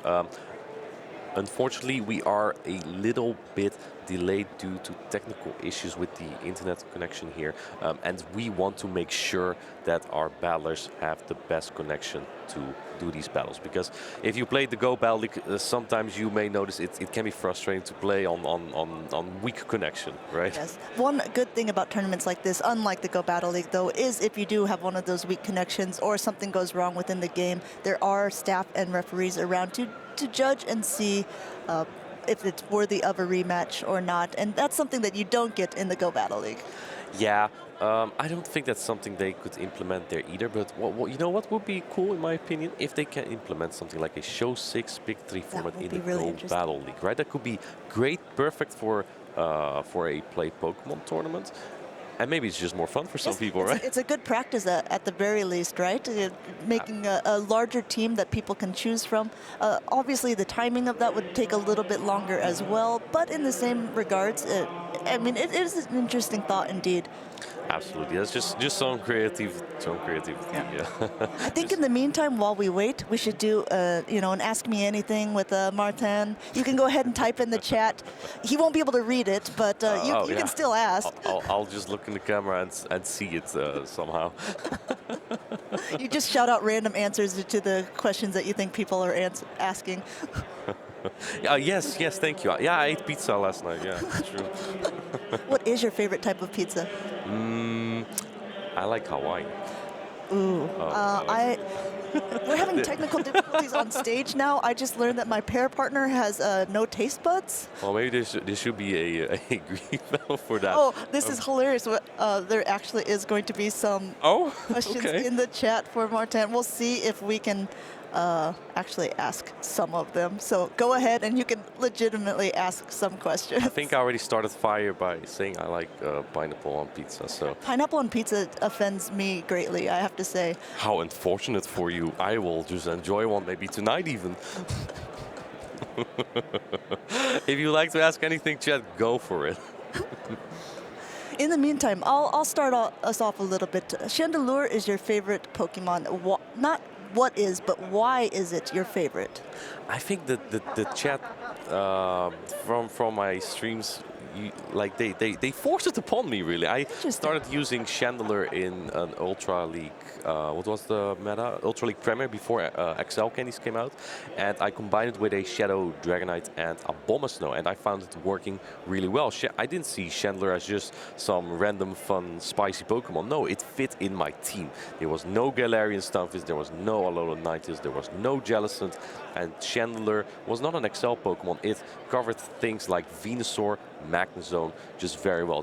That is true. Right? So, and then people were saying like, oh, Candleman, blah, blah, blah, blah. And well, I just took it over. And now I really like Chandelure. If you have the sound on, I really like the cry of it as well. So. Oh, man. When I was casting with Amandine, she says that she can name every single Pokemon cry, and she started impersonating some. Do you want to do it as well? Oh, no, I don't think I would.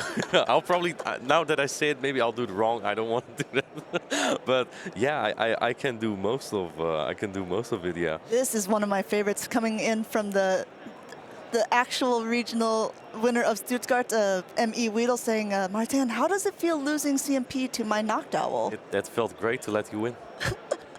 He's so kind. That's what you're saying. You're big heart, big-hearted man. Exactly. Yeah, exactly. They want to know, did they let you pick the Pokemon you used for your IV explanations? Yes, that's why you saw Chandelure. And I like Guzzlord lately, so interesting. Yeah, that would actually be a very fun one for me too. I am not as familiar with Guzzlord as I haven't used it myself in any of the leagues. I really like it, yeah. Let's see. How how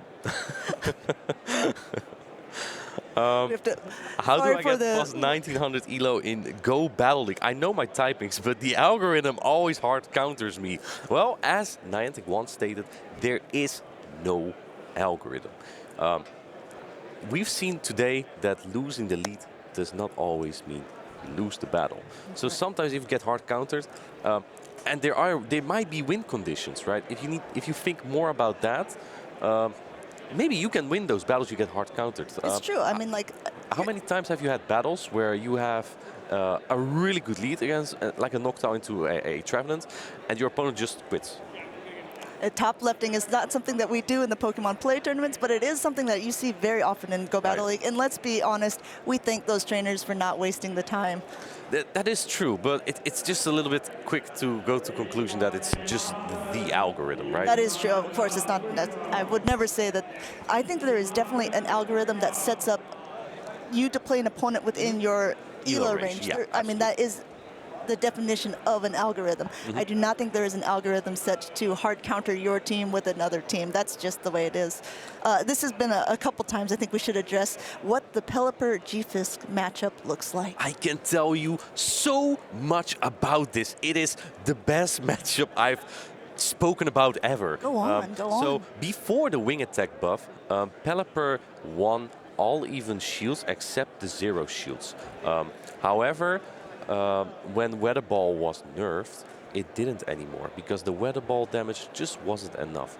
Now with the wing attack buff again, however, you get that extra wing attack damage in because your next one takes less energy, or sorry, doesn't take less energy. You get there a little bit quicker. Exactly, and now you win this in the even shields, and it's great. It's great. I'm definitely a fan. I'm a fan. Yeah. Someone is also asking why I have more plushies on my side than his, and I can just answer that myself. It's because I'm at least 1 time better than him. We should play that out. I will see. We'll see about that. Oh, we're having Wi-Fi connections, or else I would love to play it out. And Yeah. Oh, I see how it's going. And my wrist hurts, and I have like a cramp in my neck. Or such coincidence. Otherwise, I would love to play. Yeah. Let's see. Bear with us a little bit. And thank you, everyone. We're seeing some very nice comments from people about the casting jobs. And honestly, this tournament has been a lot of fun to cast. Absolutely. We've seen some really good battles from and for myself, like I know a lot of these players personally, so I really like just meeting everyone as well, right? Yes, it's nice to be able. The Pokemon Go community is one of those communities where everyone battles hard and everyone plays to win, but in the same respect, there is respect. Absolutely. And so you see everyone after the events like hugging it out, shaking hands, talking things through, and it's really a great sight to see. And sometimes you've only chatted, right? You've only chatted with people, and how you chat? chatting. No, we chat. You've only chatted with people. You don't know what they look like, and true. now you have a face with them, right? Like human catcher bug. I don't know. Maybe he looked like. Maybe I thought he looked like a bug, but it's a human, or a bug in human skin. Do you think that Shadow A9 makes it so the charm is no longer nerfed? That's a good question. Yes and no, because yes, your charm is going to do more, but your Alolan Ninetales in Shadow form is more fragile. So that kind of compensates that again. I think Power Snow Shadow Alolan Ninetales is going to be huge. Yes, you were saying that it can beat the Galarian Stunfisk. And I love beating Galarian Stunfisk because it's everywhere. That's true. It's in the Go Battle Leagues. It's in the Play Circuit. I think it was the 3rd most used Pokemon in Liverpool. Yeah, so one thing about Galarian Stunfisk is that because of its defensive typing, which is Steel, that's already really good. It resists a lot of fun typings like Dragon, right? Right. And well, that does make it a good Altera counter, which is needed. But that Rock Slide just makes it a really good flyer answer, right? And that just gives it so much coverage. That's what makes it one of the top picks at the moment. That's true. What, in your opinion, is the best Razor Leafer? I know a friend of mine, Boobly. Oh, he actually casted Warshow as well. Oh, yeah. Ironically, question from Boobly. Yeah. I know his favorite is Shadow Victory Bell. Which is what you usually see combined with a Bastiodon. I believe he always runs that as well. A really, really good Unbreakable Core. But I myself, what is the best Razor Leafer? I do like a Kartana. You know why? It's more fragile. It's steel. Yes. Hello, if it's steel, it's good, right?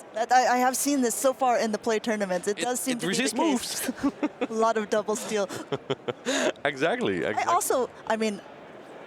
I know we're going to get a lot of slack for it, but Shadow, Razor Leaf, Victory Bell, with Leaf Tornado and Acid Spray is like the meanest thing someone can run. Leaf Tornado is the way. Leaf Tornado is the only way, Trust me, because if you can debuff your opponent, you have a higher chance of winning, right? Your Shadow Victory Bell suddenly becomes bulky, Yes. right? High damage output plus bulk equals win. Yes. This leads me to another question I saw briefly. Sorry if we're missing your questions. They're going quite quickly. We are reading stuff. Again, we're appreciating all the nice things that people are saying. What Pokemon do you think, or what move do you think would benefit if it had some sort of a buff in the game? I would love to see, now that we have Wing Attack buffed, I mean, maybe it's a little bit too much to ask for, but with Air Slash, it feels a little bit unfair to flyers like Skarmory and Mandibuzz, right? Mandibuzz used to be very big. If you remember that, there was a lot of people bringing it to the regional competitions. Someone, Aris, even brought the, he brought the Air Slash Mandibuzz and won the European International Championship last year. That's so true, in Lille. It definitely had a lot of play, yeah. European, yeah, sorry, Yeah, in that was Frankfurt. in Frankfurt, Yes. Exactly. I was going to say Stuttgart, so I had it wrong. It was in Frankfurt, indeed. And it was really good. So, but on the other hand, that makes flyers even more dominant than they are right now. So it's a bit difficult to balance it out. I would love to see like a Steel Fast move would be pretty nice, right? Like Metal Claw or Steel Wing. Yep. Those could use a buff, in my opinion. But to say that will affect the meta in a positive way, I can't really say. I'm just saying that because those moves are still a little bit lackluster compared to other moves. We're getting a lot of questions about the Dialga Dragon Breath damage when the shield is down after damage on a Thunder. I'm sure this is something to do with something that's happened to you, perhaps? Oh, I am very unaware. What Pokemon currently not in Pokemon Go are you excited to see or to use once it's released? Since I got Scarlet and Violet recently, call me a normie, but I really like the Koraidon. Normie. Oh, he asked for it, right? I really think it's a really cool legendary, even though it's another dragon. I don't know, it just looks really cool. I have to say, and I know I'm going to get a lot of slack for this as well, I have not played any Pokemon game besides Pokemon Go, ever. Wow. So I actually am not that familiar with the Pokemon before they're introduced to the game, but well, there are some pretty cute ones when they come in. I'm like, oh, what are you? You're adorable. Well, you know the Pokemon names, so far you got away with it. I think I'm pretty good at it. But sometimes when I name my Pokemon, I name it like PvP number 32, and then I'm like, what's the name again? oh no, what is his actual name? No, exactly. Thank you guys for sticking with us through these technical difficulties. We appreciate it, and we definitely want to get back to the battles just as much as you do. As a reminder of where we're at in the tournament, you can always type in !bracket to see, but we have our top 3 competitors right now. Statistan from the Netherlands, but living in the UK. Human Catch a Bug from Denmark, I believe, and they're up playing next. And then we have Patoman from Spain, who just beat Dex, and he will be playing the loser of the next round that we're playing. Indeed. I must say, I have no idea what to expect. Who will Me win. neither. I'm very excited, though. Yeah, Statstan obviously wants to not be the runner-up, but the winner this time. So there's that. Human Catch-a-Bug already is very proud of where he got, but why wouldn't you want more, right? You're so far, you're so close to the ticket to Yokohama. You might even win that travel award. That's right. That really helps you. Do you think that we'll be seeing you at any more of the play tournaments because you will be wanting that travel award? Well, I was thinking of playing in Utrecht because it's quite close. We'll see for the European International Championship. It's going to be big. There's going to be a lot of fun people. If you're going, please shake my hand. I would love to meet you. Right? That's the main reason I love to go to these events. So definitely, yes, yeah. I agree. Like seeing and being around the people at the events is like the highlight of the events. Exactly. For me especially, because I normally am not competing in them. So getting able to congratulate the people and why not? Why not? Well, to be honest, I'd rather be on this side of the desk, but maybe if I'm not, again, my wrist hurts, my neck, bad back. And, of course. But yeah, you never know. Maybe I will. Utrecht is also very close to where I live, since I live in Belgium, so maybe there's no excuses. Fair, yeah. I think that's only like what is? And it is a special event, meaning that you do not have to pay to enter the competition. You do not get the cash prize awards because it is the special event, but you can still get the ticket to Yokohama. And the travel award. And the Traveler Traveler Award, that's Award. important. Yes, you just don't get the additional cash prizes or the booster packs that it is with the typical regional competition. Exactly. Is Aerial Ace the best move in the game? That's what I sometimes say, but I'm not serious. No, it's not the best game. It's only the second best. The thing is, it's just sometimes necessary coverage, right? That's true. One Pokemon that has it is Kecleon. Oh, okay, yes. I would have loved to see one. I think one competitor actually brought the Kecleon. We didn't see him on the stream, but yeah, I would have loved to have seen that. How many Kecleon have you caught so far? Oh, I think like 20 or so. Yeah, I don't have a lot of stops in my neighborhood, but when I go downtown, I will definitely hunt some of those Kecleons. I caught my first one in Liverpool, and I was very excited about it. You want to hear something funny? When we were at a restaurant, we had a Kecleon. It was her first one. She was very excited, and then she spun it off the Pokestop. But you need to walk closer. Yeah, it was on the very outer circle, and I drifted too far away from it, and I was unable to pick it up. That is also a good point for those who are maybe just tuning in and not sure how to get Kecleon, because it is a new addition to the game.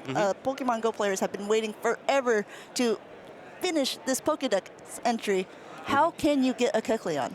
Well, basically, if you walk past a stop, and this somewhat goes automatically. You're trying to spin the stop. You just want your items. And suddenly you get a message, there's something in your way, something invisible in your way. And then if you look very closely, you see the lines of the Kecleon on it. So then when you try to spin it off, you have to touch the Kecleon briefly. You tap it, and it walks over. It crawls over the Pokestop, and at some point it just jumps off, and then you can encounter it. Yes, and I plan to. I caught one. I hopefully will at least catch one or two more before this is over. I hope so for you. Thank you, man. We have good news for you, chat. Our winners finals is set up. We are going to that matchup soon of StatStan versus Human Catcher Bug. We can guarantee that these matches will be worth the wait.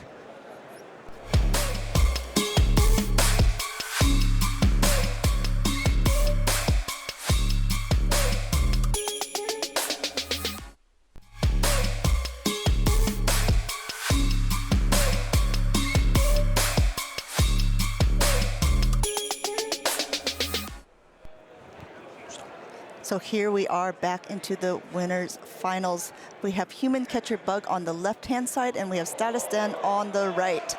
Oh. And they are already into the game. Looks like Earthquake was blocked, and Human Catcher Bug looks like he is going for that Rock Slide bait against the StatStan. And he shields it. Oh no, this does look like no, this is the lead, and this is, in my opinion, the worst lead you can face, because this is a bait-dependent matchup. Whoever lands the Earthquake wins this, but whoever shields the Rock Slide does not win it. And here comes the Earthquake. It does land on StatStan's Galarian Stone. But it's not over yet. StatStan is at another Earthquake, and look at the amount of damage. Using both shields, Human Catcher Bug is now out of shields, but is up a full health Galarian Stunfisk, which is a lot of energy in the back. So he gets to dictate what comes in, and it's going to be that Medicham. And I'm going to see we're an immediate swap out. Not very common pick to the Umbreon, which is going to be taking super effective damage from these counters. Amanda, my eyes are wide open at this point, because I'm very surprised by this swap. I think Human Catcher Bug really wanted switch advantage, because he doesn't want his Trevenant on a potential knockdown in the back, which we as casters and viewers see that there is on Stan's team. But now he gives up the switch advantage, and this is not a bad matchup for Stan's Medicham, so Stan is just fine staying in here probably. This is indeed very interesting. I guess Human Catcher Bug knew that he needed to keep that. The Noctowl is probably somewhere on the team, and if you have a Trevenant in the back, you can't get rid of that Galarian Stunfisk. So he did the only thing. He couldn't swap in the Trevenant, because he would get immediately hard countered. So going for as many charge moves, getting as much damage on this Medicham as possible, and it is already in the yellow.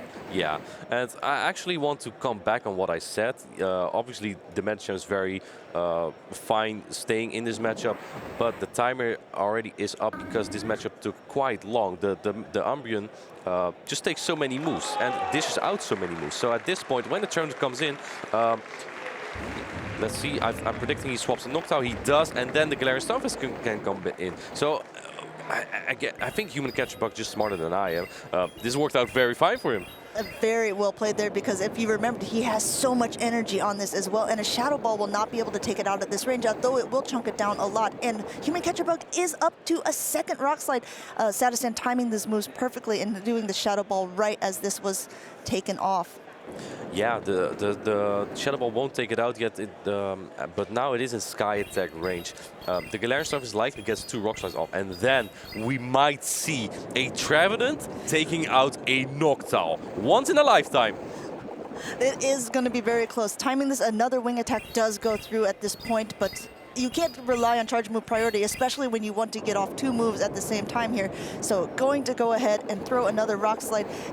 And I don't think Sadistan can't farm it down. He has to throw a move, but he does have another Sky Attack almost stored, it looks like. He needs to be very quick with this Sky Attack, because this Noctowl might feint to a Seed Bomb. I believe he barely... Oh my God! Oh, he catches the move! He catches the move! Sadistan catching the Seed Bomb on the Medicham, and Human Catcher Bug not popping any of the bubbles, needs it to be as least effective as possible to try to get up to another Seed Bomb in time. Unfortunately, he's not going to make it, and the Sky Attack will go through. Will this be enough? He's going to go for it right now.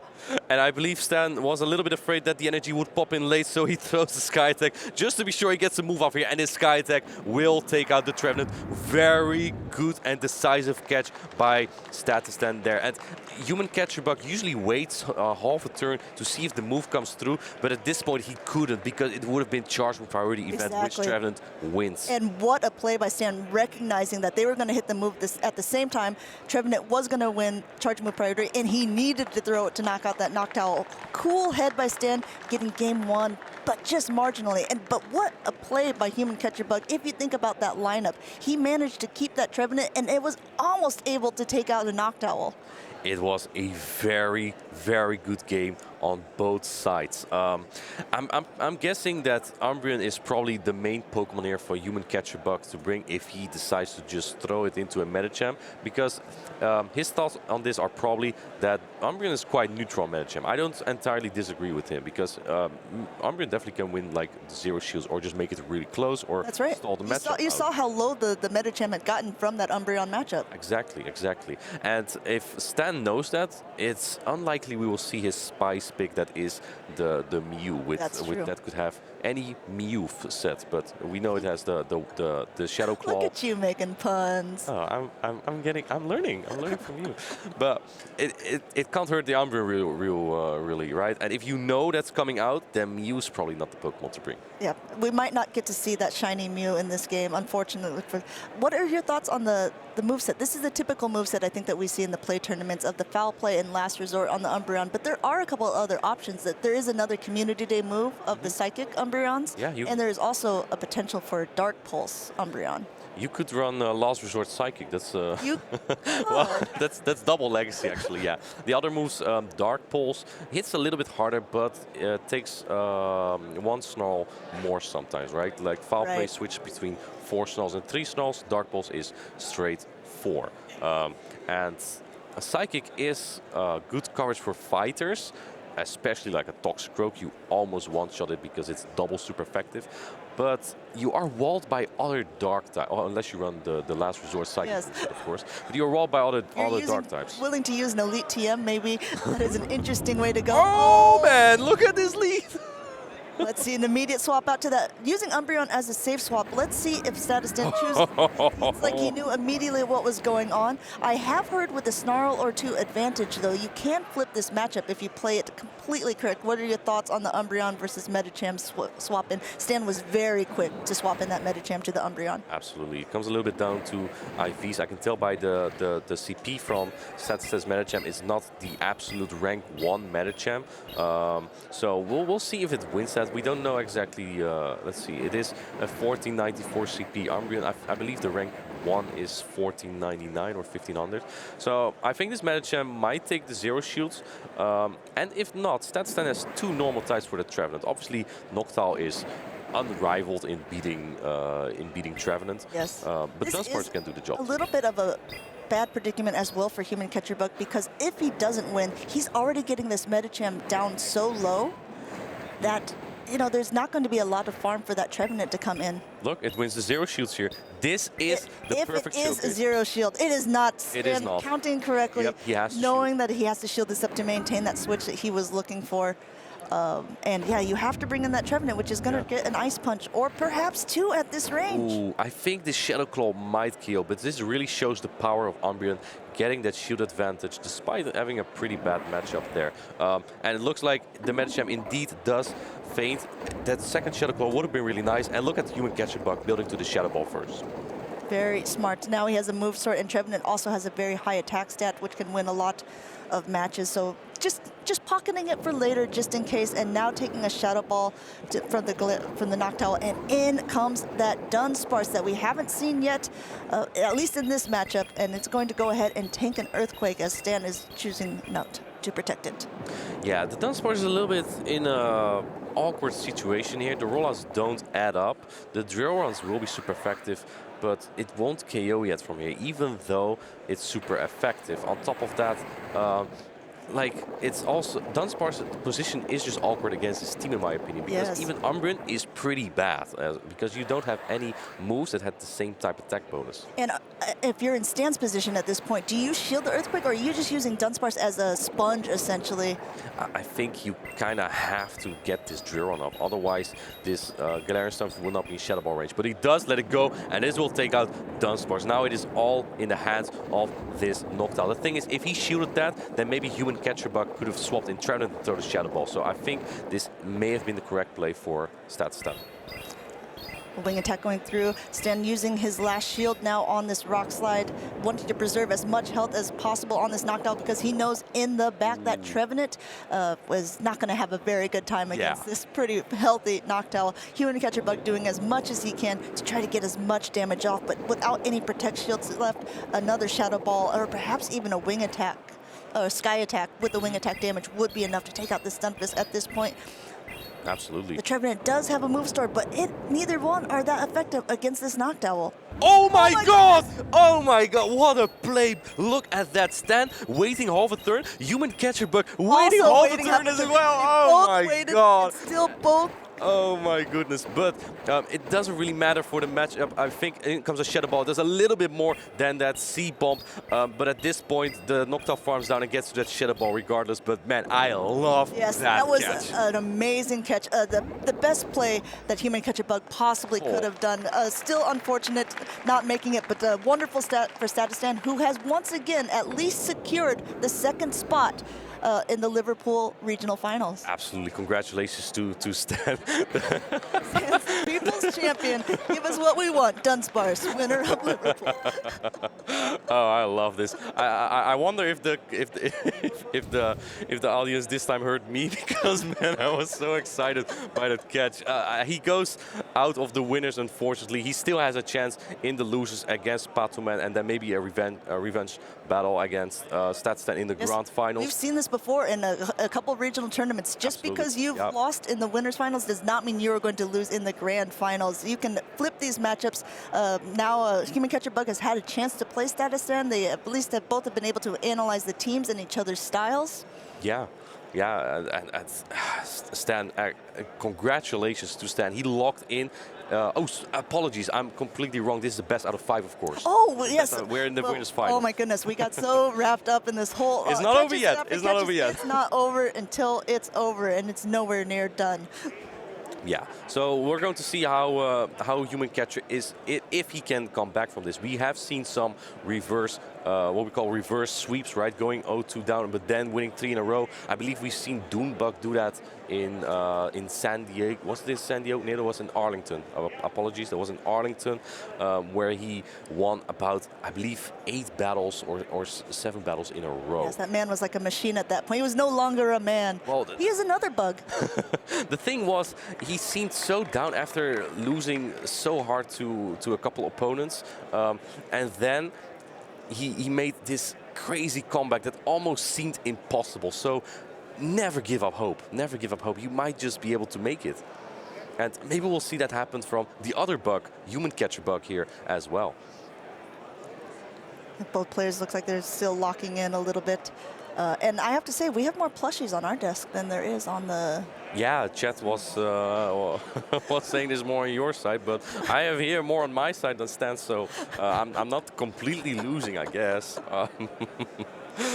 Yeah, I was actually really surprised to see Dunsparce from Statistan here because, like, against Umbreon, it's already so iffy. That's one Pokemon. Then there's Medicham that just... counters right through it. Yeah, to be honest, I haven't seen a Medicham on a Dunsparce just yet, so... Oh, maybe you're predicting the future. We'll have to see. I think Stan was really... He must have read the sign and wanted to give the people what they wanted. They wanted to see some Dunsparce action. He saw the sign. He saw the sign. He opened up his eyes. He saw the sign. Here we Getting go. right into game number 3 of the best of 5 matchup. Yeah, if Stan wins this, he goes to Yokohama. If Human Catcher Bugs wins this, and he does have that Trevenant into this Medicham, that swaps into the Dunsparce and is answered by the Umbreon. Now, we're going to see if I am wrong yet again, because I think Umbreon wins this really, really convincing. Well, we're about to find out for sure. Human Catcher Bug not bothering to shield the first one. We can see how much a drill run does. That tickles an Umbreon. It does not do much. And do you see the damage that rollout does? Because I cannot. The first foul play going through here. Now we're about to see how much damage a foul play does to a Dunsparce. Yeah, it does, I think, a little bit more. But what also adds up here is the snarls. Yes, right? that's correct. And the fact that, I mean, both of the Pokemon have a lot of bulk to them, but Umbreon is known for being one of the most bulky Pokemon in the Great League. Yeah. And this is definitely playing to Human Catcher Bug's advantage here. Yeah, next foul play coming in. This Umbreon, I believe, is almost at 2 moves already. Yeah, this is just playing itself out like this. The Dunsparce is at 2 Durons. Will this foul play take it out? I don't think 2 Durons might do the job here, to be honest. We're about to find out, I suppose, but regardless, this was a charge move priority event, so the foul play will go through, I believe. And now it's up to Statistan because it will hit very close, I believe, at this range to taking out. And it's up to Stan if he wants to preserve switch. He looks like he does. I wonder if this will change Human Catcher's Bug gameplay as well. Yeah, well, we're about to see. He throws on the charge move priority event. Amanda, I have to say, I think Umbreon just survives this. But is he so desperate to take switch? That's my real question. But we did say the rollouts don't do a lot of damage. Is Statistan about to go down 2 shields on this Dunsparce? He is, but he might pick up switch just because of it. And with that Noctowl and a Trevenant in the back, that's it's a very here comes the Shadow Charizard. Oh, man. Shields down on Stan's side, and a Shadow Charizard has come into the game. Yeah, and you know, those rollouts are double super effective. They still tickle. In comes the Medicham. Medicham taking super effective damage from this wing attack, and in comes the Ice Punch first. The Ice Punch first. I guess Human Catcher Bug maybe lost track of energy. He's looking a little bit confused, or he was thinking of counting to the. Maybe it looks like he's going to go all the way up to 100 energy, throwing this Blast Burn, and now he has a Blast Burn stored for whatever comes in. This is going to be so dangerous, even undercharging a little bit. He wants more farm, and that might be perfect. That is perfect. Wow. Perfect undercharge, getting another wing attack in, and now there is a little bit of Dunsparce left, and there is a Noctowl remaining. I can tell you, Noctowl does not. There's nothing that likes Blast Burns. And the switch timer is not up on Stan's side either, and it's about to take this Blast Burn. We're going to see how much damage a Shadow Charizard's Blast Burn does to an unprotected Noctowl. Boom! Wow, my goodness. It almost added Dragon Claw. Being able to throw this first as well. No. There's a little bit of a Dunsparce left, but a full health Trevenant. There was no worries for Human Catcher Bug on that side, it seemed. You wanted to see some Blast Burn action. Well, there it is. Saw it. Oh, Charizard taking out the whole team. See ya later. Beautiful. As we see the audience clapping for a Human Catcher Bug here. We've seen some amazing battles so far, and I love that he finally brought the Shadow Charizard. Yes, he's saying, don't count me out yet, and what a wonderful play. I don't think that he would have done that exact thing if they didn't go 2 shields down on that Dunsparce. But once he realized, hey, my opponent has no shields left. You know what does great when I have 2 shields and my opponent has none? It is the Shadow Charizard. Basically, the only thing that really beats the Shadow Charizard at that point is Shadow or just a regular Bastiodon or Shadow Aggron. Yeah, Shadow Bastiodon would be even worse indeed. Oh my goodness, could you even imagine? No, but like a Shadow Aggron, if we were to see ever, or a Caracosta, but anything else just eats, it doesn't like those blast burns at all. What I like about the Shadow Charizard is, even though it can be RPS'd, it is not necessarily a rock, paper, scissors Pokemon itself. Like, the Blast Burns and the Dragon Claws have very good neutral damage, but the Blast Burn being a Community Day move, it's not like it's trying to lure out something specific. It is just a heavy hitter across the board. Meanwhile, Bastiodons, they have a very specific job that they're trying to do. They are trying to wall, but if they can't do that, then they are indeed, they're almost gone from the counter damage or... Yeah, the performance of damage. Bastiodon, if you have a, let's say, 8% Medicham left on your team with 2 shields and a full health Bastiodon comes in, you might just win that, because Bastiodon has nothing on Medicham, it has nothing on Galarian Stunfisk, because there the smackdowns are double resisted even. Exactly, so but if you have a, let's say, a Skarmory or a Charizard coming in, well, yes, right? there's nothing that they can do either. If you thought Noctowl on Trevenant was good, you have to try a Bastiodon on Noctowl or on a Charmer. We've seen it on an Alolan Ninetales before, but here we go into the next battle. Human Catcher Bug not getting the lead he wants. It is the Medicham lead, and this time he did not bring the Umbreon. He decides to Safe Swap his own Medicham into this matchup here. I like this play by Human Catcher Bug. It kind of forces Stan to think a little bit before moving in. Does he want to stay in the mirror, recognizing that Medicham had such a good matchup against the Galarian Stunfisk, or does he want to bring in the thing that's potentially weak to it? But the slight delay in the switch allowed Human Catcher Bug to get to that Ice Punch, which, look, I mean, now the Noctowl is down to like 50%. Yeah, I think the Medicham can now win this 0 shield scenario. It looks like the Medicham does no shield this, so now Stan can decide to shield and farm it down with the Noctowl, or he can just let it go. Looks like Human Catcher Bug throwing the Psychic, very smart, because it does slightly more than that Ice Punch. And looks like Status Stan does decide to shield this. Yes, using his first Protect Shield and going in. And the defense drop. Wow, this is another advantage of using the Psychic over the Ice Punch. Absolutely. If you know that you're about to go down anyway, you figure you got that Hail Mary play. Status Stan has a lot of energy on his side now, though, showing the Shadow Ball. This looks pretty familiar. We've seen this play out in a lot of matches so far. No one usually shields the first Shadow Ball onto the Galarian Stunfisk, although it's almost guaranteed. Ooh, tried to catch a move, and in comes Shadow Charizard for more Dragon or Pseudo-Dragon action. Oh, I'm so curious on what are we blast burning here today?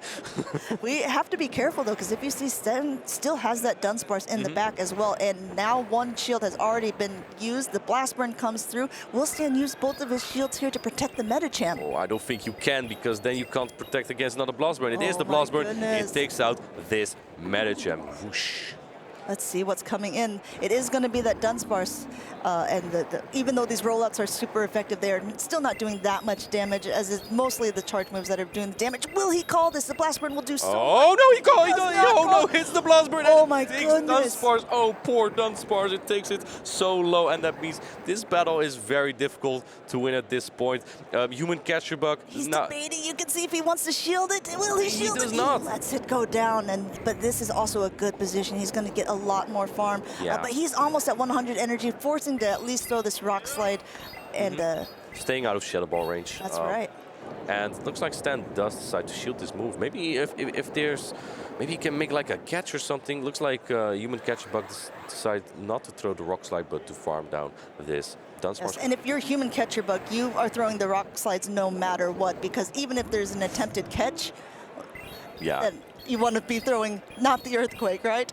I think the only way Stan could have won that is getting to another drone here and getting the Shadow Ball off. And I don't think, there was no chance. Human Catcher Bug being so managing his energy just perfectly there, and deciding to sweep with the Galarian Stunfisk instead of the Shadow Charizard. I still approve of it. And you guys, we were so wrong thinking that Stan already had that, because being up 0-2. Yeah, look where we are now. It is now tied, and we have a decisive 5th game in a best-of-5 matchup.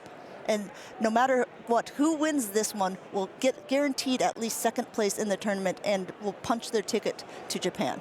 And you can see very clearly that Human Catcher Bug just decided to throw to just change, to switch his whole strategy up, right? He went from safe switching Umbreon, or just Umbreon basically anywhere, to now managing very well with that Shadow Charizard, and not expecting the Mew that could break this Medicham Shadow Charizard core somewhat.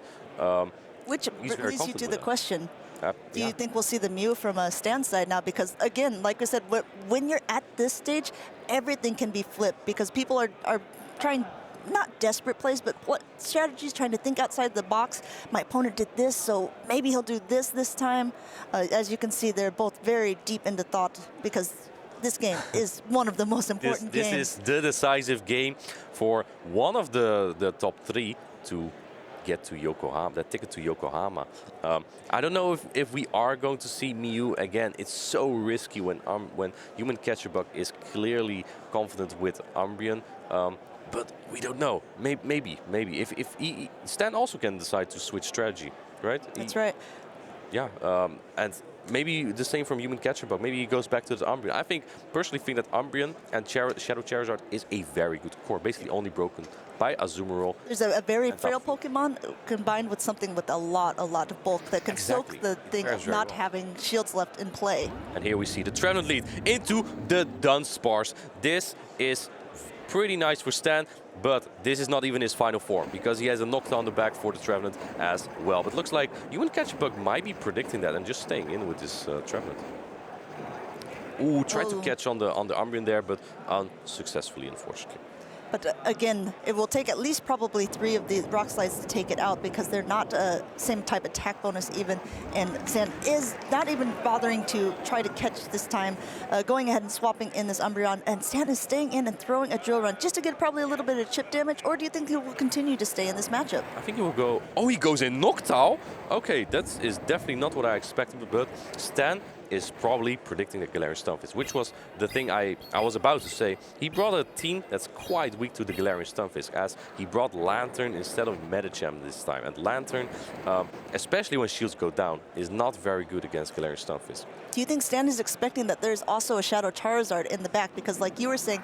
Absolutely, that could also be possible. Charizard and Umbreon make a wonderful pairing because you don't need a shield. And when you still have shields this late in the game, chances are at this point, Stan is thinking he's saving those shields for that Charizard. My Lantern is in the perfect spot. Absolutely, he might indeed be considering that. And Human Catcherbug did not bring the Shadow Charizard this time. He switched his strategy a little bit. Went back to that Umbreon safe switch, and let's see how that works for him. Obviously, the Galarian Stunfisk is looking quite well at the moment. But this Umbreon now has 2 moves. If Stan is trying to farm down here, then he might lose switch advantage. Well, let's see if he's going to choose, or if it looks like they're both tapping. Yep, of course, the Noctowl will go ahead and take the swing attack or sky attack damage, and Human Catcherbug is letting the Umbreon go at this point, even though it does have another move stored. Amanda, what did you farm down here with? With the Trevenant? Neither one of these are great farm down opportunities, let me tell you, with the Shadow Claws being resisted and also these Mudslaps doing absolutely no damage either. Yeah. But maybe just hoping to get a little bit of chip damage. That Dunsparce is coming back in. Ooh, this is an interesting play from Stan, because giving up the switch advantage here does mean his Lantern might get aligned to Trevenant later. And he does shield this Earthquake correctly. Very good call from Stan, preserving his Dunsparce like that. And let's see how this chooses to play out. Keep in mind that Stan also stored a move on Noctowl before swapping out, because, again, those Mudshots were not doing that much damage to it. Was able to gain a little bit more energy beforehand, and he knows that there is a Trevenant in the game. Another drill run coming in, and finally Human Catcherbug decides to put up his first shield here. Still 1 shield remaining on both sides. Yes, and the second Earthquake is going through. Will Stan shield this? This will again do a lot of damage to the Dunsparce, and both shields from Stan is on the field. I think this might also change Human Catcherbug's strategy as well, getting that... Oh, tries to catch, and he does catch the move. Oh my goodness, did you see this? This was what I mentioned the other time, a CMP swap. Swapping your Pokemon in and getting the CMP. Look at this. A masterpiece. Masterpiece indeed, and also catching the drill run, which is pretty important for the Trevenant as well. Even though these Shadow Claws won't do much damage, again, Noctowl, we might see the Noctowl will get knocked out. Remember last time you were hoping you would see a Noctowl get knocked out by a Seed Bomb? Yeah, well, here we go. Congratulations, you just got your wish. Oh, I should get along with it, probably. In comes Lantern to farm this down, which is interesting to me, but also not really, because if it can farm down here, it might be able to get to 2 serves, and I think that is what Stan is hoping for it now. If it can spark down and get to 2 serves on the Galarian Stunfisk, then likely Stan will win this battle, but it will get very close. Oh my Spark is goodness, resistant. will it be able to get there? I think it's at it. Oh no, he gets there! Stan knows as well. Human Catcher Bug has gone from a 0-2 to a 3-5 almost, do you think? We'll see, we'll see. Well, we don't know yet if the drill and will KO does, but he Oh. already has so much energy, and in comes that Earthquake Oh to my decide goodness. this matchup. Well played by Human Catcher Bug, getting the reverse sweep here against Statustan. The crowd is going wow. This Earthquake is enough to take out the Dunsparce at that time, and there we see the two men congratulating each other. Human Catcher Bug has secured his spot on his road to Yokohama. He is officially in the Winners' Grand Finals. Look at he's there with his entourage, all congratulating him on his spot to Yokohama. He is now top 2 in the regional in Liverpool and very, very excited. But we do not count Statstan out yet, because now he will be going to the losers final against Patoman from Spain. Yes, and this is, I think, where a lot of things are on the line. Because now we have the losers finals, and again, the winner of this one is the one who takes the second place, at least for sure, secures that second spot. Yeah. If you lose one already, it's not like Stan to lose his cool, though. I have full confidence in Status Stan that he is a type of person who's going to collect himself, recognize what he was doing wrong, or maybe not even wrong, but just how he could have played better and come back. Well, sometimes there is, like, I think the idea that he has was really good, farming down the Trevenant with the Spark Lantern. It just, it couldn't execute it, yeah.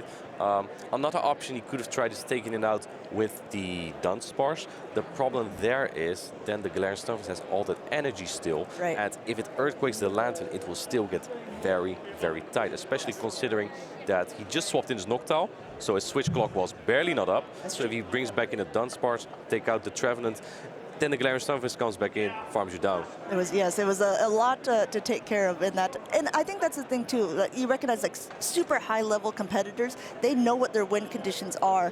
Because, I mean, Stan could have easily thrown a Surf to knock out the Trevenant, but he knew that he needed to get to 2 to knock out that Stunfisk, and his only hope of winning that game was to be able to spark down the Trevenant. Unfortunately, he knew at the last second he was not going to be able to. But either way, he already knew in his mind, this is the only way that I can win this game. Yeah, it was very tough for him. I do like his Dunsparce play. I'm very happy to have seen so much Dunsparce, but also happy to have seen so much Shadow Charizard, and we might see more of it. That's true. Shadow Charizard has officially made it into the top. So you called it Dunsparce and Charizard, now new meta. Possibly. You heard it here first in Liverpool. Maybe we'll see both of them in the final. That is true. We'll have to see. I mean, it has very versatile coverage, so it wouldn't surprise me. And I can say the same of Shadow Charizard, right? As long as it's not on a Lantern, you're probably good. I believe Patman was running that Lantern. He's running, I believe, what I call the Big Four, which is Noctowl, Galarian Stunfisk, Lantern, and Medicham. That's the Big Four? That is the Big Four. My goodness, okay. That's what I call the Big Four. It's also the most common, along with like Trevenant. I can't recall his 6 Pokemon was Altaria. Yeah. So I think we may see some Shadow Charizard there from Human Catcher Bug. Yes, and the next thing that we will see is Patoman versus Statostan. So that'll be very exciting. Once those players get set up, we can analyze the team compositions between the two of them as well. Yeah, exactly. We might not even get to see Human Catcher Bug versus Patoman. It really depends on who will win the next matchup. How about we hear from Human Catcher Bug himself on how he feels now that he was first just proud of himself and now actually made it to top 2. I'm super excited to hear this interview. Welcome back to the winner's interview with our first grand finalist. Human Catcher Bug, you made it to Yokohama. Congratulations. Thank you. I can't believe this. I'm very, very emotional right now. This is so insane. I'm really proud of you that you made a comeback from going 0-2 against such a great player. Did you think it was over? I thought to myself, I got to start pulling out some tricks here. I got to start taking risks because he was all over me in those first 2 games. And then I brought the Charizard in, and everything changed. And I won 2 times with Charizard. 5th game, he's gonna expect it, of course. So I was like, it's the Lantern in the back. It is, of course, it's the Lantern in the back. So I played to try and to not play the Charizard because I thought he would react to it. The Charizard was absolutely insane. I thought this is something we talked about earlier on stream already. Charizard is so good at also baiting moves. Yes. Because when these blast burns connect, it's over for anything. You almost one-shot a Noctowl. Yeah. I don't want to. I was about to talk about my strategies. I'm not going to do that. Okay, let's not do that. We can do that after the final, perhaps. Yes. So, what else really impressed me, and I think that was a thing that not only Charizard won new games, but it was Umbreon versus Dunsparce. Yes. Did you know that this matchup was so Umbreon dominant? Yes, I was very aware of, because Dunsparce only throws non-stab moves, and Umbreon is just such a tank, so it wins all the neutral matchups. So obviously it's going to be, I've been simming it, and it's pretty dominant in Umbreon's favor. I was actually pretty surprised that he chose to bring Dunsparce so often, because I have Medicham, which is a really hard answer, and Umbreon, and Stunfisk is also to a degree an answer. So I wasn't expecting him to bring it so much, the Dunsparce. No, and it has good coverage against the possible Charizard or something. If you catch a bait or something, then you can rock slide it down. So one last thing, I have asked this every competitor. Do you think you can win this grand final? I think I can. You know, I have 2 chances at it now. It's unbelievable. But I'm going to give it my best shot. And I've been playing both of these players before, so I've proven that I can beat both of them. It's going to be a tough game no matter who comes out of it. Yeah. But, well, I know I can. I just have to pull it together and play as well as I've been doing in the last couple of games. Well, I'm pretty sure that you can do it. I'm wishing you the best of luck for the grand finals. And now take a moment, breathe through, drink some water, sit down and enjoy these losers finals. Yes. And you guys do the same. Enjoy. Let's get back to the casters. Human Catcher Bug said that he had a lot of emotions. Do you think his emotions were overcoming him? Do you think?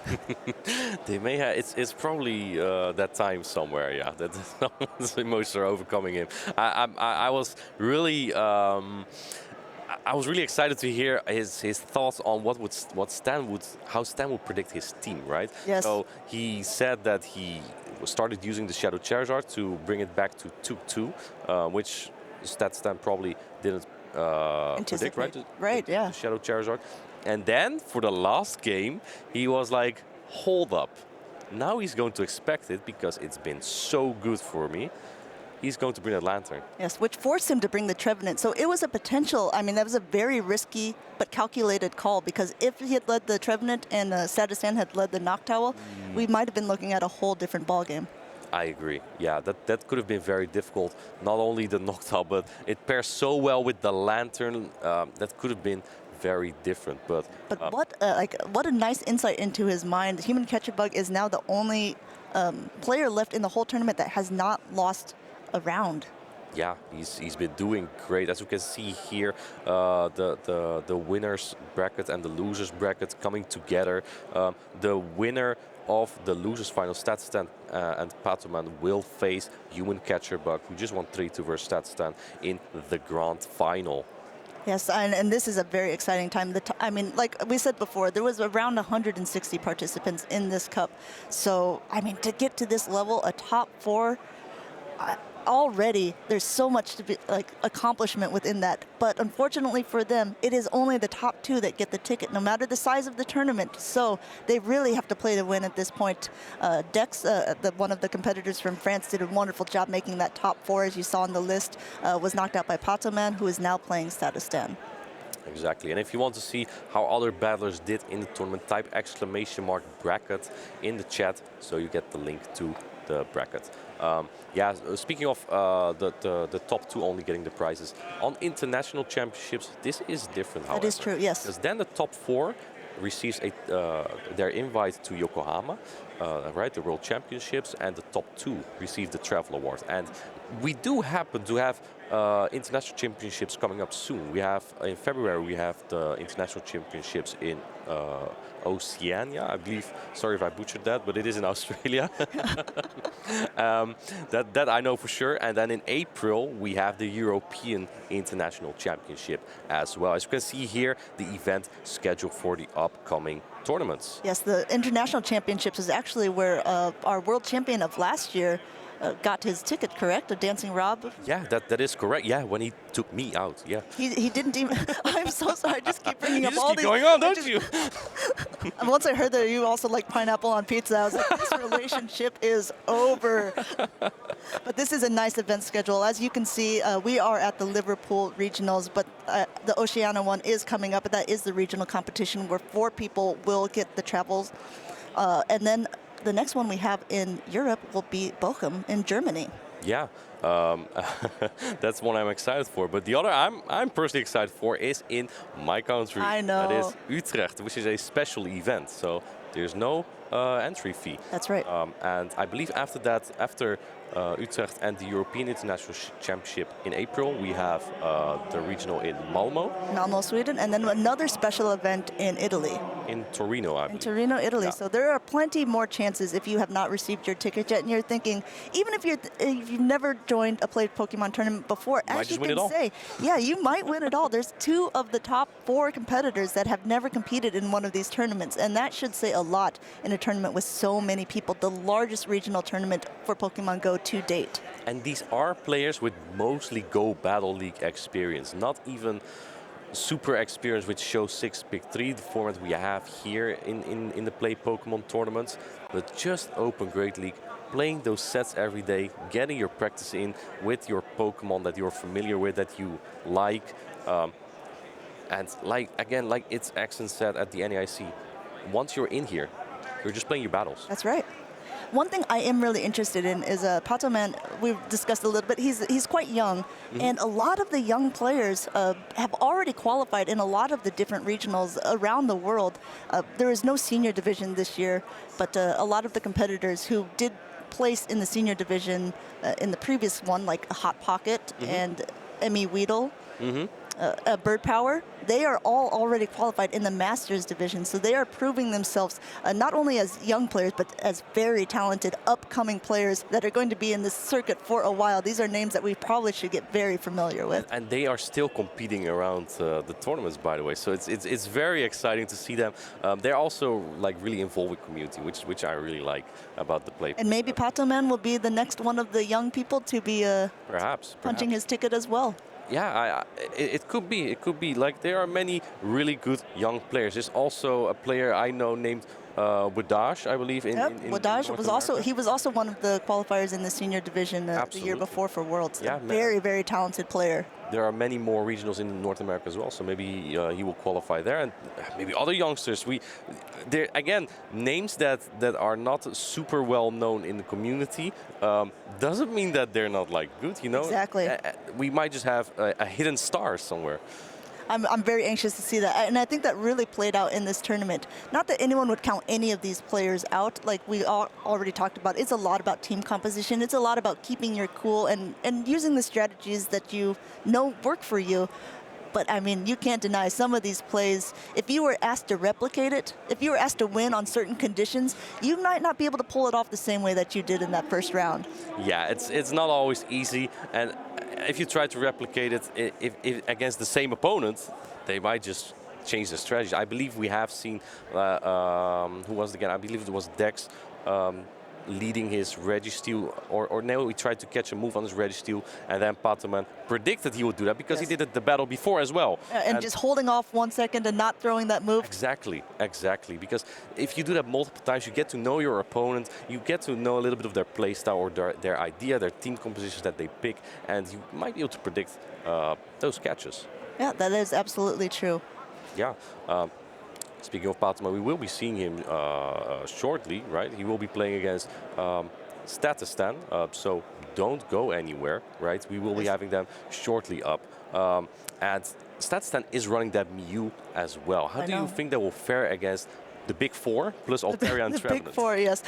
I mean, the Mew is interesting in general, but Trevenant, I mean, obviously can hold its own against the Mew as well, especially with the moveset that Stan is running with the Wild Charge and the Surf. It's just the Shadow Claws that will be doing the heavy amount of damage. Meanwhile, everything that the Trevenant is throwing it also is doing super effective damage back to that Mew.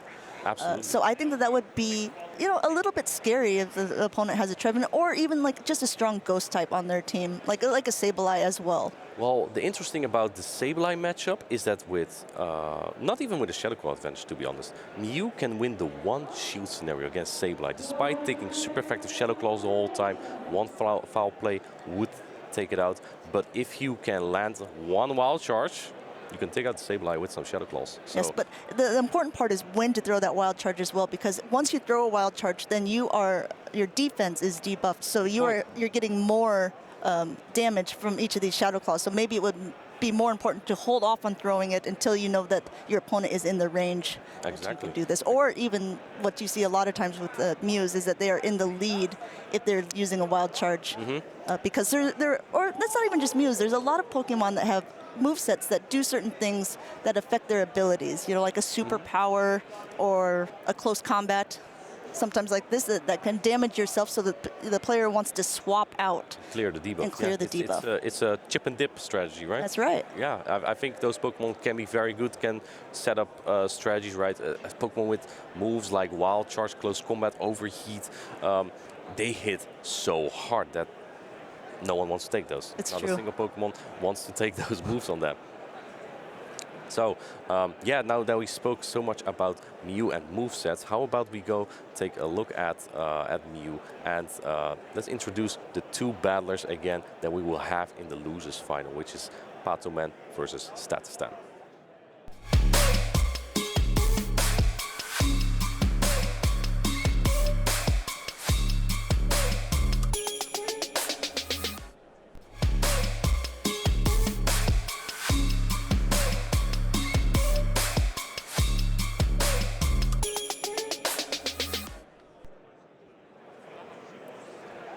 Here we are into the finals. For those of you who are just tuning in, this is the losers finals. The winner of this one will get to face Human Bug Catcher in the grand finals here, and we are hopping right into the matches. These players are eager to get going on this.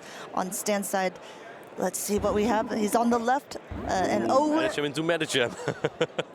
a very exciting mirror. This is like a repetition of Netherlands versus Spain. Most Dutch people probably know when Netherlands lost this.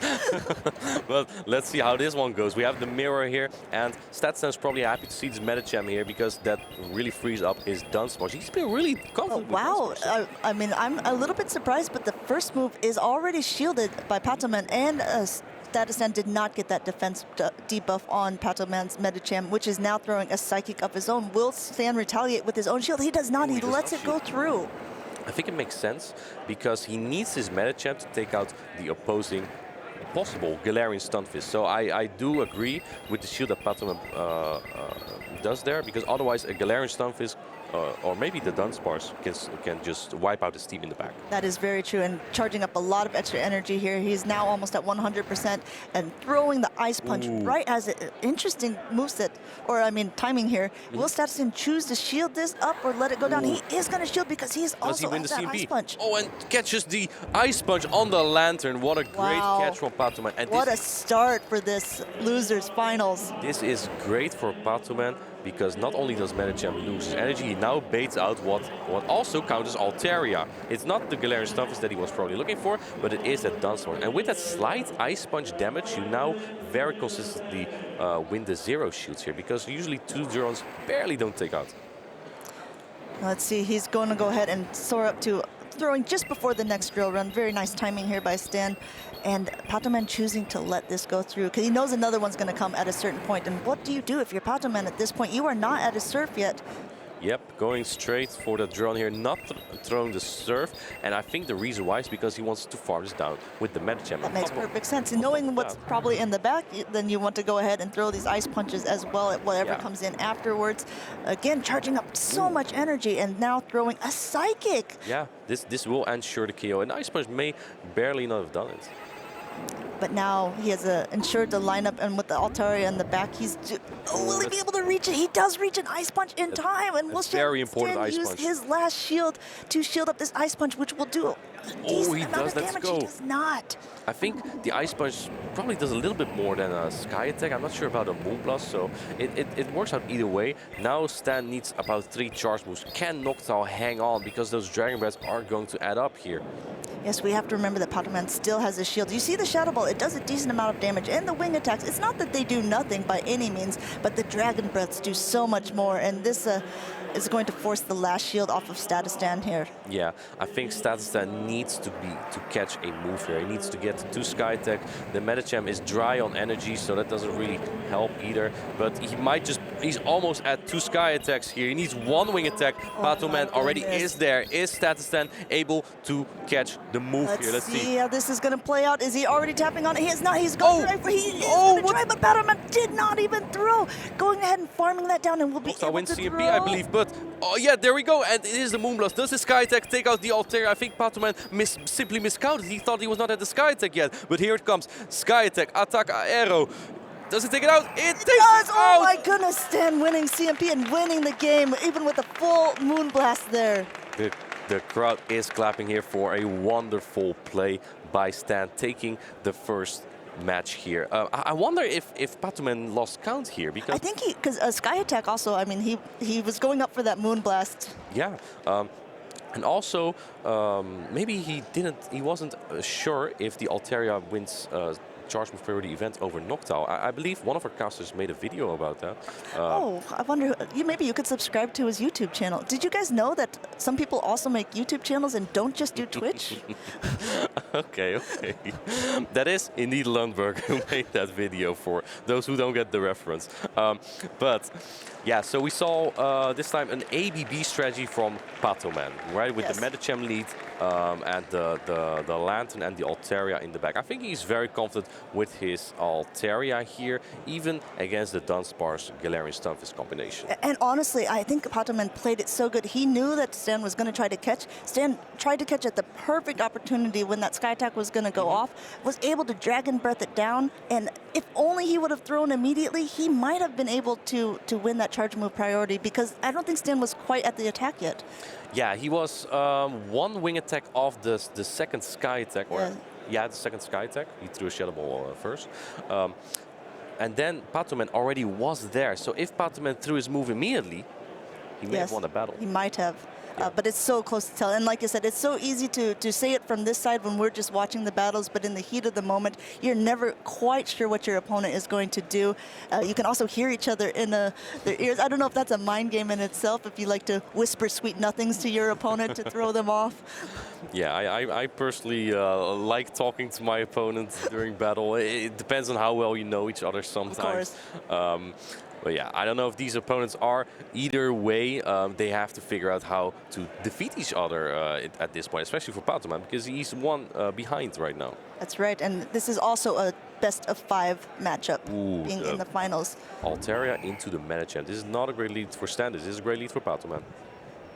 Let's see how Stan decides to play this one out. Ice Punches do obviously hurt this Altaria. And yeah, Ice Punch is very good here versus Altaria. A rank 1 Medicham, or most decent Medichams, can make this matchup super close, because the counters may be resisted, but look at that, they still add up some damage. I also think that Stan might be a little bit afraid of Medicham in the back if you don't see it in the lead. That is true. And as you see, he's put up his first Protect Shield against the Sky Attack, because it does super effective damage, and he's at this Ice Punch already. Patoman timing things very well. well. He went up past the regular sky attack that he planned on throwing in the charge move priority timing against Stan to get that ice punch. It takes that ice punch, takes the Altaria into the red, and look at that counting from Patoman, not making the same mistake again, and this time throwing that sky attack right before the ice punch. Oh, and Stan is now down both shields, choosing. He really wants to make sure that he wins this. And let's see if Patoman is going to use both shields as well, recognizing how important this is. This is going to be huge. Patoman, he knows that it's very likely there's Dunsparce in the back. And is the Medicham able to get there? Oh no, he barely doesn't get there. No. Oh, that's so close. And now. And what do you do if you're Stan at this point? Yeah. You can't roll out. Well, I mean, I guess you maybe could. You can. And maybe is that the play? Yeah, that does mean you lose switch advantage here. And switch advantage is the one thing he needed here. Moonblast coming in hits slightly harder than that sky attack. It might even cause an attack debuff, but not. It does not. Case. In comes Medicham, and it is answered by the Lantern with Spark.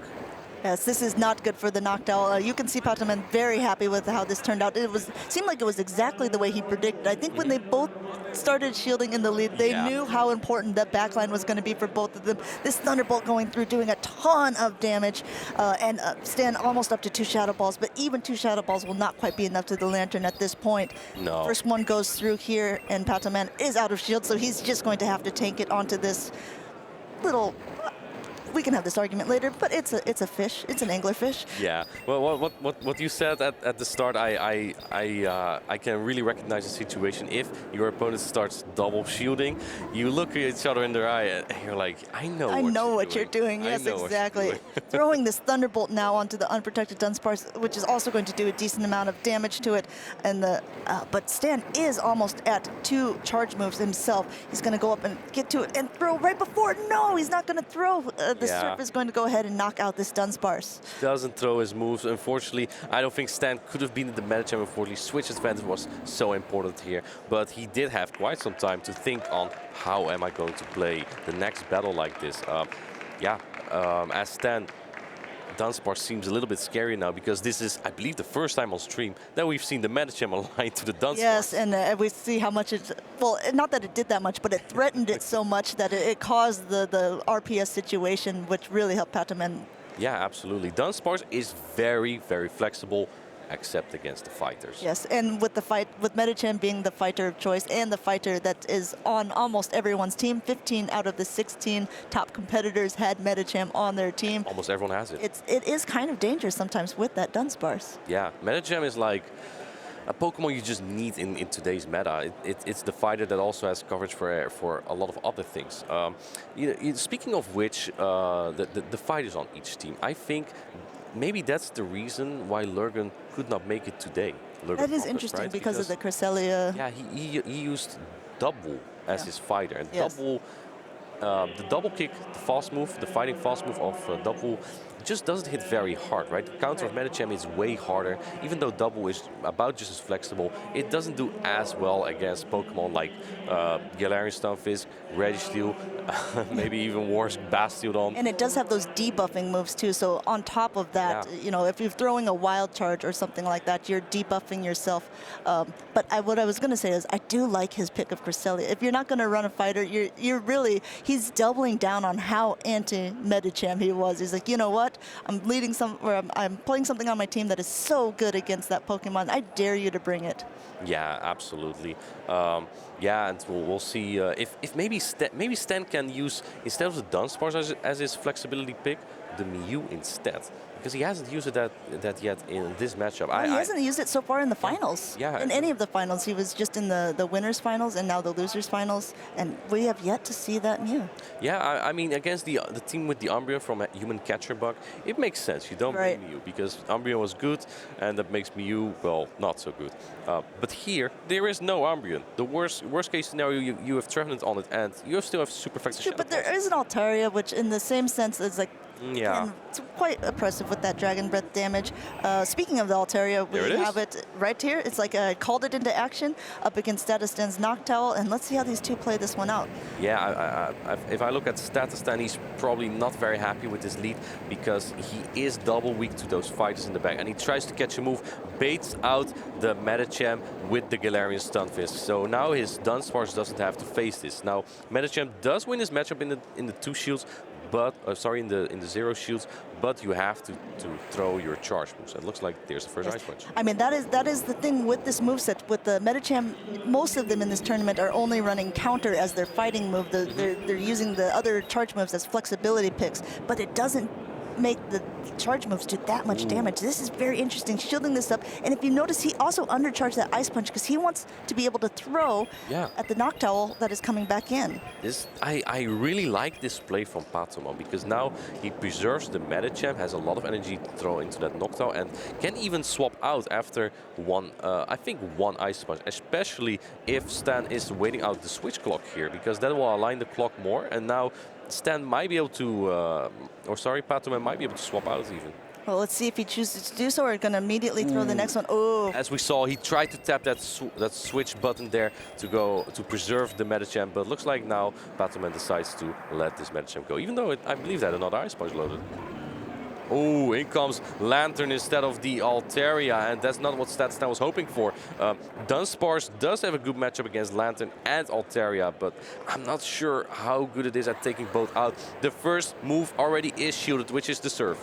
Yeah, so building up to that Thunderbolt and throwing the Surf, but Stan is now throwing the Drill Run, and it is super effective against the Lantern, and Patamon only has 1 shield on his side, choosing not to use it for the first one. But you can already see that the damage is quite a lot. Let's see what they choose to do for the second one, going straight for the Thunderbolt. Will Stan use his last shield here? Looks like he is going to. Oh, he is going to go ahead and use it. He knows what's obviously the Altaria. And speaking of the Altaria, moving back in. Yeah, but the Lantern already took 1 Drill Run, so maybe even Noctowl might be able to put in work later. But Statstan could also opt to swap out. There's a lot of energy on the... Oh, he doesn't even throw the move yet from the Altaria. Now the Rock Slide comes in. Do you shield this as Patamon? You kind of have to, I think. Oh, I'm very interested. No shield from Patamon. He must really know his IVs, and he's going to go ahead and fill him up a little bit more before throwing this Moonblast, which is the more effective move. And he knows he's about to go down. He's putting it all on that Lantern versus Noctowl in the back, but he still has to throw on the Dunsparce, and that Dunsparce is still gathering just more and more energy. But Amanda, if this Lantern, it does have some energy, so it might come down to a catch here from Statistan, or he needs to get to that Drill Run somehow, or to like Wing Attacks and Shadow Ball. That is his only win con in this battle. Let's see what his plan is here and how Patamon anticipates that. Tries to catch a move. He does try to catch. But I think maybe Patamon has lost track of how much energy there is. Will the Shadow Ball be enough? This is the question. We have to see for sure. Shadow Ball comes in. It is not quite enough. Oh my goodness. I don't think the Surf takes out. The Surf does not take out here. Patamon needed a Thunderbolt and a Surf, I think. But he throws the Surf here instead. This won't take out the Lantern. The Noctowl. Not it barely quite does enough. Noctowl always survives at 1 HP, as we saw in the Lille finals. Wow, amazing plays by both opponents there, but Statistan taking game number 3 as well. So now it is 2-1 in Statistan's favor, which in the typical part of the tournament that would be over, but these are best of 5 matchups, so Patamon still has a chance to make it on. Yeah, Stan again has 2 points right now, just like in his previous match, but then he was 2-0 up. He's now 2-1 up, so he is in a good spot, but you still need to pull it over the finish line, right? That's because right. You're not there with a 2-1 in this case. You need a 3-1 or a 3-2, whichever works for you, as long as you win. It was the very dangerous situation to be in either way, and I'm trying to do the counts in my head. I'm not sure if Patamon would have been able to reach the Thunderbolt before and also still get to a Surf. It was very difficult. I believe that the Dunsparce needed 1 more rollout, so if you're 1 spark off, then maybe he could have made it. But again, that's such meticulous play if he could have done that. We won't know. Maybe. We will never know because Stan took that match pretty decidedly, but that Noctowl saying, "Hey, I'm still here, I'm still here," yeah, and maybe knocking out that Lantern. Maybe also that Patamon lost track of energy there, right? Of the it's possible, maybe he didn't expect that there was that still had a Shadow Ball. Yeah, so because it lived so closely, the Lantern, Do right? you think there's a Kecleon on that Pokestop? Someone try to spin it. If so, we need to spin it off there. Yeah, so how do you anticipate now as Patoman and as Stan? Surely Patoman would now expect the Dunsparce, right? Because Stan is now 2 points up. That's right. Yeah, so that's tough to anticipate too. Or is he going to pull a human catcher bug and not bring it this time because it's going to be too hard countered? Maybe trying to get into his head. Do I just not bring the Dunsparce now? And I hope that Status Stan is not getting into his own head too much too, because if you remember in the previous round of the winners finals, he was up 2-0. He just needed to win one more game, and he got 3-0 swept to be brought to this position. Again, he's in a position where he just needs to win one more game to secure his spot. The same spot that he maybe could have or got last time, although there's still a chance for either one of these winners to win the grand finals. Let's see the 4th game here between Statistan and Patoman. We have the Galarian Starfish into the Altaria. I'm not seeing the Dunsparce this time, Oh and my it goodness. is indeed what Stan did. And you can see Patoman immediately swapping into a Lantern, but this is not always the best answer against a Galarian Stunfisk. It really isn't. An Earthquake will hurt a lot now, Amanda. Spark Lantern can actually make it very close here in the 2 shields, because the Surf barely does do 50%, but if you get enough Sparks in, it will KO at some point in the 2 shield scenario, and This is going to be a big call for Patoman, though. Will he shield this? Oh, he shields the bait! He shields the bait very last second. Oh, and now he's so close to another Earthquake, and he's going to throw. Will Stan shield this up? Because he knows he has a good matchup against that Altaria as well. He doesn't. This doesn't KO yet, though. He knows the Spark doesn't do much. And you need to forget everything I just said about this matchup. If you get the bait here, you win this very, very convincingly. And does Patoman go 2 shields down now to preserve this Lantern? Let's see. He does shield twice. Wow, okay, let's see. This game just keeps getting wilder and wilder, charging up a lot of extra energy and now throwing again. And now Stan choosing to shield once because it just takes one before he's going to get to this Earthquake. He needs to keep that shield advantage here. But how is he going to tackle that Altaria? That was my question. Oh, he catches the... Oh! That's how you handle the Altaria, I guess. Yeah. My goodness. And now you still have such a healthy Lantern that only took much shield damage. In comes the Medicham, wanting to preserve that Mew for the back. And this Ice Punch is going to hurt. Medicham with a shield up actually takes down this Flyer. This is, oh man, this game is so wild so far. I don't even have words for it yet. Already charging up a little bit extra and going ahead and throwing. I assume he's got to throw. He's going to throw right before the Ice Punch. Counting. Wonderful timing from Patoman. And lets it go. Stan is letting it go because look how low that Altaria is. Yeah, it might barely survive here. Yes, it does. But the Dragon Rat might KO, and it Oh, does. it does. Oh my goodness. Now, this does leave that Altaria into farm down range for this Mew, but another Sky Attack is thrown first. Do you shield this as Statstan? He does not. Oh, this is so interesting because this is like we were talking about the chip and dip scenario, where it is almost out. Yeah. And now- since there's no shields left on the field, Mew already does so well against the Medicham, throwing just the Surf just to get that chip damage first before the without wild charge. debuffing yourself. And then I assume that he'll try to swap back into the Galarian Stunfisk to clear those debuffs. But look how healthy that Lantern also is in the back. Look at that, waiting from Patoman. Does not want that Ice Punch to get caught. What are you waiting for? You need to shield this, otherwise it's only the low HP Galarian Stunfisk. And now that shields are down, Lantern can actually take down this Galarian Stunfisk. So now Stan needs, I think, 2 wild charges. And the wild charge might not take out from here. This is the risk, and he was at this scenario last time where he was able to get countered down because he had thrown 2 wild charges. He is at 1. Oh, he has to throw right away. Does this KO the Lantern? I don't think it does it. It is a same type attack bonus wild charge. It doesn't take out the Lantern. Oh my goodness. And the Surf is going through, and the Surf will be enough to take out the Mew at this point. And again, the score is tied at 2-2. I think a very good call to, how do I say it? To not bring Dunsparce this time, but instead he brought the Mew. Yes, right? It was a wonderful call. And we did get to finally see the Mew on the final stream. Yeah, exactly. On top of that, the Lantern save switch was a little bit awkward for Stan because the Galarian Stunfisk was not only the Altaria answer, but also the Lantern answer. Yes. Patoman with a classic ABA strategy, right? Leading weak to Galarian Stunfisk and being weak to it in the back. But the Lantern was able to hang on a little bit, and then catching the move on the Altaria when the Galarian Stuff was. I think that was useless. That was deciding. The deciding play right there, because obviously would have been able, if he didn't catch, the Earthquake would have knocked out the Lantern at that point, and then Stan would have been in full control of the switch advantage. You're right, he wouldn't have had that Galarian Sunfist for the Altaria, which would have made it a little bit difficult as well. But yeah, catching such a high energy move and allowing Patoman to still have basically 2 surfs stored on that Lantern that really flipped the matchup.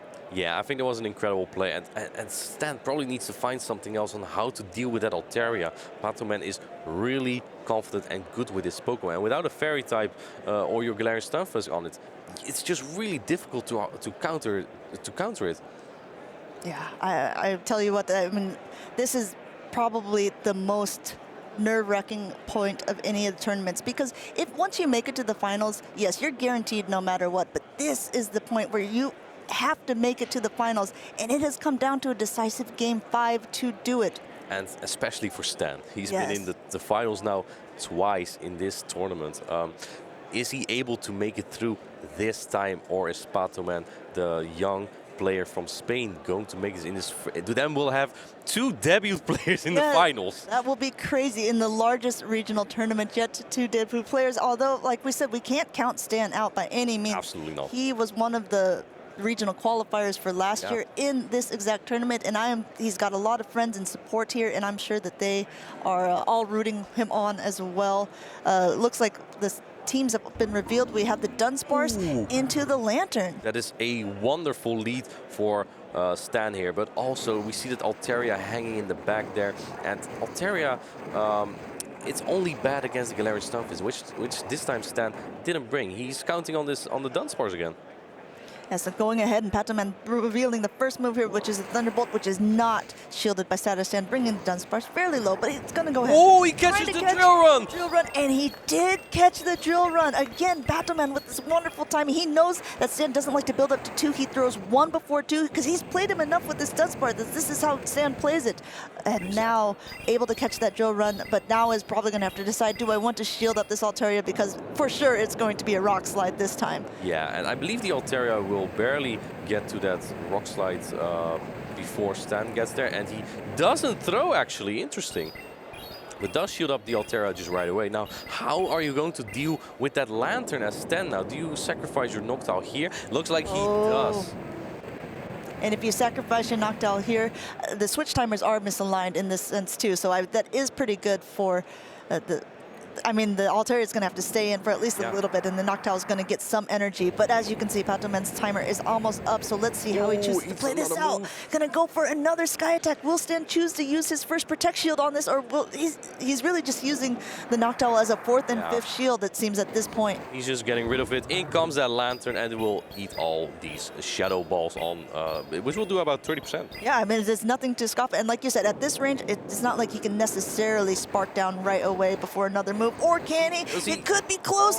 He might be able to. No, he's able to get to a Sky Attack. At least he's getting some chip damage here, but this Lantern has a lot of energy now. Yeah, and this looks very good for Patoman at this point, because he has his own Medicham in the back. Stan has that Dunsparce that is dry on energy, so it's going to get very tough for Stan at this point. This Lantern has so much energy. Yes, and choosing to use a Protect Shield at the last second, you can see Stan's a little bit discouraged that he shielded the bait, but Patoman is already at another move, and this is the heavy-hitting move. Will Stan use both of his shields? He will not. Oh, and this is going to do a decent amount of damage to that Medicham. Medicham's only hope now is just to counter it down. And this is so tough for Stan, because there's also still that Altaria remaining that has like a little bit too much health to counter down. But it doesn't have much energy anymore, at least. That is true, but let's say if this Medicham gets all these counters in, the first Psychic comes through, then the Dragon Breath might just take out that Medicham and the Dunsparce problem. We're going to have to see for sure. Stan doing a little bit of what we call a Hail Mary play here, which worked. Ice Punch bait, and it gets the last shield from Patoman. And let's see what he decides to do if he's going to go ahead. He's building up just a ton of extra energy. Oh! Look at that. On Patoman does the same human catcher bug did to Stan. this time Stan did it to Patoman because Patoman waited half a turn and so did Stan, and in the process he catches the move, but it doesn't really help because he doesn't get another move off, and now he needs so much energy to take out the opposing Medicham and the Altaria still. Yes, it's kind of maybe forced to shield here, even though he probably knows it's an Ice Punch. It's just, it's getting a little bit too low at this point. Oh, and Patoman loses charge move priority, it looks like, so this Medicham will go down, but the Altaria in the back might still have a little bit too much energy because now the Medicham is energy It has dry. no energy, but it will Dragon Breath down the Medicham. That means Patoman will go to the Grand Finals and punch his way to Yokohama, my World goodness. Championships. We have 2 debut players now in the Grand Finals. A big congratulations, and very unfortunate for Stan reaching the finals and getting 2 points in the finals twice. It can go like that sometimes. Yes, and but I think it also goes to show, I mean, Statistan is a very, very good player. Obviously, being able to make it to day 2, to the winners finals, by not losing a match at that point yet, and then also, I mean, there's nothing to scoff at. No. Third place is still really high. I agree. I love the 3rd place myself too. I mean, I went 3rd, right? That's what I refer to. But yeah, Patoman just played exceptionally well, having 2 decisive catches in the semi-last battle and the last battle, right? Where he caught, in the semi-last battle, he caught the Earthquake on the Altaria. And in the 3rd battle, he caught the Drill Run. Yes. Sorry, the 4th battle, he caught what's the 5th? What's the 4th battle? We're getting all of our, there's so many battles that we've gone through. So many battles, indeed. Then he caught the Drill Run on that Altaria. So he's catching all those ground moves on the flyer, and that made him win there. Yes, I mean, I think what's really amazing about that that very last game that we saw with Patoman was you wouldn't always choose that point to swap. Like a lot of players like to build up so that they have full energy before they're going, but he's noticed in the past games that he's played with Statistan that Statistan always threw 1 before he was at 2 drill runs. So he was counting in his head, and once he realized that they was at that point, he swapped to the Altaria. That's such a risky move because if Statistan was playing like other players, then he would have immediately saw and just threw the rock slide instead. Yeah. The thing is, sometimes when players are trying to play meticulous with their timing and not losing turns, you end up not throwing your charge move. Yes. So I'm guessing that's a little bit what happened to Stan there. And then in the process, he takes a move and the opponent is able to swap. And then in the end game, the Lantern just is full health because it didn't take the draw on it should have taken. That's right. I mean, that's part of the thing. You can be a really good player. You can be a meticulous counter. But sometimes you also need to be good at the improvisation. And not that Statistan wasn't. I mean, a lot of those games, there was some fantastic catches. There was like really, really good gameplay going on. It's just when you're playing at players at the same level as you, sometimes this is just the way it happens. Yeah. Yeah, and apparently Dutch people then end up 3rd. And yes, the Dutch love being 3rd. I think that's probably a little bit what it is. Regardless, a huge congratulations to our grand finalists, Human Catcher Bug and Patoman. Both their first Play Pokémon Regional, not just the Play Pokémon Regional, the biggest regional up to date. And it's incredible. They both punched their way to the ticket. Yeah, and if I were you, I'd be paying very close attention because I'm right. probably will be playing against one of them in the tournament. I'm making, well, by the time, obviously, the meta might be different. Yes, of course. The gameplay and the play style might still be similar. I think that's true, yeah. Yeah, and it's just so noticeable that these players know their mechanics so well because they anticipate to each other. I just found it amazing when in the first game, Human Catcher Bug waited half a turn to see Stan wait half a turn and then swap, and then Stan did it to Patoman in the last game. Yeah, it was, and both times it didn't actually end up changing the outcome because they were both waiting for each other a little bit. But yeah. But A for effort. A for effort. That's you have exactly. Yeah. Just a reminder about, I mean, the next 2 battles that you see, both of these players have already secured their tickets, their road to Yokohama. I mean, so this is very exciting that we can congratulate these players already for a very, very good job. I mean, job well done to these newcomers, showing us, old dogs some new tricks. Yeah. And you know what I also find interesting? both these players are not from the UK. They both came from outside the country, from Spain and from Denmark, and they managed to qualify here over many of the people who live close by, right? A regional should be a close tournament, but this is like if you live nearby Liverpool, this is the closest tournament and maybe opportunity for you to qualify, right? So what you're saying is you don't think that someone from the Netherlands is going to win the Utrecht regionals? We'll see about that. Well, you think about it, and in the meantime, I'm really anxious to hear what Patoman has to say about qualifying. I know that he's very excited. He's got to be, right? He's super excited. I would love to see this. Let's go to the interview with Patoman. Welcome, everybody. Look, we have double trouble here. Our two grand finalists for Liverpool. This is it, the pinnacle of what we've been waiting to see. The two best players from our competition. How are you feeling, first and foremost? I'm feeling really good.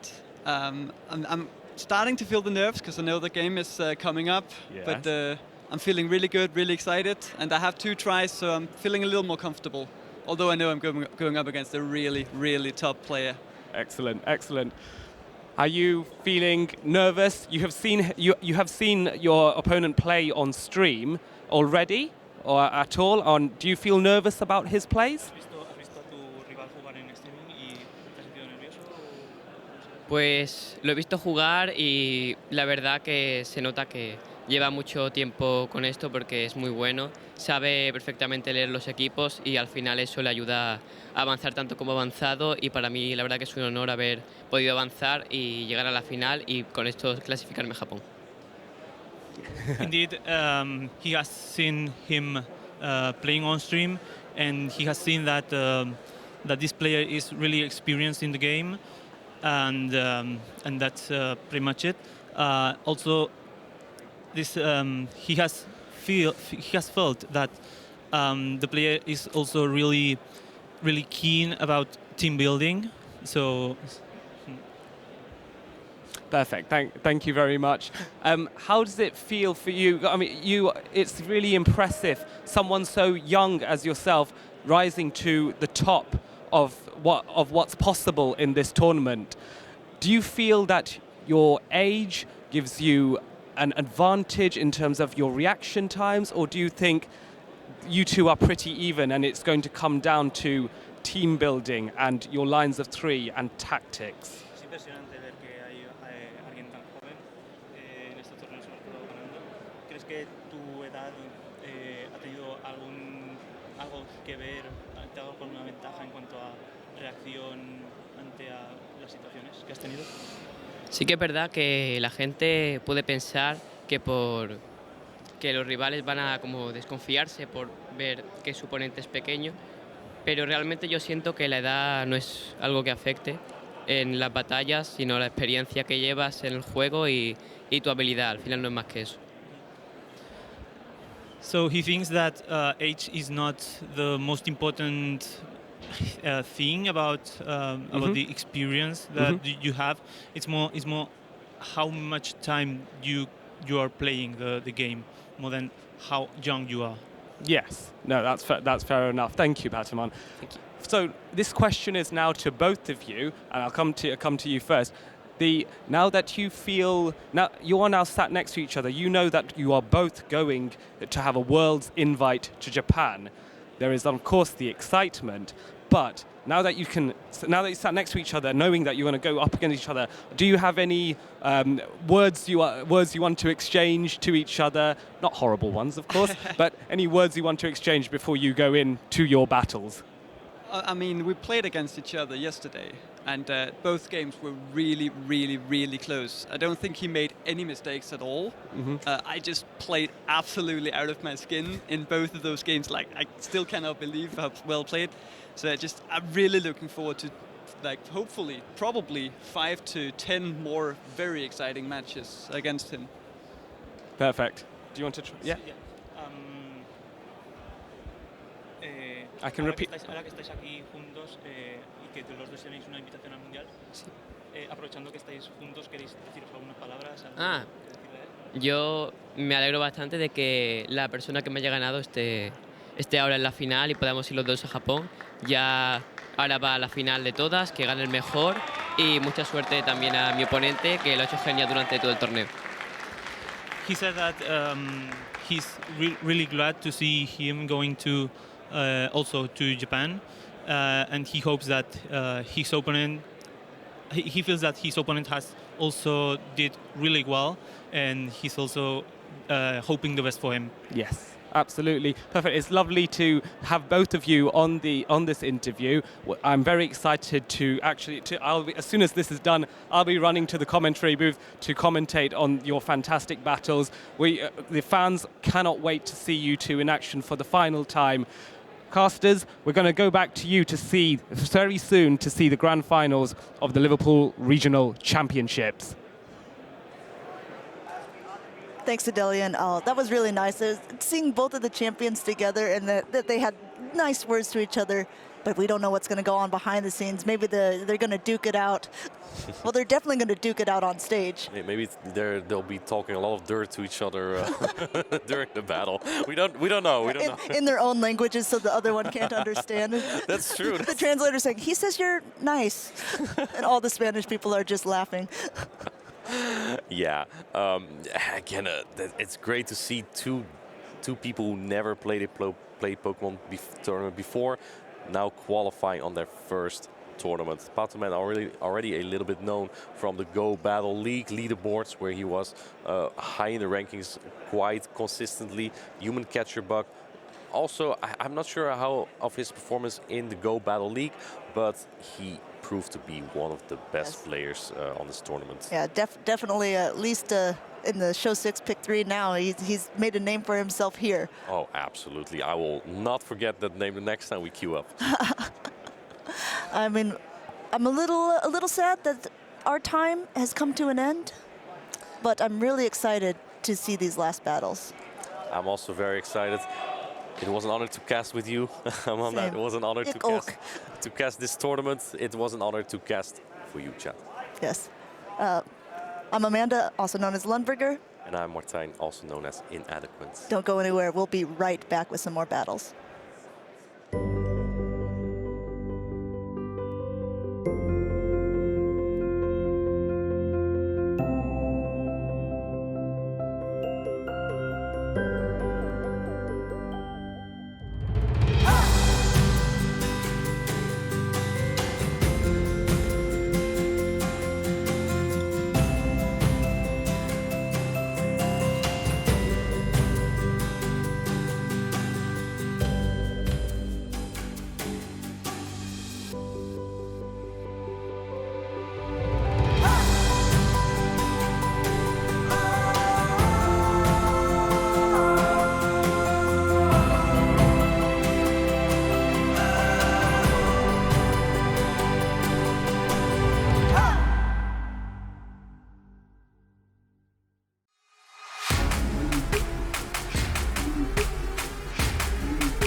Welcome, the grand finals are here. Wow, absolutely, just sheer wow. I can't even explain myself, that's how excited I am. Agreed. You? Are you not? No? No. Yeah. Oh, Speechless, absolutely. Speechless. Oh, right, so speechless, yes. We can barely contain ourselves. We just had the interviews with the two grand finalists. It's lovely to see Human Catcher Bug and Pataman. They were sat side by side, exchanging niceties, but the niceties are just there for the interview room. There is no mercy in these grand finals. These Pokemon are going to battle until they faint. They're going to catch. They're going to undercharge. They're going to do all sorts of magical things. We have seen some beautiful gameplay from these two players. Random fun fact, you said no mercy, but right out of the venue there is the Mersey, which is a river in England. Ah. Logic. So there is Mersey. Yeah, there is literally the River Mersey. We are in Liverpool. Even if you don't know that by now you do. And yes, this is the culmination of the biggest Pokemon Go regionals to date. So there was what, 152 was the final About number? 160. Oh, 160. About 160 players, which is historical. Yes. This is the biggest Pokemon Go regional championships of all time. Yes, and it just how many people currently now. Just a few minutes ago before the interview, I was at the front watching the screen with the viewers that were there, with the competitors that had been knocked out so far. The hypes, the pops, the jumping off chairs as the catch was made. Yeah. That is what this is all about. That is what people are here watching it for. This is why we are here. Me, you, the viewers, and those right here at Liverpool's ACC. The last game, the losers finals, was decided in 2 games with 2 different catches. Patoman, who came all the way from the losers bracket, beat Stan with 2 catches, and those weren't easy. This was not 1, 2, 3, 4, 5. He's going to throw immediately catches. Those were perfectly timed catches that no one else in this venue would have ever gotten. Yes, there's just that reactions to go, right, I sense it, my sixth sense is kicking in, where I go, I reckon he'll catch right here, boom, it happens.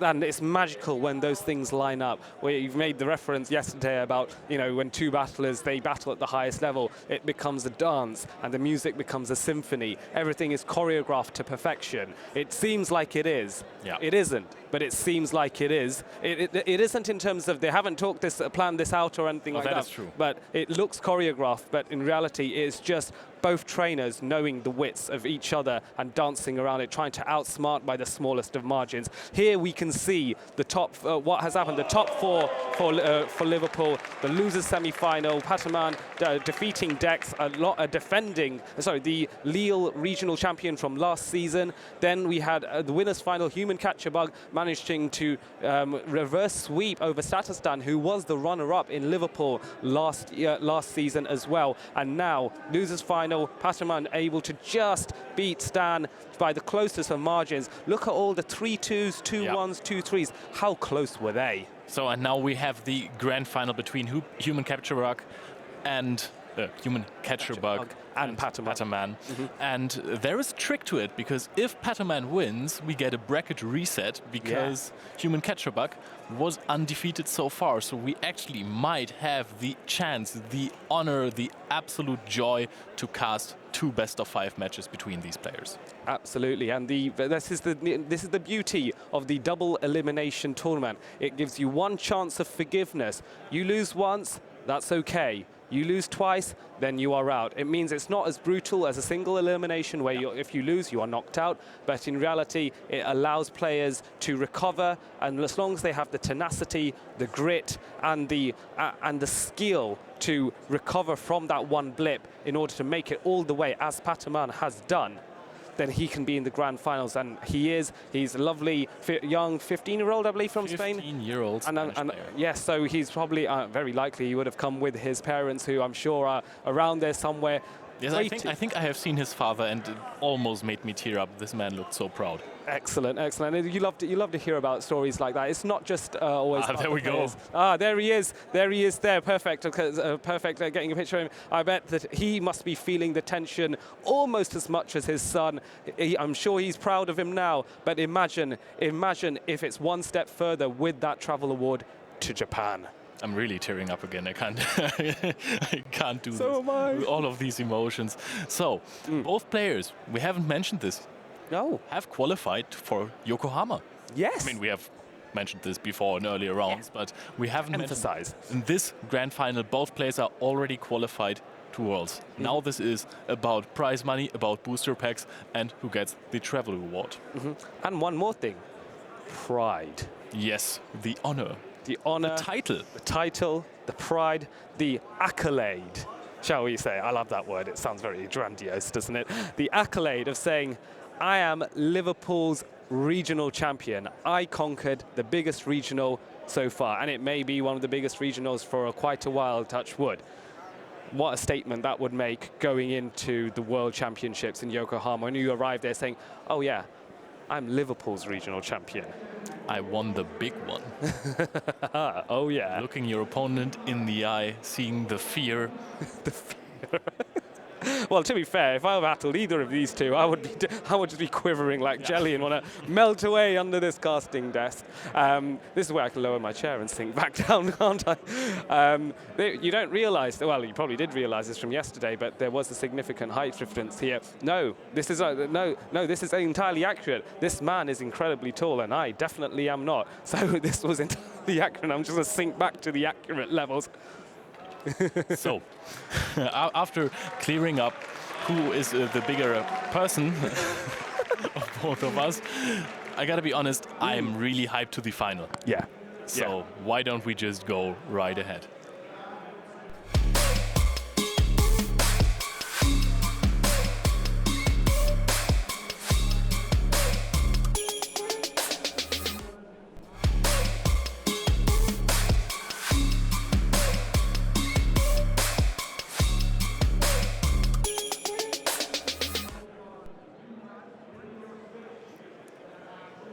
The absolute maniac this Psyduck is. Look at that sign, sorry. Carry on, yeah, that's the Psyduck's there.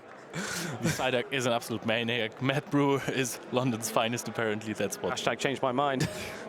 My mind might be being changed there. Both of these players are now sat in the hot seats. They are looking at each other. They have already put their teams in, and here it comes. The first battle is beginning. The grand finals of the Liverpool Regional Championships are here, and it begins with Galarian Stunfisk from Human Catcherbug onto the Noctowl of Pataman. This is a good matchup and it slightly favours Pataman with the buff to wing attack and how dangerous that Shadow Ball is. Human Catcherbug wasting no time getting a Rock Slide off onto the Noctowl. Standard play expected, and this is going to go unshielded by Pataman, which is what we would expect in this matchup. But the Noctowl is farming up additional energy and then decides to throw the Shadow Ball here in order to get some damage off in return onto the Galarian Stunfisk. So far so good. Expected play. Another Rock Slide is possible here. When will it be fired out? It's fired out just before the Sky Attack can be potentially launched, although you'd rather go for the Shadow Ball in the situation anyway. No shield again. Noctowl can easily withstand 2 Rock Slides at this point, and the farming continues, and here comes the Shadow Ball in return towards the Galarian Stunfisk, looking to bring that Pokemon down into the red. So Galarian Stunfisk will easily take this. We'll have to throw another Rock Slide to KO the Noctowl because those Mudshots don't really do that much, farming up some extra energy before throwing the Rock Slide just to gain that extra advantage. We are seeing an easy no-shield, so the alignment is on the side of Human Catcherbug, but apparently Pataman just thought that he wants to get the Galarian Stunfisk out of the way. So now we are in an interesting matchup, which is Umbreon versus the Altaria. What do you think about that? The bulk on Umbreon is certainly advantageous here. We're able to withstand a lot more of those Dragon Breaths, but Altaria's damage output is superior in so many ways. And what's really nice is that because of the Community Day move that Altaria boasts, the Moonblast. Moonblast is a Fairy-type move, and it does super effective damage on Dark-type Pokemon. So Human Catcherbug has to be very careful. Not only is it super effective, and it's going to hit and do huge damage, but there is the chance of a debuff. No debuff this occasion. Umbreon survives to fight another day and launches the Foul Play. Foul Play is also immediately being no-shielded. We are applying a lot more pressure on Pataman's side with these Dragon Breaths, almost at a Sky Attack. Sky Attack being ready the moment that Foul Play is ready. At this point, you might consider shielding your Altaria. You have one more move, and you can possibly almost farm down the Umbreon. I think that was the correct call made by you, Leo, there to make the shield. Pataman certainly agrees. Shielding has happened, and now Altaria is trying to get a catch, and there's a response back, and this is not good for Pataman because he's lined up his Medicham in with the Trevenant. The Trevenant is able to withstand one of these super effective Ice Punches, but those Shadow Claws and the risk of that dangerous Shadow Ball is in play. So Trevenant now has the energy to get that Shadow Ball off, but could just use, and here he goes trying to CMP Charge Move Priority Event here, and here comes the Shadow Ball. No shield. Pataman lets this Medicham go straight away.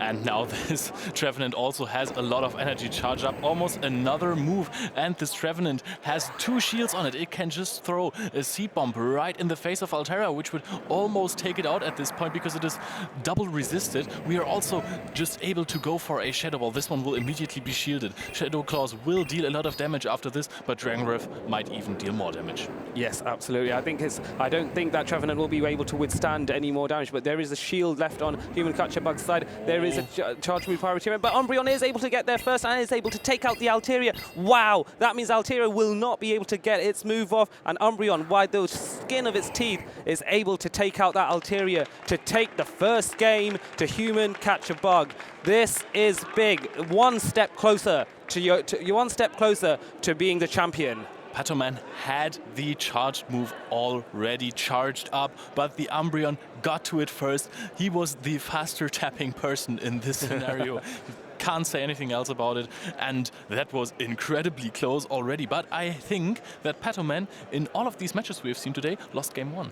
Yes, I feel that he may be able to now get a bit more of a read on Human Catcher-Bug, react accordingly, react tactically. I like the lines that both trainers had on their teams of 3. There was certainly a lot of thought put in terms of the team building and what would be a safe line to have. Sure, that one person won, one person lost, but the fact that it was so close highlights that those teams were well built, were tactically utilized in the best possible way. Obviously, a disadvantage for Patoman early on in terms of the alignment, but nonetheless, both trainers played very, very well here. No glaring mistakes, and both of them having precision counting to throw at exactly the same time. So, what happens now? What adjustments are made? What new Pokemon are brought in? Do we see the Shadow Charizard from Human Catcher-Bug as an example? It's been dangerous. We've seen it be absolutely annihilate so many things, but we've also seen it being eaten alive by a Bastiodon. So, swings and roundabouts. No Bastiodon on Patoman's side here, but plenty of other hard-hitting Pokemon that could certainly make life difficult for Shadow Charizard, such as the Lantern there, which is not too bad in most matchups against Human Catcher-Bug, with the exception perhaps of the Trevenant. The Shadow Charizard has really interesting matchups. Super effective wing attacks against Medicham that hit really hard, and barely being able to take one Ice Punch. You really want to shield those, and that's not the ideal scenario. We are going into game 2 already. What I was going to say is that the Altaria matchup also is interesting because these Dragon Claw actually deal a lot of damage. So we are having a Trevenant mirror match on the field right now. We are having Umbreon and Galarian Stunfisk in the back versus Lantern and Medicham. Yes, good spot there. Now here is where the Trevenant mirrors are always challenging in more ways than one. Well, on the first hand, you can bait with Seed Bomb. On the other hand, there are multiple opportunities for charge move priority events, as this one shows here. No shield on the Human Catcher-Bug side. The right call to no shield, perhaps, but the shield does come on Patoman's side, meaning he will be able to farm down Human Catcher-Bug's Trevenant at this point at the cost of taking a shield. But a switch out into the Umbreon, and Patoman reacts with the Medicham, which is now perfect. The counter from Medicham is a hard-hitting fighting type move, and Umbreon, while it's bulky, does not like being hit by multiple fighting type attacks. But here comes the Ice Punch, the only unresisted charge move out of the choice that Patoman has against the Umbreon here. So Umbreon responding with a foul play, which will deal neutral damage, but these foul plays do add up over time. So, but what the interesting part is, the most interesting about Umbreon versus Medicham is that, of course, these counters deal a lot of damage. But especially if you have shield advantage, you actually win this matchup as Umbreon. Yes, that's right. And I think maybe here with the shield advantage, there is the option to consider, do I want to take back switch advantage in exchange for another shield if I'm in Human Catcher-Bug's fine. But the foul play is able to come off first, and I wonder if Medicham survives it, just about manages it, and it does have enough just to get 2 Ice Punches off, perhaps. The first one is definitely being launched. Human Catcher-Bug goes, nope, you know what? There's no need to shield this one. Either I can tank it, or I don't mind losing the Umbreon. But Umbreon survives with 1, and here comes the next Ice Punch. Wow, this Medicham is really, really low. If he would shield that, the Snarl would go through and take out the Medicham immediately, but he does not preserve the shield advantage. We are going into Stunfisk versus Trevenant. It is not the most ideal matchup for the Stunfisk. However, if you shield correctly, and you can hit multiple Rock Slides, in this case it would only need to be 1. you can actually win this matchup. That was a great call there by Human Kachabug not to shield the seed bomb there, which was the bait move in this instance. Rockslide coming in at this range. Trevenant needs to shield this, otherwise it is going down. And it looks like no shield, and Trevenant disappears under a flurry of rocks. And now the choice is there to bring in the Lantern and maybe use that Medicham as a third shield if necessary. So Lantern is here, not the best matchup for it, but Galarian Stunfisk does have the energy lead here, can get the ground move off first, and now Human Kachabug applying the pressure, saying, I am going to take that second shield. The right call from Pataman to use that shield. This Earthquake would have absolutely annihilated this Lantern, but Lantern survives to fight another day and responds back with a Surf, which we know is going to be super effective on the Galarian Stunfisk, although perhaps at this range, not enough to KO. No, this would absolutely not be enough to KO, but it would maybe put the Galarian Stunfisk in a range where a counter takes it out.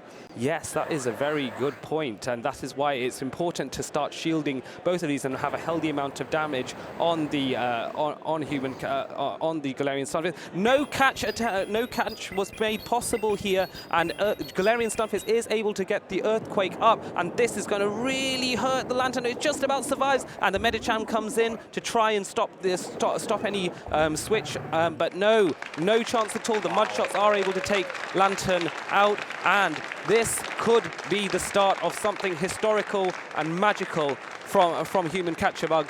2-0, and we remember this is a double elimination tournament. Human Kachabug has not lost yet. Pataman has already lost once previously in the tournament. If Pataman loses, that is it. He is out. Human Kachabug has a clean sweep of the Liverpool regionals. On the other hand, reverse sweep. I am not worried for Pataman at all. This guy, this is the dream scenario, you know? This is what everyone dreams of. You get into the finals from the losers bracket, then you are behind 2-0, 2-0, and then you just reverse sweep. You just win 3 in a row, and then you do the same thing again in the grand final bracket reset. So this could be a dream. This could be a dream scenario. Yes, if he pulls this off, it will be a magical story written for the ages. This tournament is going to have such a significant influence on this young man's life. 15 years of age, has already beaten some of the strongest trainers in both the United Kingdom and elsewhere. Some of the names that we have already won regionals in the past, already been runners-up in other regionals. Big names. As we can see, the thought process is running. The cogs are turning the minds of the others. Just as Susie and Cecilia, the judges, watch with closely to make sure that everything is running very smoothly as well. So Pataman just now clearing his mind. This is what he has to do, you know? He now has to refocus one game at a time. You can't be sitting there thinking, okay, I'm in the grand finale, I am 2 down, what if I lose the lead? What if this happens? What if that happens? I have to get this catch. No, you play one game at a time. You play Pokemon Go. This is his element, basically. This is what he does best. I think, at least, I don't know the guy that well, to be honest.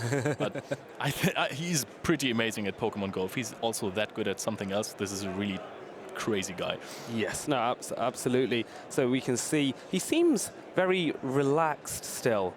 It's good because it shows the pressure isn't necessarily getting to him too much. There will always be some nerves, but he knows. But he's good. He's got the arms are relaxed. Human Kachabug is nodding to his phone, looking towards the judges for affirmation. You can see Susie is just checking out, is everyone okay? Bear in mind that they've got noise-cancelling headphones, so they're in their own zone. And this could be a decisive battle. We have Umbreon into Noctowl here. So Umbreon from Human Kachabug's side and the Noctowl coming in from Pataman. Relatively even matchup, but Umbreon does have the superior bulk here as Noctowl starts raining in the wing attacks in hope to charge up a move. Sky Attack does indeed come first onto the Umbreon. Immediate no shield. There's no need to shield this whatsoever at this point. In a no shield scenario, I think that Umbreon can actually lose this one to Noctowl. But as soon as there are shields involved, I think that Umbreon is better because, sure, the fast moves deal less damage, but you charge up your charge moves faster. Yes, and foul play. And Umbreon is primarily quite a defensive Pokemon and is not necessarily able to get a huge amount of damage off with each foul play, but it can get them out relatively quickly and has the health to withstand a lot of damage and therefore get out more moves. As another Sky Attack comes from the Noctowl to bring this Umbreon into the yellow to at the same pace as the Noctowl. Noctowl now slightly leading on HP as Umbreon drops into the red, but now this foul play is going to ensure that Noctowl's health drops into the red as well. So these Pokemon are absolutely on the teetering on fainting, and there's a bit more farm, and here comes the next Sky Attack, forcing the shield from Umbreon here to ensure that Umbreon can get the farm down using Snarl and have some energy for the next Pokemon that comes in. So, good read. Oh, yeah. That was a good read. Human Capture Bug recognizing that Noctowl would get to another Sky Attack in time and thought, I'm going to take a shield. Oh! And the move slipped through. The Snarl slipped through and did damage after the shield was used. So Noctowl could not use its Sky Attack here. And now this is looking very problematic because the Medicham is lined up against the Trevenant, and Ice Punch is going to be super effective on this Trevenant. But Trevenant with its Ghost-type moves, so dangerous, so powerful, trying to catch and a counter-catch as well. And now the Altaria is entered the Galarian stuff. This is looking horrible, absolutely horrible for Pataman. The Rock Slide are going to come out, as we already said so often. Altaria is such a versatile Pokemon, but none of the 3 different types of moves actually can hit Steel types even for neutral damage. So another Rock Slide is not going to come out. We are going to see a Sky Attack first. Human Catcher Bug is now deciding to probably let this one go. Does not deal any damage at all. Maximum 10%. We are charging up towards the second Rock Slide. We are going to use it now. This bunch of rocks is going to hail down on the Altarias, bringing it deep into the red, and now we are racing towards the next charge move. And now the Sky Attack is coming in from Altaria to do an additional bit of chip damage on the Galarian Stunfisk, but the bulk of Stunfisk here, so strong, so strong. Here comes the Rock Slide. This Altaria cannot take any more damage. No shield on Pataman's side. It's getting closer. Human Catcher Bug can smell the potential sights of victory as Trevenant is here against the Medicham, and we know which way this matchup tends to go. Trevenant with his Ghost-type moves, shielding the Ice Punch to protect what little health it has, and then has the energy in place for the Shadow Ball. As the Shadow Ball gets launched, the shield, is this shield going to be used? This is the decision time for Pataman. Is this going to happen? Is this going to... No, the shield is not... No shield! KO! And Trevenant wins. Human Catcher Bug is Liverpool Regional Champion! What a performance by Human Catcher Bug going through this tournament.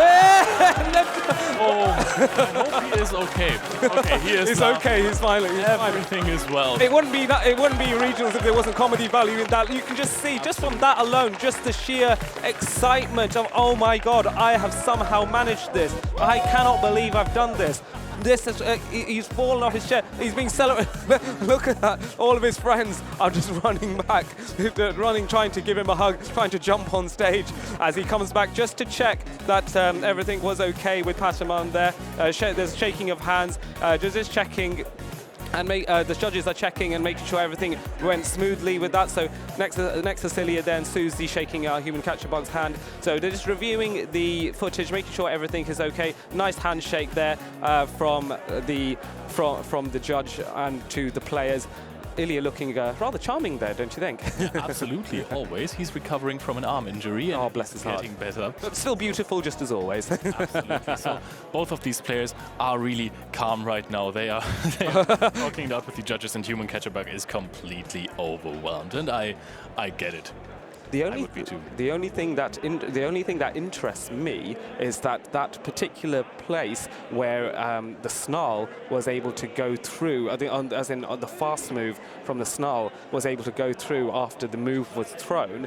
Like, despite the fact that Noctowl shielded, that somehow the damage then registered afterwards and Noctowl went out, because Noctowl went out with a full Sky Attack, I believe, and I wonder if that was significant in securing that match. I mean, that was the Noctowl of Noctowl of Pataman with the Umbreon of Human Capture Bug, and I think that, and so that's an interesting thing that I presume the judges will probably have a second look at, just to make sure that is how things should be. But you can see the relief on Human Capture Bug's face as that happened, and indeed as the rest of the battle, because then he got perfect alignment. There was no real wiggle room for Pataman. I mean, it just makes sense, right? You start your Snarl, and mid-Snarl, the Sky Attack came out. So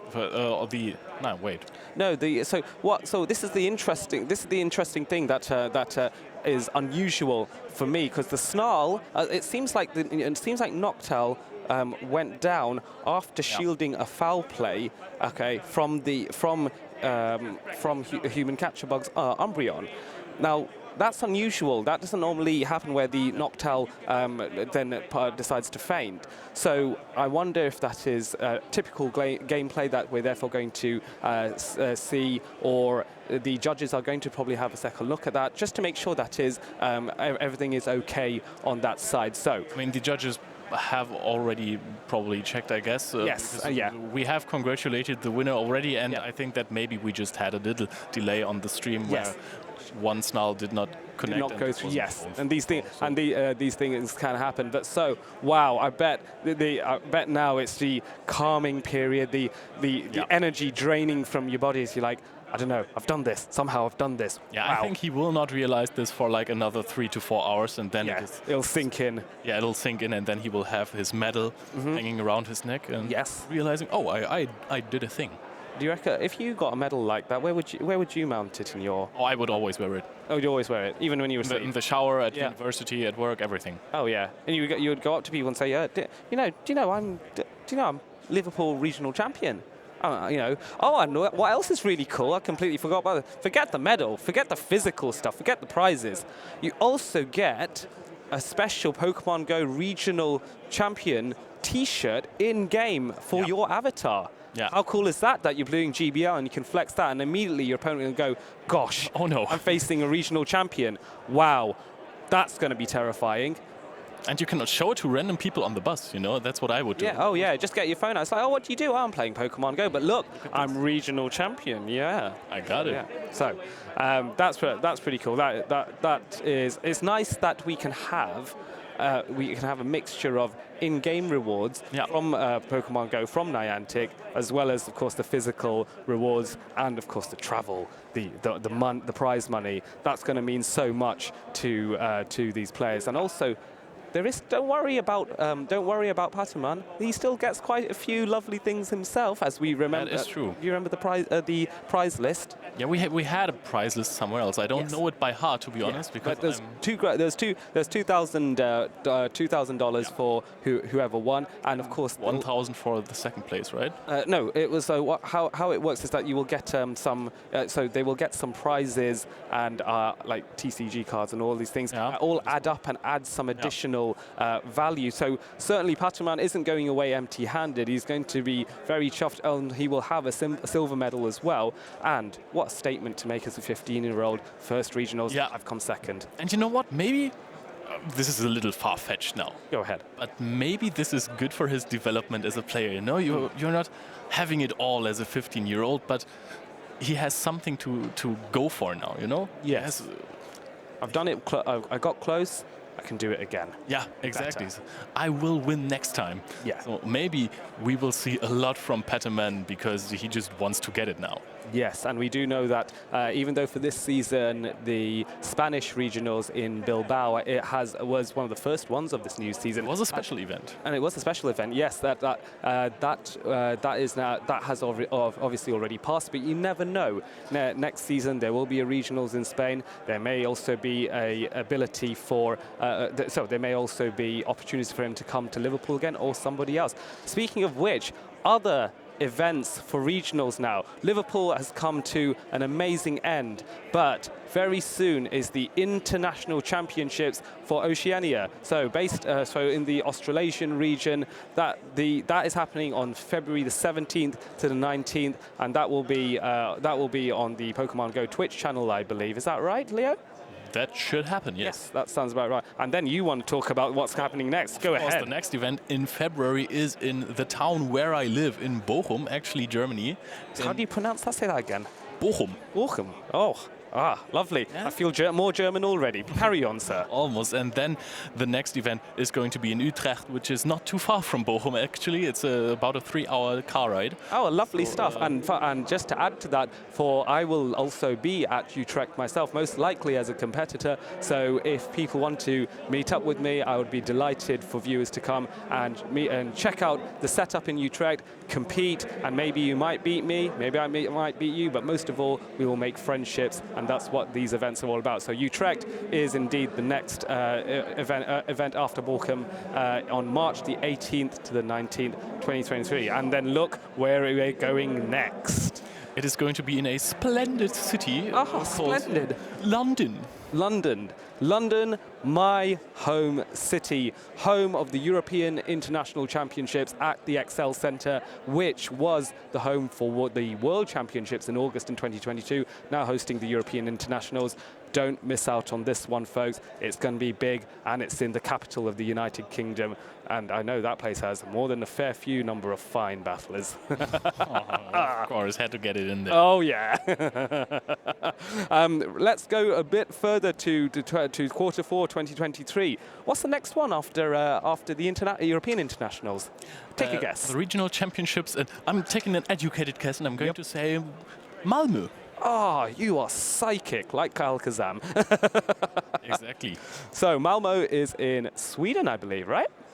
Could also be in Denmark, but I think it's Sweden. No, let's get this right. It's Sweden. I'm sure there's going to be many Swedes and Danes. I'm really bad at geographics. Oh, right, I shouldn't have tested you then. Right. So yes, no, for sure, Malmö is in Sweden, and I believe I'm not sure if Sweden had a regionals before, but my knowledge is also not the finest on this. But an exciting time for the Nordic region, being able to go to the Malmö regionals, and I'm sure that will be very exciting for them.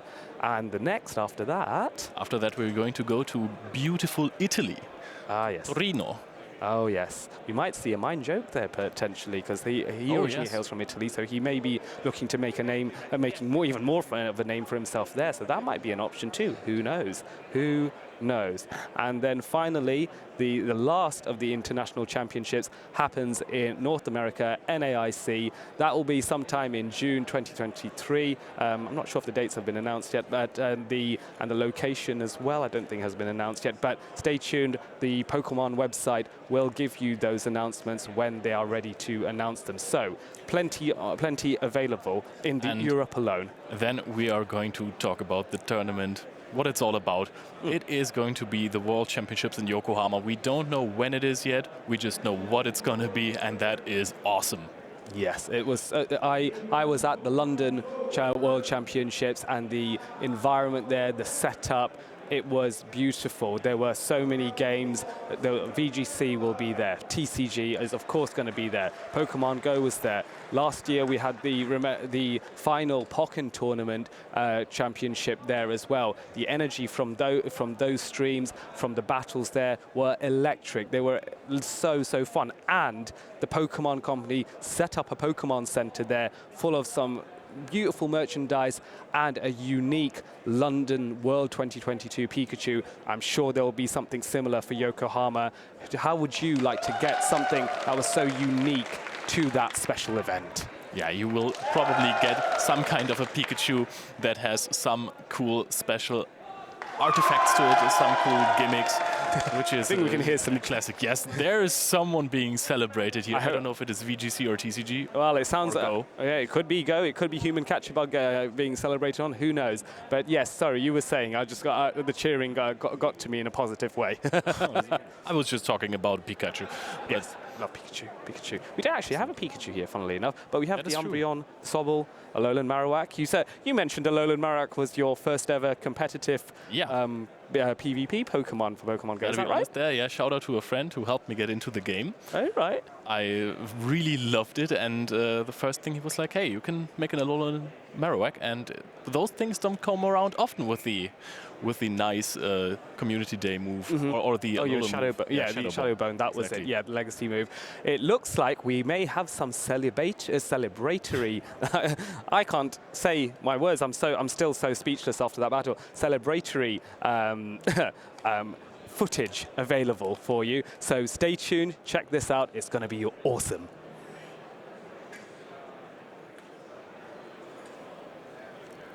We hope you all enjoyed these amazing battles that have gone on in the Liverpool regional finals. The biggest regional competition in Pokemon Go to date. I won't take up too much of your time. I want to go ahead and announce the top 3 finalists, starting with a third from the UK, sort of the Netherlands as well. We're going to go ahead and bring Status Stan up on stage.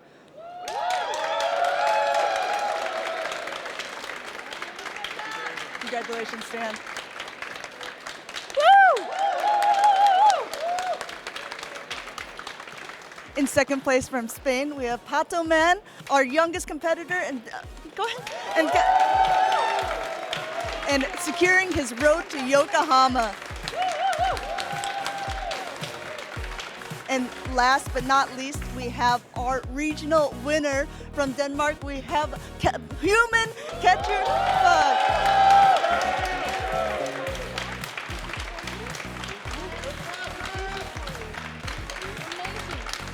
First of all, I'm sorry, I got to ask you a couple questions, sir. Oh man, how excited! I know this is like the typical Disneyland question, but how excited are you that you won this regional? I can't even put words on it. Like, I can't believe I actually won it. I think every time I went into a game and I knew I was going up against a really good player, there was that voice in the back of my head telling me, oh, this is where I go out, this is where I finally lose. And I just kept winning, especially against Status Stan was a really, really, really huge game because I went down 2-0 and I almost lost hope, and then I started playing a bit of Spice with the Shadow Charizard and I got back into it by just playing really well. Yeah, I think so excited. when you told yourself that, oh yeah, these are such good players, this is where I get knocked out, I think you've made a name for yourself as one of the best players. You won the biggest regional competition so far to date. Would you say, was there like, you said that Charizard was your spice pick. Was there a Pokemon that was maybe your top pick or something that you felt helped lead you to this victory? I think the team is very much good as a whole. I think Shadow Charizard was probably my favorite pick because it always helped me when I was in trouble. And I always ended up getting it into the right positions, especially on day 1 where I had a lot of success with it. But I don't think I had any particular Pokemon. I think I used all of them at least like 5 to 10 games. So they were all good. That's great. I just have one last question for you. This is your first regional competition ever. Do you have any advice or things that you want to say to people who have not done one yet either, and some words of encouragement? I think I was very, very nervous going into it. And I almost convinced myself not to play because of the nerves just got so bad every time I participated in the Pokemon tournament. And it isn't so bad once you get started. The first round might be a little bad, but if you get a few warm-up games beforehand, that can help a lot if you're really nervous. And also just being around a bunch of people, being like the excitement of the area and everything, you kind of forget about the whole thing once you're here. So don't be nervous about joining. If you want to play, try it out. It's really fun. Of course, I'm saying that because I'm winning also, but yeah. Well, congratulations once again. Everyone, once again, your regional champion for Liverpool. That's all we got for you for this show. Thank you again, everyone. And just a reminder, you can catch us again in a couple weeks in Bochum. So if you like this Pokemon Go content, go ahead and go to twitch.tv/Neuralcar. We'll see you in the next one.